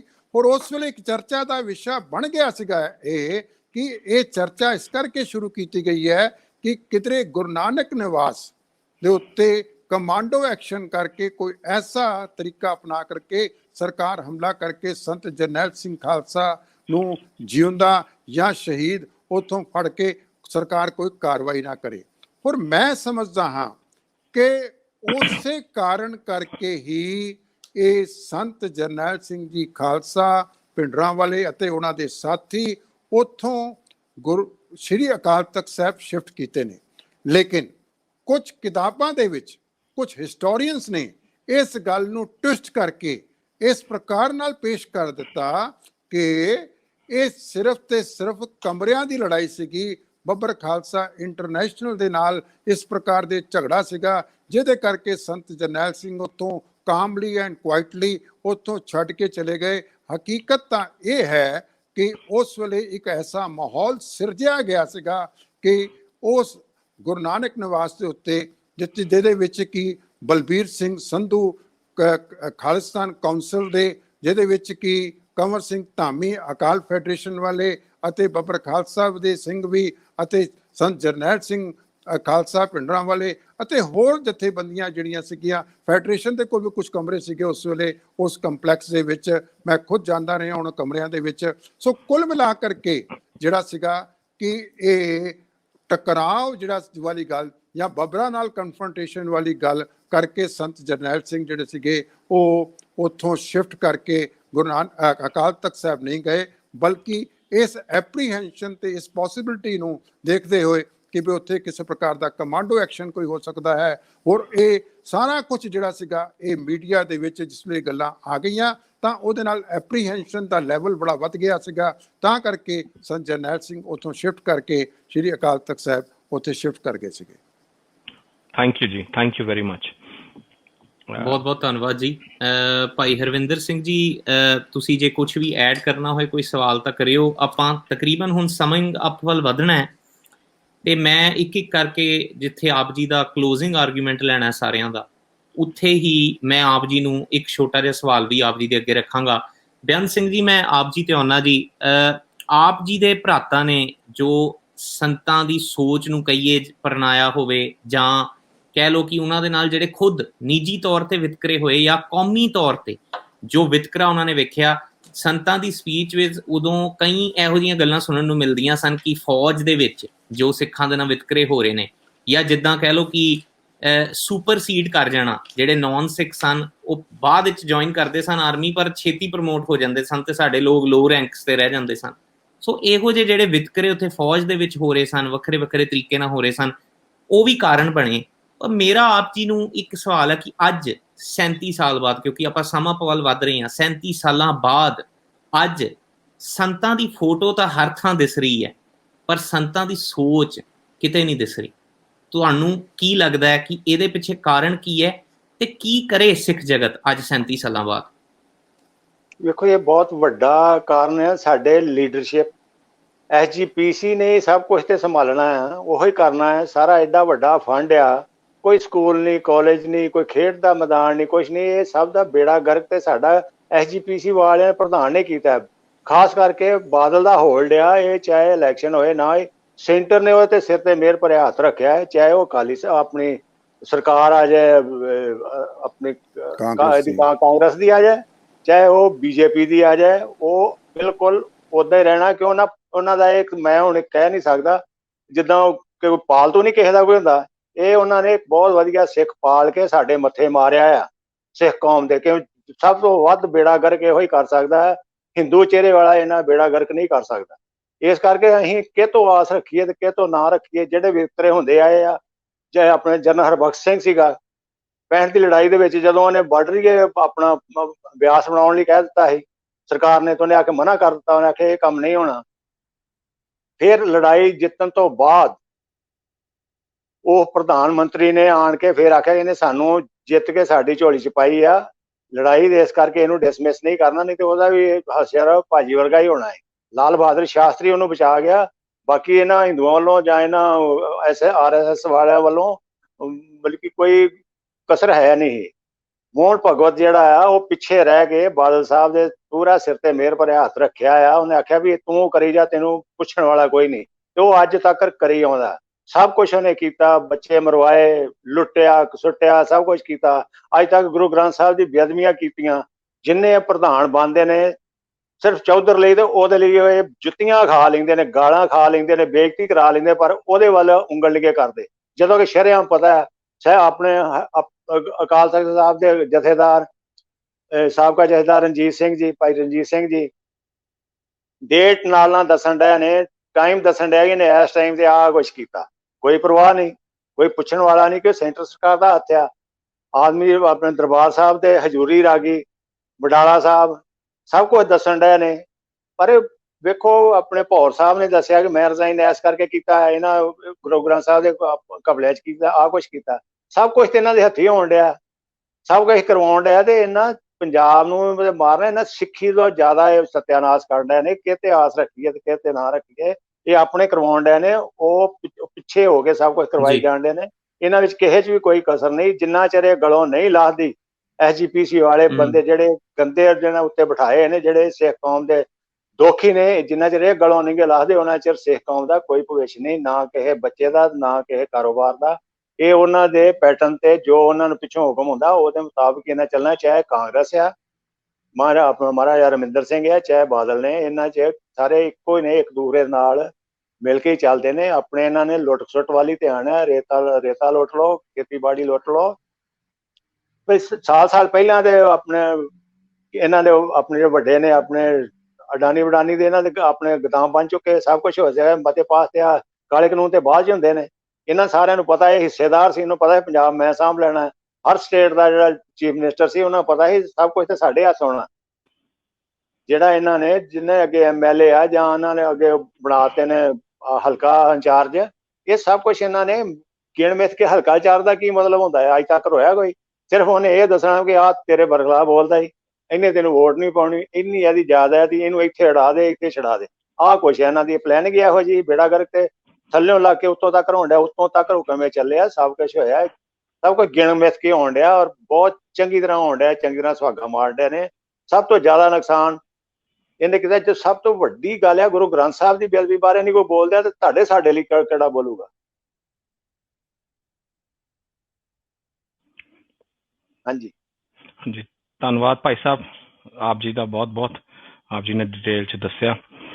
ਡਾਕਟਰ ਸਾਹਿਬ ਦਾਸ ਬੇਨਤੀ ਕਰੇਗਾ ਆਪ ਨੂੰ, ਆਪ ਜੀ ਆਪਣੇ ਕਲੋजिंग ਕਮੈਂਟ ਪਲੀਜ਼ ਦੱਸੋ ਤੇ ਫਿਰ ਆਪਾਂ, ਕਿਉਂਕਿ ਸਮਾਂ ਸਾਡੇ ਕੋਲ ਬਸ ਥੋੜੇ ਸੈਕਿੰਡਸ ਰਹਿ ਗਏ ਨੇ, ਸੋ ਆਪਾਂ ਇਹਨੂੰ ਕਨਕਲੂਡ ਕਰੀਏ। ਸੁਖਪ੍ਰੀਤ ਸਿੰਘ ਜੀ ਨੂੰ ਤੁਸੀਂ ਇੰਟਰੋਡਿਊਸ ਕਰ ਰਹੇ ਹੋ। ਮੈਂ ਸੁਖਪ੍ਰੀਤ ਸਿੰਘ ਜੀ, ਹਰਵਿੰਦਰ ਸਿੰਘ ਜੀ, ਸੌਰੀ ਮੈਂ ਟੈਕਨੀਕਲ ਖਰਾਬੀ ਕਰਕੇ ਬਲਰ ਹੋ ਗਿਆ ਸੀ। ਤੇ ਮੈਂ ਹੁਣ ਸੁਖਪ੍ਰੀਤ ਸਿੰਘ ਜੀ, ਜਿਸ ਤਰ੍ਹਾਂ ਜੋ ਵੀ ਭਾਈ ਹਰਵਿੰਦਰ ਸਿੰਘ ਜੀ ਨੇ ਆਪ ਜੀ ਨੂੰ ਪੁੱਛਿਆ ਉਹਦਾ ਤੇ ਆਪ ਜਵਾਬ ਦਿਓ ਹੀ ਦਿਓ। ਮੇਰਾ ਵੀ ਆਪ ਜੀ ਨੂੰ ਇੱਕ ਇਹ ਸਵਾਲ ਹੈ ਕਿ ਦੇਖੋ, ਬਾਰ-ਬਾਰ ਸਾਡੀ ਸਿੱਖ ਕੌਮ ਦਾ ਟੈਂਪਰਾਮੈਂਟ, ਬਾਰ-ਬਾਰ ਸਾਡੀ ਸਿੱਖ ਕੌਮ ਦਾ ਟੈਂਪਰੇਚਰ ਚੈੱਕ ਹੁੰਦਾ। ਆਈ ਥਿੰਕ ਹਮਲਾ ਕਰਕੇ ਵੀ ਇਹੀ ਕੀਤਾ ਗਿਆ ਕਿ ਦੇਖਦੇ ਹਾਂ ਇਹਨਾਂ 'ਚ ਕਿੰਨੀ ਜ਼ਰੂਰਤ ਹੈ। ਉਸ ਤੋਂ ਬਾਅਦ ਬੇਅੰਤ ਸਿੰਘ ਨੂੰ ਸਾਡੇ ਉੱਤੇ, KPS ਗਿੱਲ ਨੂੰ ਸਾਡੇ ਉੱਤੇ ਥੋਪਿਆ ਗਿਆ, ਫਿਰ ਦੇਖਿਆ ਗਿਆ ਕਿ ਦੇਖਦੇ ਹਾਂ ਇਹਨਾਂ 'ਚ ਕਿੰਨੀ ਜ਼ਰੂਰਤ ਹੈ। ਅੱਜ ਗੁਰੂ ਗ੍ਰੰਥ ਸਾਹਿਬ ਜੀ ਦੀ ਬੇਦਬੀ ਕਰ ਦਿੱਤੀ ਗਈ ਹੈ 100 ਤੋਂ ਵੱਧ ਜਗ੍ਹਾਵਾਂ ਤੇ ਇੱਕ ਆਮ ਜੀ ਗੱਲ ਬਣ ਗਈ। ਹੁਣ ਕਰੀਏ ਕੀ? ਪਹਿਲੀ ਗੱਲ ਇਹ। ਤੇ ਦੂਸਰਾ ਮੇਰਾ ਆਪ ਜੀ ਨੂੰ ਸਵਾਲ, ਕਿਉਂਕਿ ਆਪਾਂ ਬਿਲਕੁਲ ਇਸ ਤੇ ਕਲੋਜ਼ ਕਰ ਦੇਣਾ, ਜੈਨੋਸਾਈਡਲ ਇੰਪਲਸ ਜਿਹੜੀ 84 ਚ ਕ੍ਰੀਏਟ ਕੀਤੀ ਗਈ, ਬਾਅਦ ਵਿੱਚੋਂ ਨਵੰਬਰ ਦੇ ਵਿੱਚ ਕ੍ਰੀਏਟ ਕੀਤੀ ਗਈ, ਕੀ ਉਹ ਅੱਜ ਵੀ ਮੌਜੂਦ ਹੈ ਤੇ ਕੀ ਉਹਨੂੰ ਫਿਰ ਵਰਤਿਆ ਜਾ ਸਕਦਾ? ਵੇਖੋ, ਪਹਿਲੀ ਗੱਲ ਤੇ ਅਸੀਂ ਇਸ ਗੱਲ ਵੱਲ ਆਉਂਦੇ ਹਾਂ, ਸਭ ਤੋਂ ਜਿਹੜੀ ਅਹਿਮ ਗੱਲ ਹੈ ਕਿ ਜਿਹੜੀ ਸਾਡੀ ਸਮੱਸਿਆ ਸੀ ਉੱਥੇ ਦੀ ਉੱਥੇ ਖੜੀ ਆ। ਜਿਸ ਤਰ੍ਹਾਂ ਪ੍ਰੋਫੈਸਰ ਸਾਹਿਬ ਨੇ ਗੱਲ ਕੀਤੀ, ਮੰਨ ਲਓ ਅੱਜ ਅਸੀਂ ਕਿਸਾਨੀ ਸੰਘਰਸ਼ ਦੀ ਗੱਲ, ਕਿਸਾਨ ਜਥੇਬੰਦੀਆਂ ਦੇ ਆਗੂ ਕੇਂਦਰ ਦੇ ਖਿਲਾਫ ਕੋਈ ਗੱਲ ਕਰਦੇ ਨੇ ਤਾਂ ਕਿਤੇ ਨਾ ਕਿਤੇ ਉਸ ਗੱਲ ਨੂੰ ਸਮਝਣ ਦੀ ਲੋੜ ਹੈ ਕਿ ਆ ਜਾ ਕੇ ਤੁਸੀਂ ਕਹਿ ਸਕਦੇ ਹੋ ਕਿ ਕਾਰਨਾਂ ਦੀ ਲੜਾਈ ਲੜ ਰਹੇ ਹੋ, ਤੁਸੀਂ ਮੂਲ ਜੜ ਜਿਹੜੀ ਆ ਉਹਨੂੰ ਨਹੀਂ ਫੜ ਰਹੇ। 30 ਸੈਕਿੰਡਸ ਦੇ ਵਿੱਚ ਇਹਨੂੰ ਕਲੋਜ਼ ਅਪ ਕਰ ਦਿਓ ਪਲੀਜ਼। ਤੁਹਾਡੀ ਆਵਾਜ਼ ਨਹੀਂ ਆ ਰਹੀ, ਆਪਣੇ ਆਪ ਨੂੰ ਅਨਮਿਊਟ ਕਰ ਲਓ ਜੀ। ਹਾਂਜੀ, ਮੇਰੀ ਆਵਾਜ਼ ਆ ਰਹੀ ਹੈ ਜੀ? ਹਾਂਜੀ, ਹੁਣ ਆ ਰਹੀ ਹੈ ਜੀ। ਜੀ ਅੱਛਾ, ਮੈਂ ਇੱਕ ਗੱਲ ਤੁਹਾਡੇ ਮਾਧਿਅਮ ਦੇ ਰਾਹੀਂ ਚਾਹੁੰਦਾ ਹਾਂ ਕਿ ਸਿੱਖ ਜਗਤ ਦੇ ਵਿੱਚ ਇੱਕ ਚੇਤਨਤਾ ਪੈਦਾ ਕੀਤੀ ਜਾਵੇ ਤੇ ਉਸ ਚੇਤਨਤਾ ਦੇ ਵਿੱਚੋਂ ਇੱਕ ਸਾਰਤਾ ਪੈਦਾ ਹੋਵੇ ਕਿ ਘੱਟੋ ਘੱਟ ਸਾਡੇ ਦੋ ਐਸੇ ਓਕੇਜ਼ਨਸ ਨੇ। ਇੱਕ ਤਾਂ ਸਾਹਿਬਜ਼ਾਦਿਆਂ ਦੀ ਸ਼ਹਾਦਤ ਦਾ ਇੱਕ ਹਫ਼ਤਾ, ਜਿਸ ਵੇਲੇ ਵੱਡੇ ਸਾਹਿਬਜ਼ਾਦੇ ਅਤੇ ਛੋਟੇ ਸਾਹਿਬਜ਼ਾਦੇ ਸ਼ਹਾਦਤ ਜਾਂ ਜਾਮ ਪੀਂਦੇ ਨੇ, ਤੇ ਦੂਜਾ ਇਹ ਤੀਜਾ ਘੱਲੂਘਾਰਾ ਜਿਹੜਾ ਹੈ 1 ਜੂਨ ਤੋਂ ਲੈ ਕਰਕੇ 6 ਜੂਨ ਤੱਕ। ਸਾਨੂੰ ਇੱਕ ਐਸੀ ਚੇਤਨਤਾ ਪੈਦਾ ਕਰਨ ਦੀ ਲੋੜ ਹੈ ਦੇਸ਼ ਵਿਦੇਸ਼ ਦੇ ਸਿੱਖਾਂ ਦੇ ਵਿੱਚ, ਜਿਹਦੇ ਵਿੱਚ ਕਿ ਹਰ ਸਿੱਖ ਦੇ ਦਿਮਾਗ ਦੇ ਵਿੱਚ ਇਹ ਗੱਲ ਬੈਠ ਜਾਵੇ ਕਿ ਅਸੀਂ ਇਹਨਾਂ ਦੋ ਮੌਕਿਆਂ ਦੇ ਉੱਤੇ ਆਪਣੇ ਪਰਿਵਾਰ ਦੇ ਵਿੱਚ ਕਿਸੇ ਵੀ ਪ੍ਰਕਾਰ ਦਾ ਖੁਸ਼ੀ ਦਾ ਕੋਈ ਵੀ ਸਮਾਗਮ ਨਹੀਂ ਰੱਖਣਾ। ਇਹਦੇ ਨਾਲ ਇੱਕ ਤਾਂ ਕੌਮੀ ਚੇਤਨਤਾ ਪੈਦਾ ਹੋਏਗੀ, ਇੱਕ ਕੌਮੀ ਇਕਸਾਰਤਾ ਪੈਦਾ ਹੋਏਗੀ ਤੇ ਸਾਡਾ ਸ਼ਹੀਦੀਆਂ ਦੇ ਪ੍ਰਤੀ ਜਿਹੜਾ ਸ਼ਰਧਾਂਜਲੀ ਹੈ ਉਹਦਾ ਪੱਧਰ ਵੀ ਜਿਹੜਾ ਹੈ ਉਹ ਬਹੁਤ ਵੱਡੇ ਗਿਣਤੀ ਦੇ ਵਿੱਚ ਇੱਕ ਵਰਡ ਦੇ ਵਿੱਚ ਮੈਸੇਜ ਜਾਏਗਾ।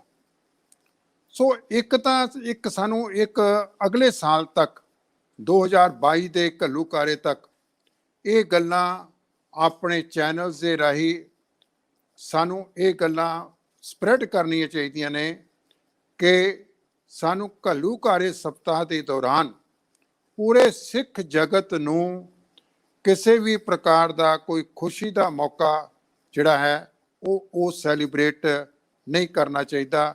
ਇਹ ਮੈਨੂੰ ਲੱਗਦਾ ਹੈ ਕਿ ਅਗਰ ਇਹਦੇ ਵਿੱਚ ਅਸੀਂ ਕਾਫੀ ਹੱਦ ਤੱਕ ਕਾਮਯਾਬ ਹੁੰਦੇ ਹਾਂ ਤਾਂ ਇੱਕ ਸਾਡੀ ਕੌਮੀ ਏਕਤਾ ਦਾ ਸਬੂਤ ਵੀ ਹੋਏਗਾ ਤੇ ਇਹਦੇ ਨਾਲ ਅਸੀਂ ਆਪਣੀ ਕੌਮੀ ਮੰਜ਼ਿਲ ਵੱਲ ਪਾਸੇ ਤੁਰਨ ਵਾਸਤੇ ਵੀ ਸਾਨੂੰ ਇਹ ਚੀਜ਼ ਸਹਾਇਕ ਹੋਏਗੀ। ਮੈਂ ਇੱਕ ਤਾਂ ਇਹ ਗੱਲ ਕਹਿਣਾ ਚਾਹਾਂਗਾ। ਦੂਸਰਾ ਇਹ ਹੈਗਾ ਹੈ, ਜਿੱਥੇ ਕਿ ਅਸੀਂ ਦਰਬਾਰ ਸਾਹਿਬ ਅਤੇ ਸ਼੍ਰੀ ਅਕਾਲ ਤਖਤ ਸਾਹਿਬ ਦੇ ਇਸ ਘੱਲੂਘਾਰੇ ਨੂੰ ਯਾਦ ਕਰਦੇ ਹਾਂ ਤਾਂ ਕੋਈ ਇਸ ਪ੍ਰਕਾਰ ਦਾ ਕੌਮੀ ਪ੍ਰੋਗਰਾਮ ਜ਼ਰੂਰ ਉਲੀਕਣਾ ਚਾਹੀਦਾ ਹੈ ਜੋ ਕਿ ਦੇਸ਼ ਵਿਦੇਸ਼ ਦੀਆਂ ਸੰਗਤਾਂ ਇੱਕ ਸਾਰਤਾ ਦੇ ਨਾਲ ਉਸ ਕੌਮੀ ਪ੍ਰੋਗਰਾਮ ਨੂੰ ਜ਼ਰੂਰ ਮਨਾਉਣ, ਭਾਵੇਂ ਉਹ ਪਾਠ ਜਪਜੀ ਸਾਹਿਬ ਦੇ ਪਾਠ ਦੇ ਰੂਪ ਵਿੱਚ ਹੋਵੇ, ਚਾਹੇ ਉਹ ਘਰਾਂ ਦੇ ਉੱਤੇ ਕੇਸਰੀ ਨਿਸ਼ਾਨ ਸਾਹਿਬ ਲਗਾ ਕਰਕੇ ਇੱਕ ਆਪਣੀ ਕੌਮੀ ਏਕਤਾ ਦਾ ਸਬੂਤ ਦਈਏ, ਕੌਮੀ ਮੰਜ਼ਿਲ ਵਾਲੇ ਪਾਸੇ ਤੁਰਨ ਦਾ ਇੱਕ ਸਬੂਤ ਦਈਏ। ਸੋ ਇਹ ਜਿਹੜੇ ਘੱਲੂਘਾਰੇ ਦੀ ਨੇ ਇਹ ਕੇਵਲ ਤੇ ਕੇਵਲ ਮੀਡੀਆ ਦੇ ਵਿੱਚ ਤੇ ਅਖਬਾਰਾਂ ਦਾ ਸ਼ਿੰਗਾਰ ਬਣ ਕੇ ਨਾ ਰਹਿ ਜਾਣ, ਬਲਕਿ ਇਹ ਹਰ ਘਰ ਦੇ ਵਿੱਚ ਕਿਸੇ ਕੌਮੀ ਪ੍ਰੋਗਰਾਮ ਦੇ ਅਧੀਨ ਇਹ ਮੈਸੇਜ ਜਿਹੜਾ ਹੈ ਪ੍ਰੈਕਟੀਕਲ ਰੂਪ ਦੇ ਵਿੱਚ ਇਹ ਜਾਣਾ ਬਹੁਤ ਜ਼ਰੂਰੀ ਹੈ। ਮੇਰੇ ਵੱਲੋਂ ਇਹ ਸੁਝਾਅ ਹੈ। ਬਹੁਤ ਬਹੁਤ ਧੰਨਵਾਦ ਪ੍ਰੋਫੈਸਰ ਸਾਹਿਬ, ਆਪ ਜੀ ਦੇ ਇਸ ਸ਼ਬਦਾਂ ਦਾ। ਕਿਤੇ ਨਾ ਕਿਤੇ ਜ਼ਰੂਰ ਇਹ ਗੱਲ ਹੈ ਕਿ ਸਾਨੂੰ ਇਹ ਚੀਜ਼ ਰੀਅਲਾਈਜ਼ ਕਰਨ ਦੀ ਲੋੜ ਹੈ ਕਿ ਉਹੀ ਕੌਮਾਂ ਜਿਉਂਦੀਆਂ ਨੇ ਜਿਹੜੀਆਂ ਆਪਣੇ ਸ਼ਹੀਦਾਂ ਨੂੰ ਮਾਣ ਦਿੰਦੀਆਂ ਨੇ, ਜਿਹੜੇ ਆਪਣੇ ਸ਼ਹੀਦਾਂ ਦੀ ਕਦਰ ਕਰਦੀਆਂ। ਸੋ ਇਹ ਤੁਹਾਡਾ ਮੈਸੇਜ ਬਹੁਤ ਵਧੀਆ ਹੈ ਕਿ ਅਸੀਂ ਕਿਤੇ ਨਾ ਕਿਤੇ ਸਾਨੂੰ ਹੋਰ ਕੋਸ਼ਿਸ਼ਾਂ ਕਰਨ ਦੀ ਲੋੜ ਹੈ ਕਿ ਅਸੀਂ ਇਹਨੂੰ ਨੌਨ ਸਿੱਖ ਜਗਤ ਤੱਕ ਵੀ ਲੈ ਕੇ ਜਾ ਸਕੀਏ। ਸੁਖਪ੍ਰੀਤ ਸਿੰਘ ਉਦੋਕੇ ਜੀ, ਕੀ ਆਪ ਜੀ ਸਾਡੀ ਆਵਾਜ਼ ਸੁਣ ਪਾ ਰਹੇ ਜੀ? ਮੇਰੇ ਖਿਆਲ ਨਾਲ ਸੁਖਪ੍ਰੀਤ ਸਿੰਘ ਜੀ ਦਾ ਮਾਈਕ ਜੋ ਹੈ ਉਹ ਹੋ ਗਿਆ ਡਿਸੇਬਲ ਹੋ ਗਿਆ। ਸੋ ਆਪਾਂ ਰੈਪ ਅਪ ਵੱਲ ਵੱਧਦੇ ਹਾਂ। ਸੋ ਦਾਸ ਬੇਨਤੀ ਇਹ ਕਰਦਾ ਕਿ ਜੇ ਤਾਂ ਸੁਖਪ੍ਰੀਤ ਸਿੰਘ ਜੀ ਤੁਸੀਂ ਐਗਜ਼ਿਟ ਕਰਕੇ ਦੁਬਾਰਾ ਜੁਆਇਨ ਕਰ ਲਓ ਤੇ ਫਿਰ ਅਸੀਂ ਆਪ ਜੀ ਦਾ ਕਲੋਜ਼ਿੰਗ ਆਰਗੂਮੈਂਟ ਲੈ ਲੈਂਦੇ ਹਾਂ। ਬੇਅੰਤ ਸਿੰਘ ਜੀ, ਮੈਂ ਆਪ ਜੀ ਵੱਲ ਵੱਧਦਾ। ਕਲੋਜ਼ਿੰਗ ਆਰਗੂਮੈਂਟ ਲਾਸਟ 30 ਸੈਕਿੰਡਸ ਦੇ ਵਿੱਚ ਤੁਸੀਂ ਸੰਗਤਾਂ ਨੂੰ ਕੀ ਸੰਦੇਸ਼ ਦੇਣਾ ਚਾਹੁੰਦੇ ਹੋ? ਇੱਕ ਵੱਡਾ ਸਵਾਲ ਇਹ ਹੈ ਕਿ ਅੱਜ 37 ਸਾਲ ਹੋ ਗਏ ਨੇ, ਹੁਣ ਸਾਨੂੰ ਕੀ ਕਰਨ ਦੀ ਲੋੜ ਹੈ?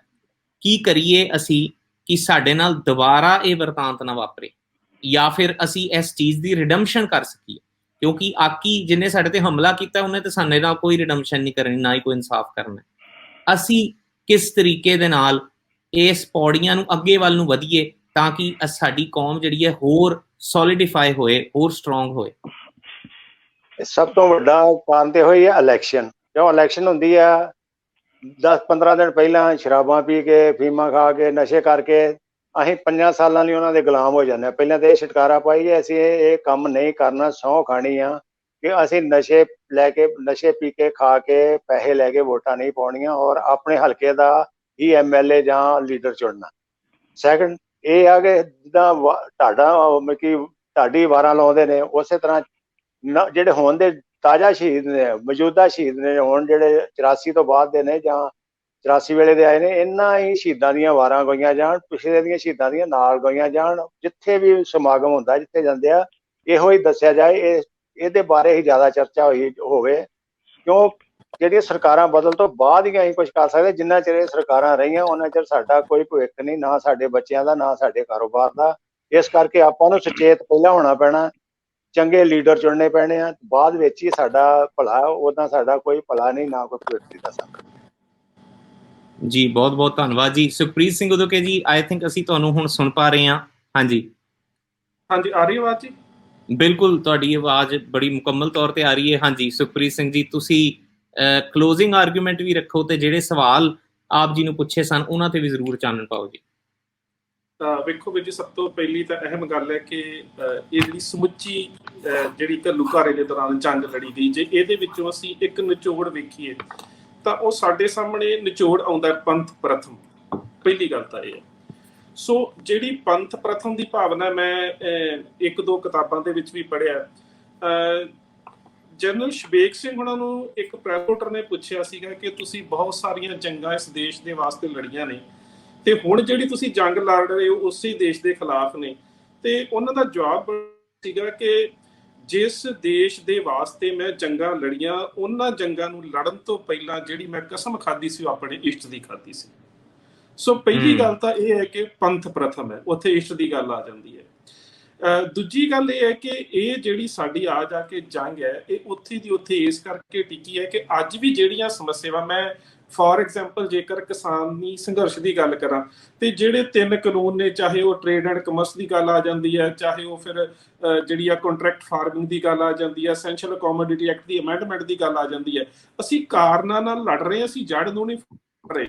ਅਸੀਂ ਬਾਰ-ਬਾਰ ਜਦੋਂ ਕਹਿੰਦੇ ਆ ਕਿ ਇਹ ਜਿਹੜੇ ਅਧਿਕਾਰ ਨੇ, ਜਿਹੜਾ ਕੇਂਦਰ ਹੈ ਉਹ ਫੂਡ ਸਟੱਫ ਦੇ ਉੱਪਰ ਤਾਂ ਕਾਨੂੰਨ ਬਣਾ ਸਕਦਾ ਹੈ, ਫੂਡ ਗ੍ਰੇਨ ਦੇ ਉੱਪਰ ਨਹੀਂ ਬਣਾ ਸਕਦਾ। ਇਹਦਾ ਮਤਲਬ ਹੈ ਕਿ ਅਜੇ ਵੀ ਕੇਂਦਰ ਕਿਤੇ ਨਾ ਕਿਤੇ ਰਾਜਾਂ ਦੇ ਅਧਿਕਾਰਾਂ ਦੇ ਉੱਪਰ ਕਾਬਜ ਹੋਣ ਨੂੰ ਫਿਰਦਾ ਹੈ ਜਾਂ ਕਾਬਜ ਹੋ ਚੁੱਕਾ ਹੈ। ਸੋ ਪਹਿਲੀ ਗੱਲ ਤਾਂ ਉਹ ਜਿਹੜੀ ਸਾਨੂੰ ਜੰਗ ਹੈ ਕਿ ਰਾਜਾਂ ਨੂੰ ਵੱਧ ਅਧਿਕਾਰ, ਜਿੱਥੋਂ ਸਾਡੀ ਸ਼ੁਰੂਆਤ ਹੋਈ ਸੀ ਉਹ ਸਾਨੂੰ ਫਿਰ ਉੱਥੇ ਸ਼ੁਰੂ ਕਰਨੀ ਪੈਣੀ ਹੈ ਵੀ ਕਿਤੇ ਨਾ ਕਿਤੇ ਜਿਹੜੇ ਰਾਜ ਨੇ ਉਹਨਾਂ ਦੇ ਜਿਹੜੇ ਅਧਿਕਾਰ ਨੇ ਉਹ ਖੋਹੇ ਜਾ ਰਹੇ ਨੇ, ਤੇ ਖਾਸ ਕਰਕੇ ਜਿਹੜੀਆਂ ਘੱਟ ਗਿਣਤੀਆਂ ਉਹਨਾਂ ਦੇ ਨਾਲ ਵਿਸ਼ੇਸ਼ ਤੌਰ ਤੇ ਜਿਹੜਾ ਧੱਕਾ ਕੀਤਾ ਜਾ ਰਿਹਾ। ਦੂਜੀ ਗੱਲ ਹੈ ਕਿ ਜਿਹੜੀ ਪ੍ਰੋਫੈਸਰ ਸਾਹਿਬ ਨੇ ਵੀ ਗੱਲ ਕੀਤੀ ਹੈ ਜਾਂ ਸਰਦਾਰ ਬੇਅੰਤ ਸਿੰਘ ਹੁਣਾਂ ਨੇ ਵੀ ਗੱਲ ਕੀਤੀ ਹੈ ਕਿ ਆ ਜਾ ਕੇ ਸਿੱਖ ਮਾਨਸਿਕਤਾ ਦੇ ਵਿੱਚ ਸਾਨੂੰ ਜਿਹੜੀ ਪੰਥ ਪ੍ਰਥਮ ਦੀ ਭਾਵਨਾ ਉਹਨੂੰ ਜਨਮ ਦੇਣਾ ਪੈਣਾ। ਵੇਖੋ, ਮਤ ਸਮਝੀਏ, ਸਾਡੇ ਕੋਲ ਕਹਿ ਸਕਦੇ ਆ ਕਿ ਸਮਾਜ ਦੇ ਵਿੱਚ ਇੱਕ ਰੁਤਬਾ ਹੋ ਸਕਦਾ, ਇੱਕ ਸਟੇਟਸ ਹੋ ਸਕਦਾ, ਸਾਡੀਆਂ ਮਟੀਰੀਅਲਿਸਟਿਕ ਪਦਾਰਥਾਤੀ ਲੋੜਾਂ ਜਿਹੜੀਆਂ ਨੇ ਉਹ ਪੂਰੀਆਂ ਹੋ ਸਕਦੀਆਂ ਨੇ। ਉਹ ਕਿਸੇ ਵੀ ਰਾਜਸੀ ਸੱਤਾ ਦੇ ਵਿੱਚ ਜਿਹੜਾ ਬੰਦਾ ਰੋਟੀ ਖਾ ਰਿਹਾ ਉਹ ਹੋਈ ਜਾਣੀ ਹੈ। ਸਾਡੇ ਘਰਾਂ 'ਚ ਏਸੀ ਨੇ, ਸਾਡੇ ਗੱਡੀਆਂ 'ਚ ਏਸੀ ਨੇ, ਪਰ ਇਹ ਜਿਹੜੀਆਂ ਸਾਰੀਆਂ ਲੋੜਾਂ ਹੁੰਦੀਆਂ ਨਾ ਮਨੁੱਖ ਦੀਆਂ, ਕੇਵਲ ਇਹ ਲੋੜਾਂ ਨਹੀਂ ਹੁੰਦੀਆਂ ਕਿ ਰੋਟੀ, ਕੱਪੜਾ ਔਰ ਮਕਾਨ। ਇਹ ਤਿੰਨ ਲੋੜਾਂ ਤਾਂ ਮਨੁੱਖ ਦੀਆਂ ਜੇਬ 'ਚ ਵੀ ਪੂਰੀਆਂ ਹੁੰਦੀਆਂ ਨੇ। ਸਿਰ ਤੇ ਛੱਤ ਵੀ ਹੁੰਦੀ ਹੈ, ਪਾਉਣ ਨੂੰ ਕੱਪੜੇ ਵੀ ਮਿਲਦੇ ਨੇ, ਖਾਣ ਨੂੰ ਰੋਟੀ ਵੀ ਮਿਲਦੀ ਹੈ। ਆਜ਼ਾਦੀ ਇੱਕ ਅਹਿਮ ਗੱਲ ਹੁੰਦੀ ਹੈ, ਪਰ ਉਹ ਆਜ਼ਾਦੀ ਦੀ ਭਾਵਨਾ ਤਾਂ ਪੈਦਾ ਹੋ ਸਕਦੀ ਹੈ ਜੇਕਰ ਸਿੱਖ ਮਾਨਸਿਕਤਾ ਦੇ ਵਿੱਚ ਪੰਥ ਪ੍ਰਥਮ ਦੀ ਗੱਲ ਆਵੇਗੀ। ਮੈਂ ਤੁਹਾਡਾ ਇਤਿਹਾਸ ਦੀ ਇੱਕ ਹੋਰ ਗੱਲ ਸਾਂਝੀ ਕਰਦਾ। ਵਜ਼ੀਰ ਖਾਨ ਦੇ ਕੋਲ ਮਾਨ ਪਰਿਵਾਰ ਦੇ ਵਿੱਚੋਂ ਸਲੌਦੀ ਪਿੰਡ ਦੇ ਰਹਿਣ ਵਾਲੇ ਆਲੀ ਸਿੰਘ ਤੇ ਮਾਲੀ ਸਿੰਘ ਨੌਕਰੀ ਕਰਦੇ ਸੀ, ਚੰਗੀ ਨੌਕਰੀ ਤੇ ਸੀ। ਪਰ ਜਦੋਂ ਇਹ ਪਤਾ ਲੱਗਾ ਕਿ ਬੰਦਾ ਸਿੰਘ ਬਹਾਦਰ ਆਜ਼ਾਦੀ ਦੀ ਗੱਲ ਲੈ ਕੇ ਆਇਆ, ਹੁਣ ਨੌਕਰੀ ਉਹਨਾਂ ਕੋਲ ਪਹਿਲਾਂ ਵੀ ਸੀ, ਅਹੁਦੇ ਵੀ ਸੀ, ਰੋਟੀ ਵੀ ਖਾ ਰਹੇ ਹੋਣਗੇ, ਸਰਕਾਰੀ ਦਰਬਾਰੇ ਚੱਲਦੀ ਵੀ ਹੋਵੇਗੀ, ਚੰਗੇ ਅਹੁਦਿਆਂ ਤੇ ਸੀ। ਪਰ ਜਦੋਂ ਇਹ ਗੱਲ ਆਉਂਦੀ ਕਿ ਨਹੀਂ, ਅਸੀਂ ਕਿਸੇ ਖਾਸ ਸਟੇਟ ਦੀ ਗੁਲਾਮੀ ਦੇ ਵਿੱਚ ਰੋਟੀ ਖਾ ਰਹੇ ਹਾਂ, ਪਰ ਸਾਡੀ ਦੀ ਆਵਾਜ਼ ਜਿਹੜੀ ਆਜ਼ਾਦੀ ਦੀ ਆਵਾਜ਼ ਹੈ ਉਹ ਤਾਂ ਗੁਰੂ ਗੋਬਿੰਦ ਸਿੰਘ ਦੇ ਕੋਲੋਂ ਬੰਦਾ ਸਿੰਘ ਬਹਾਦਰ ਲੈ ਕੇ ਆਇਆ, ਤੇ ਉਹ ਵਜ਼ੀਰ ਖਾਨ ਨੂੰ ਛੱਡਦੇ ਨੇ ਤੇ ਬੰਦਾ ਸਿੰਘ ਬਹਾਦਰ ਦੀ ਫੌਜ ਦੇ ਵਿੱਚ ਚਲੇ ਜਾਂਦੇ ਨੇ। ਹੋ ਸਕਦਾ ਫੌਜ ਦੇ ਵਿੱਚ ਪਹਿਲਾਂ ਉਹ ਆਮ ਸਿਪਾਹੀ ਹੋਣਗੇ, ਜਿਹੜੇ ਅਹੁਦੇ ਨੇ ਉਹ ਛੱਡ ਕੇ ਗਏ ਹੋਣਗੇ। ਸੋ ਸਭ ਤੋਂ ਪਹਿਲਾਂ ਤਾਂ ਇਸ ਭਾਵਨਾ ਨੂੰ, ਪੰਥ ਪ੍ਰਥਮ ਦੀ ਜਿਹੜੀ ਭਾਵਨਾ ਹੈ, ਉਸ ਭਾਵਨਾ ਨੂੰ ਸਾਨੂੰ ਮਾਨਸਿਕਤਾ ਤੇ ਜਾਗਰਤ ਕਰਨਾ ਪਵੇਗਾ। ਬਹੁਤ ਬਹੁਤ ਧੰਨਵਾਦ ਸੁਖਪ੍ਰੀਤ ਸਿੰਘ ਜੀ। ਮੇਰਾ ਆਪ ਜੀ ਨੂੰ ਇੱਕ ਅਖੀਰਲਾ ਸਵਾਲ, ਡਾਇਸਪੋਰਾ ਦੇ ਵਿੱਚ ਐਵਰੀ ਈਅਰ ਵੱਡੇ ਵੱਡੇ ਇਵੈਂਟ ਵੀ ਹੁੰਦੇ ਨੇ, ਆਈ ਥਿੰਕ ਪੰਜਾਬ ਦੇ ਵਿੱਚ ਵੀ ਹੁੰਦੇ ਨੇ, ਪਰ ਸਦਾ ਹੀ ਇਹ ਗੱਲ ਕਿਹਾ ਜਾਂਦਾ ਕਿ ਜੀ ਡਾਇਸਪੋਰਾ ਤਾਂ ਬਹੁਤ ਰੈਡੀਕਲਾਈਜ਼ਡ ਹੈ, ਇਹ ਤਾਂ ਜੀ ਖਾਲਿਸਤਾਨ ਦੀ ਗੱਲ ਵੀ ਕਰਦੇ ਨੇ, ਆਜ਼ਾਦੀ ਦੀ ਗੱਲ ਕਰਦੇ ਨੇ, ਕੋਈ ਰੈਫਰੈਂਡਮ ਦੀ ਗੱਲ ਕਰ ਰਿਹਾ, ਕੋਈ ਕੁਛ ਕਰ ਰਿਹਾ ਮੁਸਤੈਦੀ ਦੇ ਨਾਲ। ਉੱਥੇ ਤਾਂ ਨਿੱਕੀਆਂ ਨਿੱਕੀਆਂ ਗੱਲਾਂ ਤੇ ਵੀ ਪਰਚੇ ਪਾਏ ਜਾਂਦੇ ਨੇ।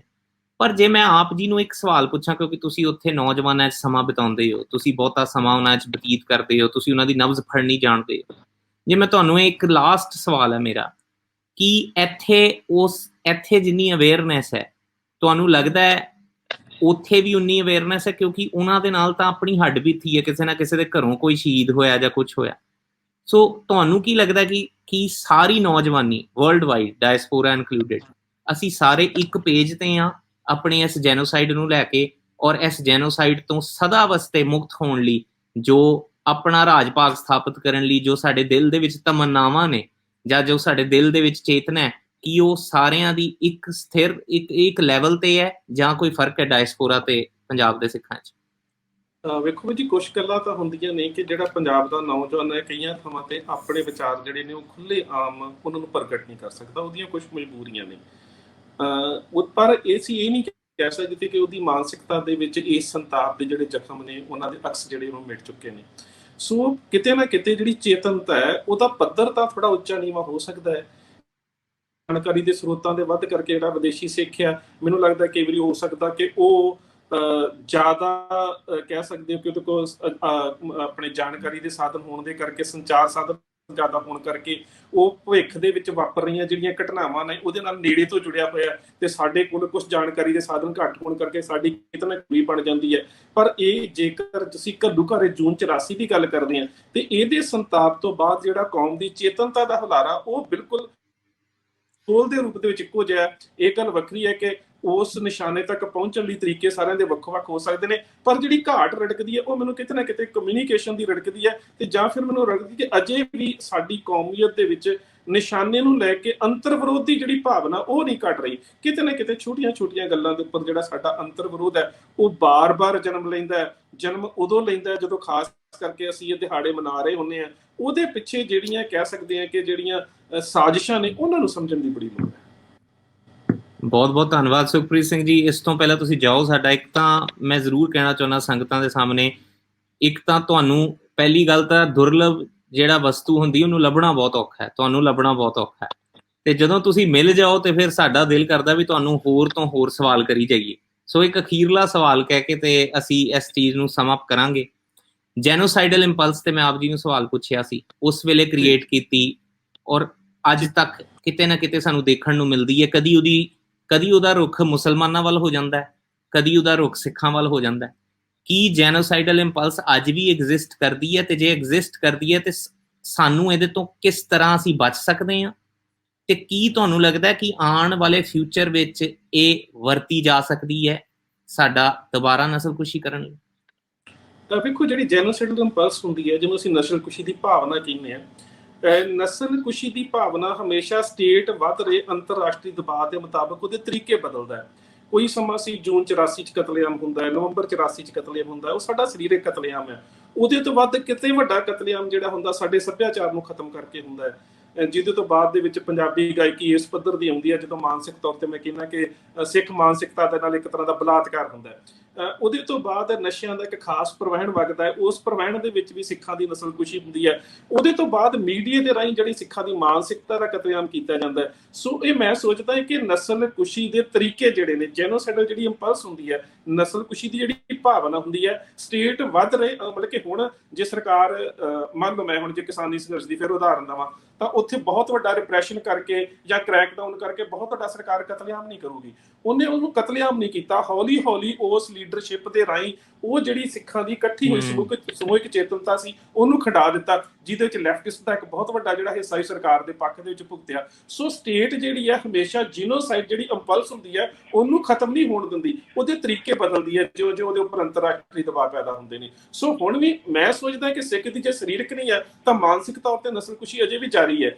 ਉਹਦੇ ਮੱਦੇਨਜ਼ਰ ਜੇ ਹੁਣ ਸਾਨੂੰ ਪਤਾ ਹੈ ਕਿ ਸਰੀਰਕ ਨਸਲਕੁਸ਼ੀ ਨਹੀਂ ਹੈ, ਮਾਨਸਿਕ ਨਸਲਕੁਸ਼ੀ ਹੈ, ਤਾਂ ਕਿਤੇ ਨਾ ਕਿਤੇ ਮਾਨਸਿਕ ਨਸਲਕੁਸ਼ੀ ਦੇ ਬਰਾਬਰ ਸਾਡੇ ਕੋਲ ਕੀ ਤਰੀਕੇ ਹੋਣ, ਸਾਡੇ ਕੋਲ ਜਿਹੜੀਆਂ ਨੇ ਉਹਦੇ ਪ੍ਰਤੀ ਜੂਝਣ ਦੇ ਵਾਸਤੇ ਜਾਂ ਉਹਦੇ ਨਾਲ ਲੜਨ ਦੇ ਵਾਸਤੇ ਕਿੰਨੀ ਕੁ ਜਾਣਕਾਰੀ, ਕਿੰਨਾ ਕੁ ਗਿਆਨ ਹੋਵੇ। ਜਦੋਂ ਅਸੀਂ ਬਾਰ-ਬਾਰ, ਤੁਸੀਂ ਵੀ ਆਪਣੀ ਗੱਲਬਾਤ ਦੇ ਵਿੱਚ ਯਹੂਦੀਆਂ ਦੀ ਉਦਾਹਰਨ ਦਿੰਦੇ ਹੋ, ਮੈਂ ਕਹਿੰਦਾ ਕਿ ਜਦੋਂ ਘੱਟ ਗਿਣਤੀ ਕੌਮੀਅਤ ਦੀ ਅਸੀਂ ਗੱਲ ਕਰਦੇ ਹਾਂ ਤਾਂ ਅਸੀਂ ਯਹੂਦੀ ਕੌਮ ਦੀ ਉਦਾਹਰਨ ਦਿੰਦੇ ਹਾਂ, ਪਰ ਇਹਦੇ ਨਾਲ ਹੀ ਜਦੋਂ ਅੱਜ ਦੇ ਇਜ਼ਰਾਈਲ ਦੇ ਯਹੂਦੀ ਜਿਹੜੇ ਨੇ ਫਲਸਤੀਨ ਦੇ ਉੱਪਰ ਉਸੇ ਭਾਵਨਾ ਦੇ ਨਾਲ ਅਟੈਕ ਕਰਦੇ ਨੇ ਜੋ ਕੁਝ ਕਦੀ ਉਹਨਾਂ ਦੇ ਨਾਲ ਹੋਇਆ ਹੁੰਦਾ ਸੀਗਾ, ਤਾਂ ਫਿਰ ਮੈਂ ਵੇਖਦਾ ਕਿ ਸਿੱਖ ਆਪਣੇ ਰਾਜ ਦੀ, ਜੋ ਆਪਣੇ ਸਟੇਟਹੁੱਡ ਦੀ ਗੱਲ ਕਰਦਾ ਹੈ, ਤਾਂ ਉਸ ਸਟੇਟਹੁੱਡ ਦੇ ਵਿੱਚ ਉਹ ਧਰਮ ਦੇ ਦੈਵੀ ਗੁਣ ਨੇ ਕਿ ਸਿੱਖ 18ਵੀਂ ਸਦੀ ਦੇ ਵਿੱਚ 100 ਸਾਲ ਜਿਹੜਾ ਉਹ ਆਪਣੀ ਨਸਲਕੁਸ਼ੀ ਕਰਾਉਂਦਾ ਹੈ, ਪਰ ਜਦੋਂ ਉਹ ਰਾਜਸੀ ਸੱਤਾ ਦੇ ਉੱਪਰ ਕਾਬਜ ਹੁੰਦਾ ਤਾਂ ਕਿਸੇ ਕੌਮ ਦੀ ਨਸਲਕੁਸ਼ੀ ਨਹੀਂ ਕਰਦਾ।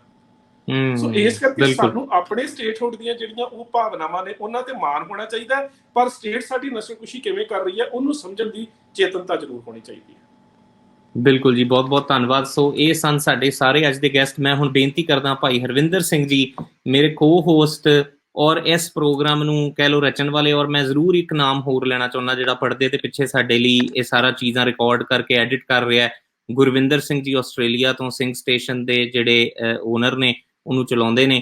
ਉਹਨਾਂ ਦਾ ਬਹੁਤ ਵੱਡਾ ਹੱਥ ਹੈ ਇਸ ਪ੍ਰੋਗਰਾਮ ਨੂੰ ਕਰਨ 'ਚ। ਹਰਵਿੰਦਰ ਸਿੰਘ ਜੀ, ਆਪ ਜੀ ਆਪਣੇ ਵਿਚਾਰ ਦਿਓ ਤੇ ਦਾਸ ਫਿਰ ਆਪਣਾ ਕਲੋਜ਼ਿੰਗ ਆਰਗੂਮੈਂਟ ਕਰਕੇ ਇਸ ਕੜੀ ਨੂੰ ਇੱਥੇ ਹੀ ਸਮਾਪਤ ਕਰੇਗਾ। ਹਰਵਿੰਦਰ ਸਿੰਘ ਜੀ।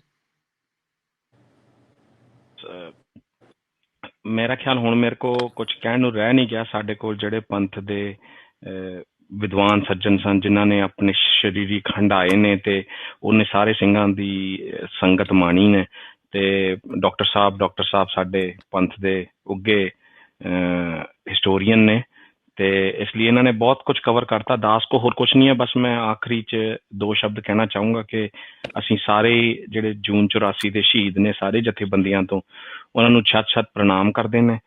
ਤੇ ਗੁਰਬਾਣੀ ਦੀ ਇੱਕ ਤੁਕ ਆਉਂਦੀ ਹੈ, ਸੇਵਕ ਕੀ ਓੜਕ ਨਿਭੀ ਪ੍ਰੀਤ, ਜੀਵਤ ਸਾਹਿਬ ਸੇਵਿਓ ਆਪਣਾ, ਚਲਤੇ ਰਹਿਓ ਰਾਖਿਓ ਚੀਤ। ਸੋ ਗੁਰੂ ਸਾਹਿਬ ਨੇ ਇਹ ਸਾਰੇ ਸ਼ਹੀਦਾਂ ਤੇ ਅਪਾਰ ਕਿਰਪਾ ਕੀਤੀ ਹੈ ਕਿ ਇਹਨਾਂ ਕੋ ਆਪਣੀ ਸੇਵਾ ਲਈ ਹੈ। ਇੱਕ ਚੀਜ਼ ਮੈਂ ਜ਼ਰੂਰ ਮੈਂਸ਼ਨ ਕਰਨਾ ਚਾਹੂੰਗਾ ਕਿ ਸ਼ਹੀਦੀ ਦੀ ਦਾਤ ਇਹ ਗੁਰੂ ਸਾਹਿਬ ਦੀ ਰਜ਼ਾ ਹੈ, ਉਹਨਾਂ ਦੀ ਮੌਜ ਹੈ, ਕਿਹਦੇ ਕੋ ਲੈਣੀ ਹੈ। ਇਹ ਕੋਈ ਬੰਦਾ ਮਿੱਥ ਕੇ ਸ਼ਹੀਦੀ ਨਹੀਂ ਦੇ ਸਕਦਾ, ਇਹ ਗੁਰੂ ਸਾਹਿਬ ਦੀ ਰਜ਼ਾ ਹੈ। ਸੋ ਇਹ ਇੱਕ ਇਹੋ ਜਿਹੀ ਦਾਤ ਸੀ ਜਿਹੜੀ ਜਿਨ੍ਹਾਂ ਨੂੰ, ਜਿਹੜੇ ਵਡਭਾਗੇ ਸੀ ਉਹਨਾਂ ਨੂੰ ਮਿਲੀ, ਜਿਹੜੇ ਨਹੀਂ ਉਹਨੇ ਵਡਭਾਗੇ ਸੀ ਉਹਨਾਂ ਨੂੰ ਨਹੀਂ ਮਿਲੀ, ਜਦ ਕਿ ਸਾਰੇ ਹੀ ਉਸ ਹਦੂਦ ਦੇ ਵਿੱਚ ਲੜੇ ਤੇ ਸ਼ਹਾਦੇ ਜਾਮ ਪੀਤਾ। ਕਈ ਮੇਰੇ ਵਰਗੇ ਜਿਹੜੇ ਵਡਭਾਗੇ ਨਹੀਂ ਸਨ ਉਹ ਬਚ ਵੀ ਗਏ ਨੇ, ਪਰ ਗੁਰੂ ਸਾਹਿਬ ਅਪਾਰ ਕਿਰਪਾ ਕੀਤੀ ਹੈ ਕਿ ਕੌਮ ਨੂੰ ਇਹਨਾਂ ਸਾਰੇ ਸ਼ਹੀਦਾਂ ਕੋ ਸੇਧ ਮਿਲੀ ਹੈ ਤੇ ਸਾਡੇ ਬੱਚੇ ਵੀ ਇਹਨਾਂ ਕੋ ਸੇਧ ਲੈਣਗੇ ਜੀ। ਇੰਨੀਆਂ ਹੀ ਬੇਨਤੀਆਂ ਪ੍ਰਵਾਨ ਕਰਨੀਆਂ। ਵਾਹਿਗੁਰੂ ਜੀ ਕਾ ਖਾਲਸਾ, ਵਾਹਿਗੁਰੂ ਜੀ ਕੀ ਫਤਿਹ। ਵਾਹਿਗੁਰੂ ਜੀ ਕੀ ਫਤਿਹ। ਸੋ ਬਹੁਤ ਬਹੁਤ ਧੰਨਵਾਦੀਆਂ। ਖਾਸ ਕਰਕੇ ਜੇ ਮੈਂ ਗੱਲ ਕਰਾਂ ਸਰਦਾਰ ਬੇਅੰਤ ਸਿੰਘ ਜੀ ਜੋ ਭਰਾਤਾ ਨੇ ਜਨਰਲ ਸੁਬੇਗ ਸਿੰਘ ਜੀ ਦੇ, ਸਹਿਬੇਗ ਸਿੰਘ ਜੀ ਦੇ, ਉਹਨਾਂ ਦਾ ਧੰਨਵਾਦ ਹੈ ਕਿ ਉਹ ਸਾਡੇ ਨਾਲ ਜੁੜੇ, ਪਿਛਲੇ ਸਾਲ ਵੀ ਜੁੜੇ ਸੀ, ਇਸ ਸਾਲ ਵੀ ਜੁੜੇ। ਅਸੀਂ ਹਰ ਸਾਲ ਇਸ ਕੜੀ ਨੂੰ ਜਾਰੀ ਰੱਖਾਂਗੇ। ਪ੍ਰੋਫੈਸਰ ਬਲਜਿੰਦਰ ਸਿੰਘ ਜੀ ਹਵਾਰਾ ਕਮੇਟੀ ਦੇ ਸਪੋਕਸਮੈਨ ਔਰ ਨਿਕਟਵਰਤੀ ਨੇ ਜਥੇਦਾਰ ਜਗਤਾਰ ਸਿੰਘ ਹਵਾਰਾ ਦੇ, ਇਹਨਾਂ ਨੇ ਆਪਣੇ ਵਿਚਾਰ ਵੀ ਦਿੱਤੇ ਔਰ ਪੋਲੀਟੀਕਲ ਸੈਂਟੀਮੈਂਟ ਜਿਹੜਾ ਇਸ ਪੂਰੇ ਵਰਤਾਂਤ ਦੇ ਅਰਾਊਂਡ ਸੀ ਉਹਦੇ ਬਾਰੇ ਗੱਲ ਕੀਤੀ। ਸੁਖਪ੍ਰੀਤ ਸਿੰਘ ਉਦੋਕੇ ਜੀ ਅਸੀਂ ਜਾਣਦੇ ਹਾਂ, ਜਾਨੀ ਮਾਨੀ ਹਸਤੀ, ਹਿਸਟੋਰੀਅਨ, ਪਰ ਜਿਹੜਾ ਇੱਕ ਇਤਿਹਾਸਿਕ ਪਰਪੱਖ ਦੇ ਤੌਰ ਤੇ ਜਿਸ ਤਰ੍ਹਾਂ ਉਹਨਾਂ ਨੇ ਪਰਪੇਖ ਜਿਹੜਾ ਵਰਣਨ ਕੀਤਾ, ਔਰ ਨਾਲ ਹੀ ਨਾਲ ਕਿਤੇ ਨਾ ਕਿਤੇ ਜੋ ਅੱਜ ਦੇ ਮੌਜੂਦਾ ਹਾਲਾਤਾਂ ਨੂੰ ਉਸ ਸਮੇਂ ਦੇ ਹਾਲਾਤਾਂ ਦੇ ਨਾਲ, ਕਿਉਂਕਿ ਇਤਿਹਾਸ ਦੇ ਬਾਰੇ ਗੱਲ ਕਰਨ ਦਾ ਉਦੋਂ ਹੀ ਫਾਇਦਾ ਹੈ ਜੇ ਅਸੀਂ ਵਰਤਮਾਨ ਉਹਦੇ ਤੋਂ ਸੇਧ ਲੈ ਸਕੀਏ। ਅੱਜ ਅਸੀਂ ਕਹਾਣੀਆਂ ਬਹੁਤ ਸੁਣਦੇ ਹਾਂ, ਸਾਨੂੰ ਅਬਦਾਲੀ ਦੀਆਂ ਅਸੀਂ ਗੱਲਾਂ ਵੀ ਸੁਣਨੀਆਂ, ਸਭ ਕੁਝ ਸੁਣਨਾ, ਪਰ ਕੀ ਅਸੀਂ ਅੱਜ ਸੇਧ ਲੈ ਰਹੇ ਹਾਂ? ਇਹ ਬੜਾ ਜ਼ਰੂਰੀ ਹੈ। ਸੋ ਅੱਜ ਦਾ ਸਾਡਾ ਜਿਹੜਾ ਸਾਰਾ ਐਪੀਸੋਡ ਸੀ ਉਹ 37ਵੀਂ ਵਰ੍ਹੇਗੰਢ ਜਿਹੜੀ ਤੀਸਰੇ ਘੱਲੂਘਾਰੇ ਦੀ, ਇਹਦੇ ਤੋਂ ਅਸੀਂ ਕੀ ਸਿੱਖਿਆ ਔਰ 37 ਸਾਲਾਂ ਵਿੱਚ ਕੌਮ ਨੇ ਕੀ ਲੈਸਨ ਲਏ ਨੇ ਔਰ ਉਹਨਾਂ ਤੋਂ ਅਸੀਂ ਕਿਸ ਤਰੀਕੇ ਦੇ ਨਾਲ ਸਿੱਖ ਸਕਦੇ ਹਾਂ। ਇੱਕ ਗੱਲ ਤਾਂ ਪੱਕੀ ਹੈ ਕਿ ਜਦ ਤੱਕ ਸਾਡਾ ਆਪਣਾ ਰਾਜ ਨਹੀਂ ਬਣਦਾ ਤਦ ਤੱਕ ਇਹੋ ਜਿਹੀਆਂ ਵਿਪਤਾਵਾਂ ਸਿੱਖ ਕੌਮ ਤੇ ਆਉਣਗੀਆਂ, ਰਾਜ ਹੋਣ ਤੋਂ ਬਾਅਦ ਵੀ ਆਉਣਗੀਆਂ। ਪਰ ਇੱਕ ਗੱਲ ਤਾਂ ਪੱਕੀ ਹੈ ਕਿ ਸਾਡੀਆਂ ਪੀੜ੍ਹੀਆਂ ਆਉਣ ਵਾਲੇ ਸਮੇਂ 'ਚ ਸੁਰੱਖਿਅਤ ਤਾਂ ਹੀ ਰਹਿ ਸਕਦੀਆਂ ਨੇ ਪੂਰਨ ਤੌਰ ਤੇ ਜੇ ਅਸੀਂ ਆਪਣਾ ਰਾਜ ਭਾਗ ਸਥਾਪਿਤ ਕਰੀਏ ਔਰ ਉਸ ਤੋਂ ਪਹਿਲਾਂ ਰਾਜ ਭਾਗ ਲੈਣ ਦੇ ਲਾਇਕ ਬਣੀਏ। ਕਿਸੇ ਇੱਕ ਹਿਸਟੋਰੀਅਨ ਨੇ ਕਿਹਾ ਕਿ ਜਦ ਤੱਕ ਜੰਗ ਨਹੀਂ ਹੁੰਦੀ, ਜੰਗ ਦੀ ਤਿਆਰੀ ਕਰੋ। ਇਸ ਤਰ੍ਹਾਂ ਬਗੈਰ ਸਮੇਂ ਅਣਮਿੱਥੀਆਂ ਜੰਗਾਂ ਆਪਾਂ ਨਾ ਛੇੜ ਕੇ ਬਹਿ ਜਾਈਏ ਜਿਹਦੇ ਸਾਨੂੰ ਜਿੱਤਣ ਦੀ ਉਮੀਦ ਨਾ ਹੋਵੇ। ਅੱਜ ਵੀ ਹਾਲਾਤ ਉਹੀ ਨੇ, ਅੱਜ ਵੀ ਸਪਰੈਸ਼ਨ ਜਾਰੀ ਹੈ। ਜਿਸ ਤਰ੍ਹਾਂ ਡਾਕਟਰ ਸੁਖਪ੍ਰੀਤ ਸਿੰਘ ਉਦੋਕੇ ਜੀ ਨੇ ਕਿਹਾ ਕਿ ਵੱਖ-ਵੱਖ ਤਰੀਕੇ ਦੇ ਨਾਲ ਸਮਾਂ ਤੇ ਤਰੀਕਾ ਬਦਲਦਾ ਰਹਿੰਦਾ ਹੈ। ਜੈਨੋਸਾਈਡਲ ਇੰਪਲਸ ਅੱਜ ਵੀ ਉੱਥੇ ਹੈ, ਉਹਦੀ ਇੰਟੈਂਸਿਟੀ ਵਧਾਈ ਘਟਾਈ ਜਾਂਦੀ ਹੈ, ਉਸਦਾ ਰੂਪ ਬਦਲਿਆ ਜਾਂਦਾ ਹੈ ਔਰ ਵੱਖ-ਵੱਖ ਤਰੀਕੇ ਦੇ ਨਾਲ ਕੌਮ ਤੇ ਅੱਜ ਵੀ ਹਮਲੇ ਹੋ ਰਹੇ ਨੇ। ਇੱਕ ਗੱਲ ਪਰ ਮੈਂ ਉਹਨਾਂ ਦੀ ਕਹੀ ਹੋਈ ਗੱਲ ਵਿੱਚੋਂ ਹੀ ਜਿਹੜੀ ਉਹਨਾਂ ਨੇ ਸਾਨੂੰ ਸੁਣਾਈ ਪੁਰਾਣੇ ਸਮੇਂ, ਪੁਰਾਣੇ ਸਿੱਖਾਂ ਦੀ, ਕਿ ਨੌਕਰੀ ਕਰਦੇ ਸਨ, ਵਧੀਆ ਰਹਿੰਦੇ ਸਨ, ਜਿਸ ਤਰ੍ਹਾਂ ਅਸੀਂ ਅੱਜ ਸਾਰੇ ਆਪਣੇ ਆਪਣੇ ਘਰਾਂ 'ਚ ਵਧੀਆ ਰਹਿੰਦੇ ਹਾਂ।